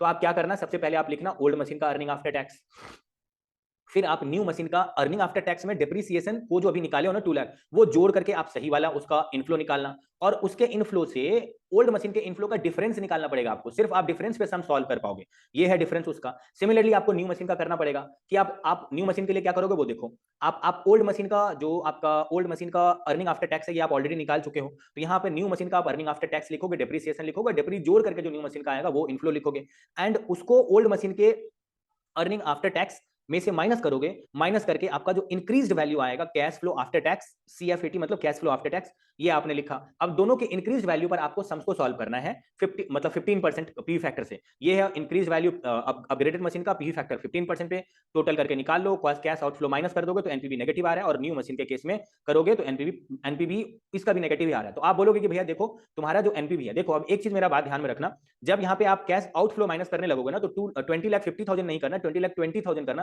क्योंकि आप नाम लगा रहे हो आउटफ्लो, तो आउटफ्लो तो आपके पास 20,20,000 ही हुआ, तो आपका दोनों ही एनपीवी नेगेटिव है। तो आप बोलोगे भैया दोनों एनपीवी नेगेटिव है, हम कह रहे हैं कि तुम भैया ना अपग्रेड करो ना न्यू मशीन लो, तुम ओल्ड मशीन से चला लो काम, क्योंकि दोनों का एनपीवी नेगेटिव है इसलिए। तो आपका ये क्वेश्चन खत्म हो गया। 24 नंबर क्वेश्चन मतलब 24 नंबर क्वेश्चन के लिए आप 50 नंबर पेज में आ जाइए। 50 नंबर पेज 24 नंबर क्वेश्चन। तो देखिए बोल रहा है company X is force to choose between two machine A and machine B. Company X जो है वो इस बात से बहुत मतलब कंपनी इस बात से बहुत चिंतित है कि वो ए चूज करे या बी चूज करे। The company two machine are design differently but have identical capacity. दोनों मशीन अलग अलग तरीके से बना है मगर कैपेसिटी दोनों का बराबर है, एक ही है, और काम भी दोनों एक ही करता है, do the job exactly same. Machine एक के लिए कॉस्ट आपका लगेगा 50,000 मतलब 1,50,000 और लाइफ है 3 साल। मशीन बी के लिए जो कॉस्ट लगेगा वो 40,000 और उसका सॉरी मशीन ए का कॉस्ट लगेगा 1.5 लाख एंड लाइफ है 3 इयर्स एंड पर ईयर का कॉस्ट 40,000 लगेगा। मशीन बी का कॉस्ट है 1 लाख, लाइफ है 2 ईयर और कॉस्ट लगेगा 60,000। यहां पर देखो मेरे भाइयों और बहनों, जब दोनों मशीन का लाइफ अलग अलग हो और आपको बोले कौन सा मशीन लें, तो आपको ना इक्विवेलेंट एनुअलाइज कॉस्ट के बेसिस पर डिसाइड करना है। आपको क्वेश्चन में यही बोल रहा है कि कौन सा ले मुझे बताओ, 10% का कॉस्ट ऑफ कैपिटल रेट है। तो आपको हम एक बार सोल्यूशन में लेकर चलते हैं। आप आ जाइए 24 के सोल्यूशन में। 24 के सोल्यूशन में जब आप आएंगे तो आपको 81 नंबर पेज में आना है। आप बोलोगे कि देखो भैया तुम्हारा 1.5 लाख रुपया प्रोजेक्ट ए का खर्चा है, 3 साल तक चलेगा, और रनिंग कॉस्ट जो पर ईयर लगेगा वो 40,000 लगेगा। तो 40,000 40,000 अगर पर ईयर लगेगा तो 10% के हिसाब से ये 3 साल चलेगा, तो 3 साल के पी फैक्टर का टोटल इतना होगा और 2 साल के पी फैक्टर का टोटल इतना होगा। सिमिलरली इसका भी वैसे ही प्रोजेक्ट बी का भी डेटा लिख लिए। अब क्या करोगे, आप बोलोगे कि देखो मेरा आपका प्रेजेंट में कितना कॉस्ट लग रहा है वो मुझे बताओ। आपका 40,000 करके 3 साल लगेगा, तो उसको 40,000 को 3 साल के पी फैक्टर से टोटल से मल्टीप्लाई करके बोलो इतना लगेगा मेरा मेंटेनेंस का खर्चा, और इसका भी मल्टीप्लाई करके बोलो इतना लगेगा मेंटेनेंस का खर्चा। तो टोटल आपका खर्चा कितना लगा, 1.5 लाख लगा इनिशियल में, और फिर मेंटेनेंस का खर्चा जोड़ करके टोटल इतना में लगा, दोनों का टोटल इतना लगा। लेकिन इसका लाइफ 3 साल है और इसका लाइफ 2 साल है। ये 3 साल आपका जगह को घेर के रखेगा और ये 2 ही साल में 2 ही साल घेर के रखेगा। तो यहां पर आपको देख के क्या लग रहा है, इसका 249,440 है और इसका 204,100 है। तो आप बोलोगे प्रोजेक्ट बी का कॉस्ट जो है ना वो कम है, आउटफ्लो कम है, प्रोजेक्ट बी एक्सेप्ट कर लो। लेकिन प्रोजेक्ट ए जो है वो दे भी तो 3 साल तक रहा है, वो उसमें खर्चा भी तो 3 साल में बच जा रहा है। तो अगर उसको प्रोजेक्ट ए के 249,440 को अगर आप 3 साल के पीवी फैक्टर जो दिया हुआ है 2.486 से डिवाइड कर दोगे 249,440 को, तो 1 साल का खर्चा 1,03,338 रुपए आएगा, 1,03,338 ही आएगा। जबकि प्रोजेक्ट बी के जब 2,04,100 को 2 ईयर के पी फैक्टर के टोटल के साथ डिवाइड करोगे तो इसका 1 साल का पी फैक्टर का खर्चा का टोटल आ गया 1,17,637। यानी ये जो प्रोजेक्ट बी है ना ये ज्यादा कॉस्टली है, क्योंकि यहां पर सभी कॉस्ट को कंसीडर किए हैं, जिसका कॉस्ट सबसे कम होगा इक्विवेलेंट एनुअलाइज कॉस्ट उसी को कंसीडर करेंगे। तो आप डिसीजन में बोलोगे प्रोजेक्ट बी नहीं करेंगे, हम प्रोजेक्ट ए को बाय करेंगे, यानी मशीन ए को बाय करेंगे। मशीन ए मेरे लिए जो है बेस्ट है क्योंकि उसका इक्विवेलेंट एनुअलाइज कॉस्ट सबसे कम है। ओके, मेरे ख्याल से आप समझ गए होंगे। अब 25 नंबर क्वेश्चन करते हैं। 25 नंबर क्वेश्चन के लिए आपको 50 नंबर पेज में आना है। 50 नंबर पेज में जब आप आ जाओगे 50 नंबर पेज में जब आप आ जाओगे तो बोल रहा है company Y is operating an elderly machine that is expected to produce a net cash flow of 40,000। Company Y जो है ना, एक इल्डरली का मतलब होता है ओल्ड मशीन, कंपनी वाई जो है ना ओल्ड मशीन के साथ 40,000 पर ईयर कैश इनफ्लो कमाता था। मतलब ऐसे समझ लो ना कि कंपनी वाई पुराने मशीन के साथ 40,000 कमिंग ईयर में कमाने वाला था और 40,000 नेक्स्ट ईयर में कमाने वाला था। करंट सैलवेज वैल्यू उसका 80,000 है, लेकिन 1 साल और रख लेगा तो उसका सैलवेज वैल्यू 80,000 से गिर के 70,000 हो जाएगा। लेकिन अगर वो मशीन को रिप्लेस कर देता है न्यू मशीन के साथ तो 1,50,000 उस न्यू मशीन का कॉस्ट लग जाएगा, लेकिन हाँ वो थोड़ा सा मोर इफिशिएंट भी हो जाएगा। तो कैश फ्लो उसका बढ़ करके न्यू मशीन का पर ईयर 80,000 होने लगेगा और वो 3 साल तक 80,000 कमा कर देगा। Company Y wants to know whether should मतलब कंपनी वाई आपका ओपिनियन जानना चाहता है कि क्या भाई उसको रिप्लेस करें कि नहीं करें, वो मेरे को बताओ कब रिप्लेस करना सही है मेरे लिए, ईयर 1 में करूं या ईयर 2 में करूं या ईयर 0 में कर दूं, और 10% कॉस्ट ऑफ कैपिटल का रेट है। आप मेरा बात सुनो, यहाँ पर 3 पॉइंट है। पहला पॉइंट है ईयर 0 में कर दें, आज ही के डेट में कर दें, या ईयर 1 के बाद करें, ये 2 ही पॉइंट है। तीसरा पॉइंट तो ईयर 2 में के एंड में खत्म ही हो जा रहा है, क्योंकि वो मशीन पुराना मशीन चलेगा ही सिर्फ 2 ही साल, तो 2 साल के बाद तो उसको न्यू लेना ही पड़ेगा। उसके पास कोई ऑप्शन ही नहीं है। उसके उस 2 साल के एंड में तो आपको सम सॉल्व ही नहीं करना, आपको सॉल्व करना है आज के डेट में तुम नया खरीद लो या नहीं तो तुम 1 साल के बाद खरीदो, क्योंकि 2 साल के एंड में तो पुराना मशीन जीरो ही हो जाएगा, ऑब्सोलेट हो जाएगा, तब तो उसको न्यू मशीन खरीदना ही पड़ेगा, क्योंकि क्वेश्चन का पहला 2 लाइन में बोला ही है कि अभी वो 2 ही साल कमा पाएगा। 40,000 first year, second year, next year 40,000। तो आपको सम सॉल्व करना है सिर्फ 2 ही पॉइंट पे, एक टाइम पीरियड 0 पे और एक ईयर 1 के एंड में। तो चलिए आ जाते हैं सोल्यूशन में, जहां पर आपको लेके चलते हैं 25 नंबर क्वेश्चन के सोल्यूशन में। तो आपको 81 नंबर पेज में ही आना है।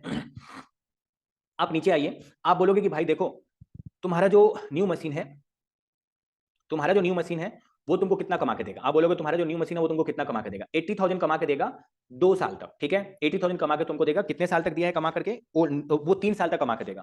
तो आप बोलोगे तुम्हारा जो न्यू मशीन है वो तुमको 3 साल तक कमा के देगा 80,000, और 10% कॉस्ट ऑफ कैपिटल का रेट है, तो 10% का 3 साल का पीवी फैक्टर का टोटल आप निकाल लोगे, और निकालने के बाद आप उसको 80,000 से मल्टीप्लाई कर दोगे, तो ये टोटल उसका इनफ्लो है, जबकि 1,50,000 उसका आउटफ्लो हो रहा था न्यू मशीन में, तो एनपीवी उसका इतना हो गया।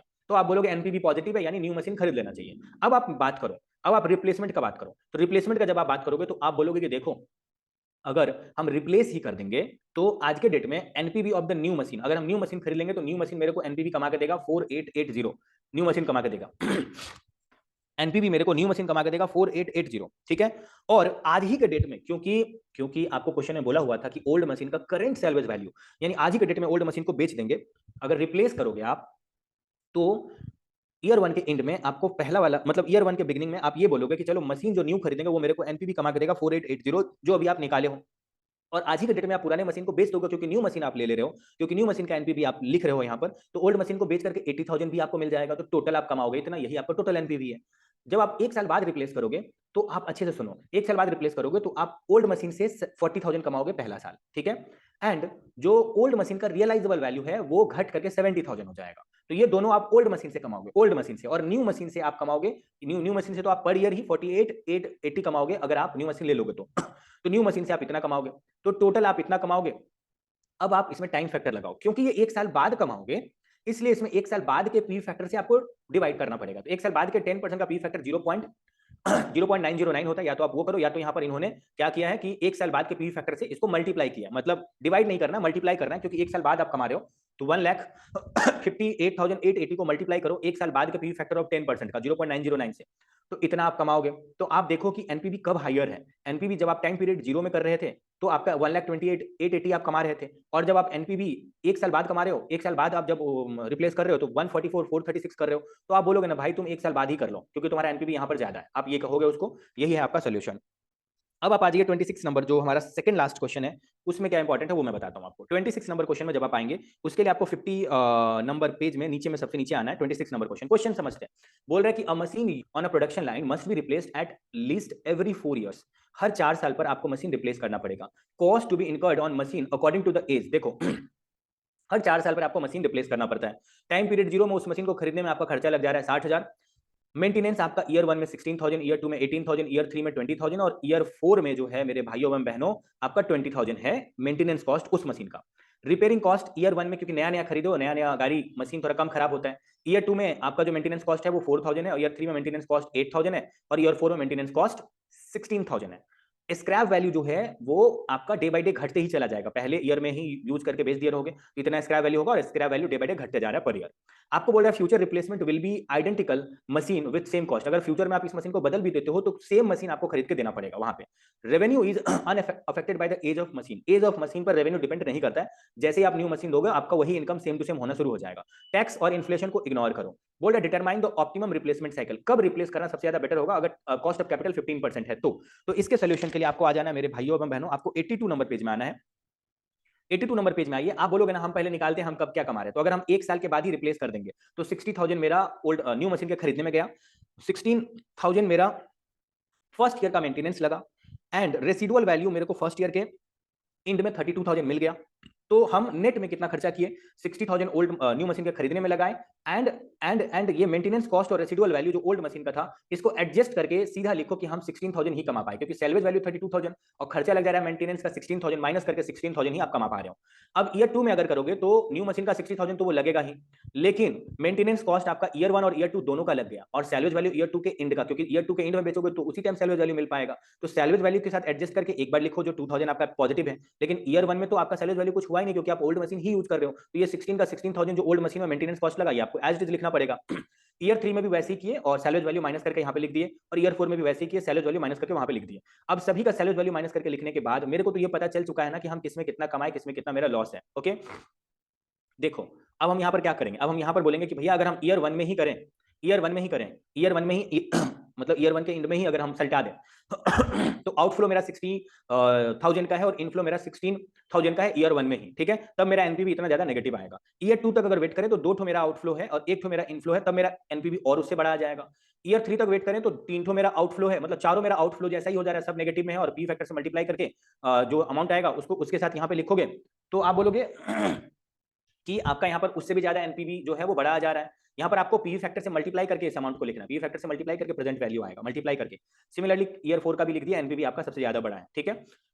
तो आपको रिप्लेस कब करना चाहिए, अभी तो यहाँ पर सभी ईयर का अलग अलग सोचो, सभी ईयर अगर ईयर 1 के ही एंड में कर देते तो, ईयर 2 के ही एंड में कर देते तो, अगर सभी ईयर को इंडिपेंडेंटली सोच रहे हो तो आपको पी फैक्टर के टोटल से डिवाइड करना पड़ेगा, जो उस साल के पी फैक्टर का टोटल रहा होगा। तो आप देखो फर्स्ट ईयर के एंड का पी फैक्टर का टोटल से अगर आप डिवाइड करोगे तो 0.896 हो जाएगा। ईयर 2 के एंड तक का पी फैक्टर के टोटल के साथ ईयर 2 के एनपीवी को डिवाइड करोगे तो इतना आएगा। ऐसे ही करके सबका इक्विवेलेंट एनुअलाइज्ड कॉस्ट निकाल लो। अब इक्विवेलेंट एनुअलाइज्ड कॉस्ट निकालोगे तो बोल रहा है कि इक्विवेलेंट एनुअलाइज्ड कॉस्ट जिसमें सबसे लीस्ट है। अब मेरा बात सुनो आपको दिख रहा है यहां पर सारा फिगर नेगेटिव है, तो अगर सारा फिगर नेगेटिव है तो कौन सा नेगेटिव सबसे कम है वो आपका इक्विवेलेंट एनुअलाइज्ड कॉस्ट के बेसिस पर आंसर होगा। अगर ये सारा फिगर पॉजिटिव रहता, मतलब प्लस में रहता, तो इक्विवेलेंट एनुअलाइज्ड कॉस्ट सबसे ज्यादा जिसका रहता है ना उसको इग्नोर कर देते, मतलब जिसका मतलब यहां पर देखो आपको देखना कि equivalent annualised cost is least in case of replacement cycle of 3 year, hence मतलब जो थर्ड ईयर है ना यहां पर इक्विवेलेंट एनुअलाइज्ड कॉस्ट सबसे कम है, मतलब नेगेटिव का मतलब होता है कॉस्ट, ये समझ लो कॉस्ट ज्यादा हो गया। तो कब कॉस्ट सबसे कम है, ये 43,114, यही आपका आंसर होगा। ओके यही आपका आंसर होगा। चलिए अब हम लोग सबसे लास्ट क्वेश्चन जो है 27 नंबर क्वेश्चन वो करते हैं, इसके बाद ये वाला चैप्टर खत्म हो जाएगा। एक बात आपको बता दें कि हम लोग सीए फाइनल वालों को, सीए इंटर फाउंडेशन सभी को इंपॉर्टेंट क्वेश्चन प्रोवाइड करते हैं गारंटीड के साथ कि ये इतना परसेंट एग्जाम में मिनिमम 60% मैचिंग का गारंटी रहता है। आप या आपके कोई भी फ्रेंड भाई बंधु इंटरमीडिएट फाउंडेशन में हो और फाइनल में आप हो, आपके कोई फ्रेंड, उनको आप रिकमेंड कर सकते हो, हम लोग का गारंटीड है, उसी में से एग्जाम में आएगा, मिनिमम 60% मैचिंग का गारंटी है। क्वेश्चन नंबर 27 जो हमारा लास्ट क्वेश्चन है वो करते हैं। बोल रहा है टी फ्री सोल्यूशन मतलब trouble free solutions is an authorized service center of a reputed domestic conditioner manufacturing company. All complaints and services related to matter of air condition are attended by the service center. The service center employs a large number of machines, each of whom is provided with a motorbike to attend the complaints. Each machine travel approximately 40,000 kilometre पर annum. एक machine 40,000 kilo kms मतलब पर annum चलता है, ठीक है। TPF decided to continue its present value of always buying a new bike for its machine, but wonders whether the present value of the replacing the bike every 3 years is optimal or not. बोल रहा है कि क्या हर 3 साल पर हम bike को replace ही कर रहे हैं वो सही होगा कि नहीं। It is of the belief that new model are entering into the market on a yearly basis. It wishes to consider whether a replacement of either 1 year or 2 year would be better option than present 3 year period or not. ठीक है, मतलब एक साल में ही replace नया खरीद लें या 2 साल में ही नया खरीद लें या 3 साल बाद ही खरीदें, इसमें कंफ्यूजन है टीएफएस वालों को मतलब टीएफएस कंपनी को। The fleet of bike is due for the replacement shortly in near future. तो मतलब फ्यूचर में ही उनको, मतलब नियर फ्यूचर में वो अपने बाइक को रिप्लेस करने वाले हैं।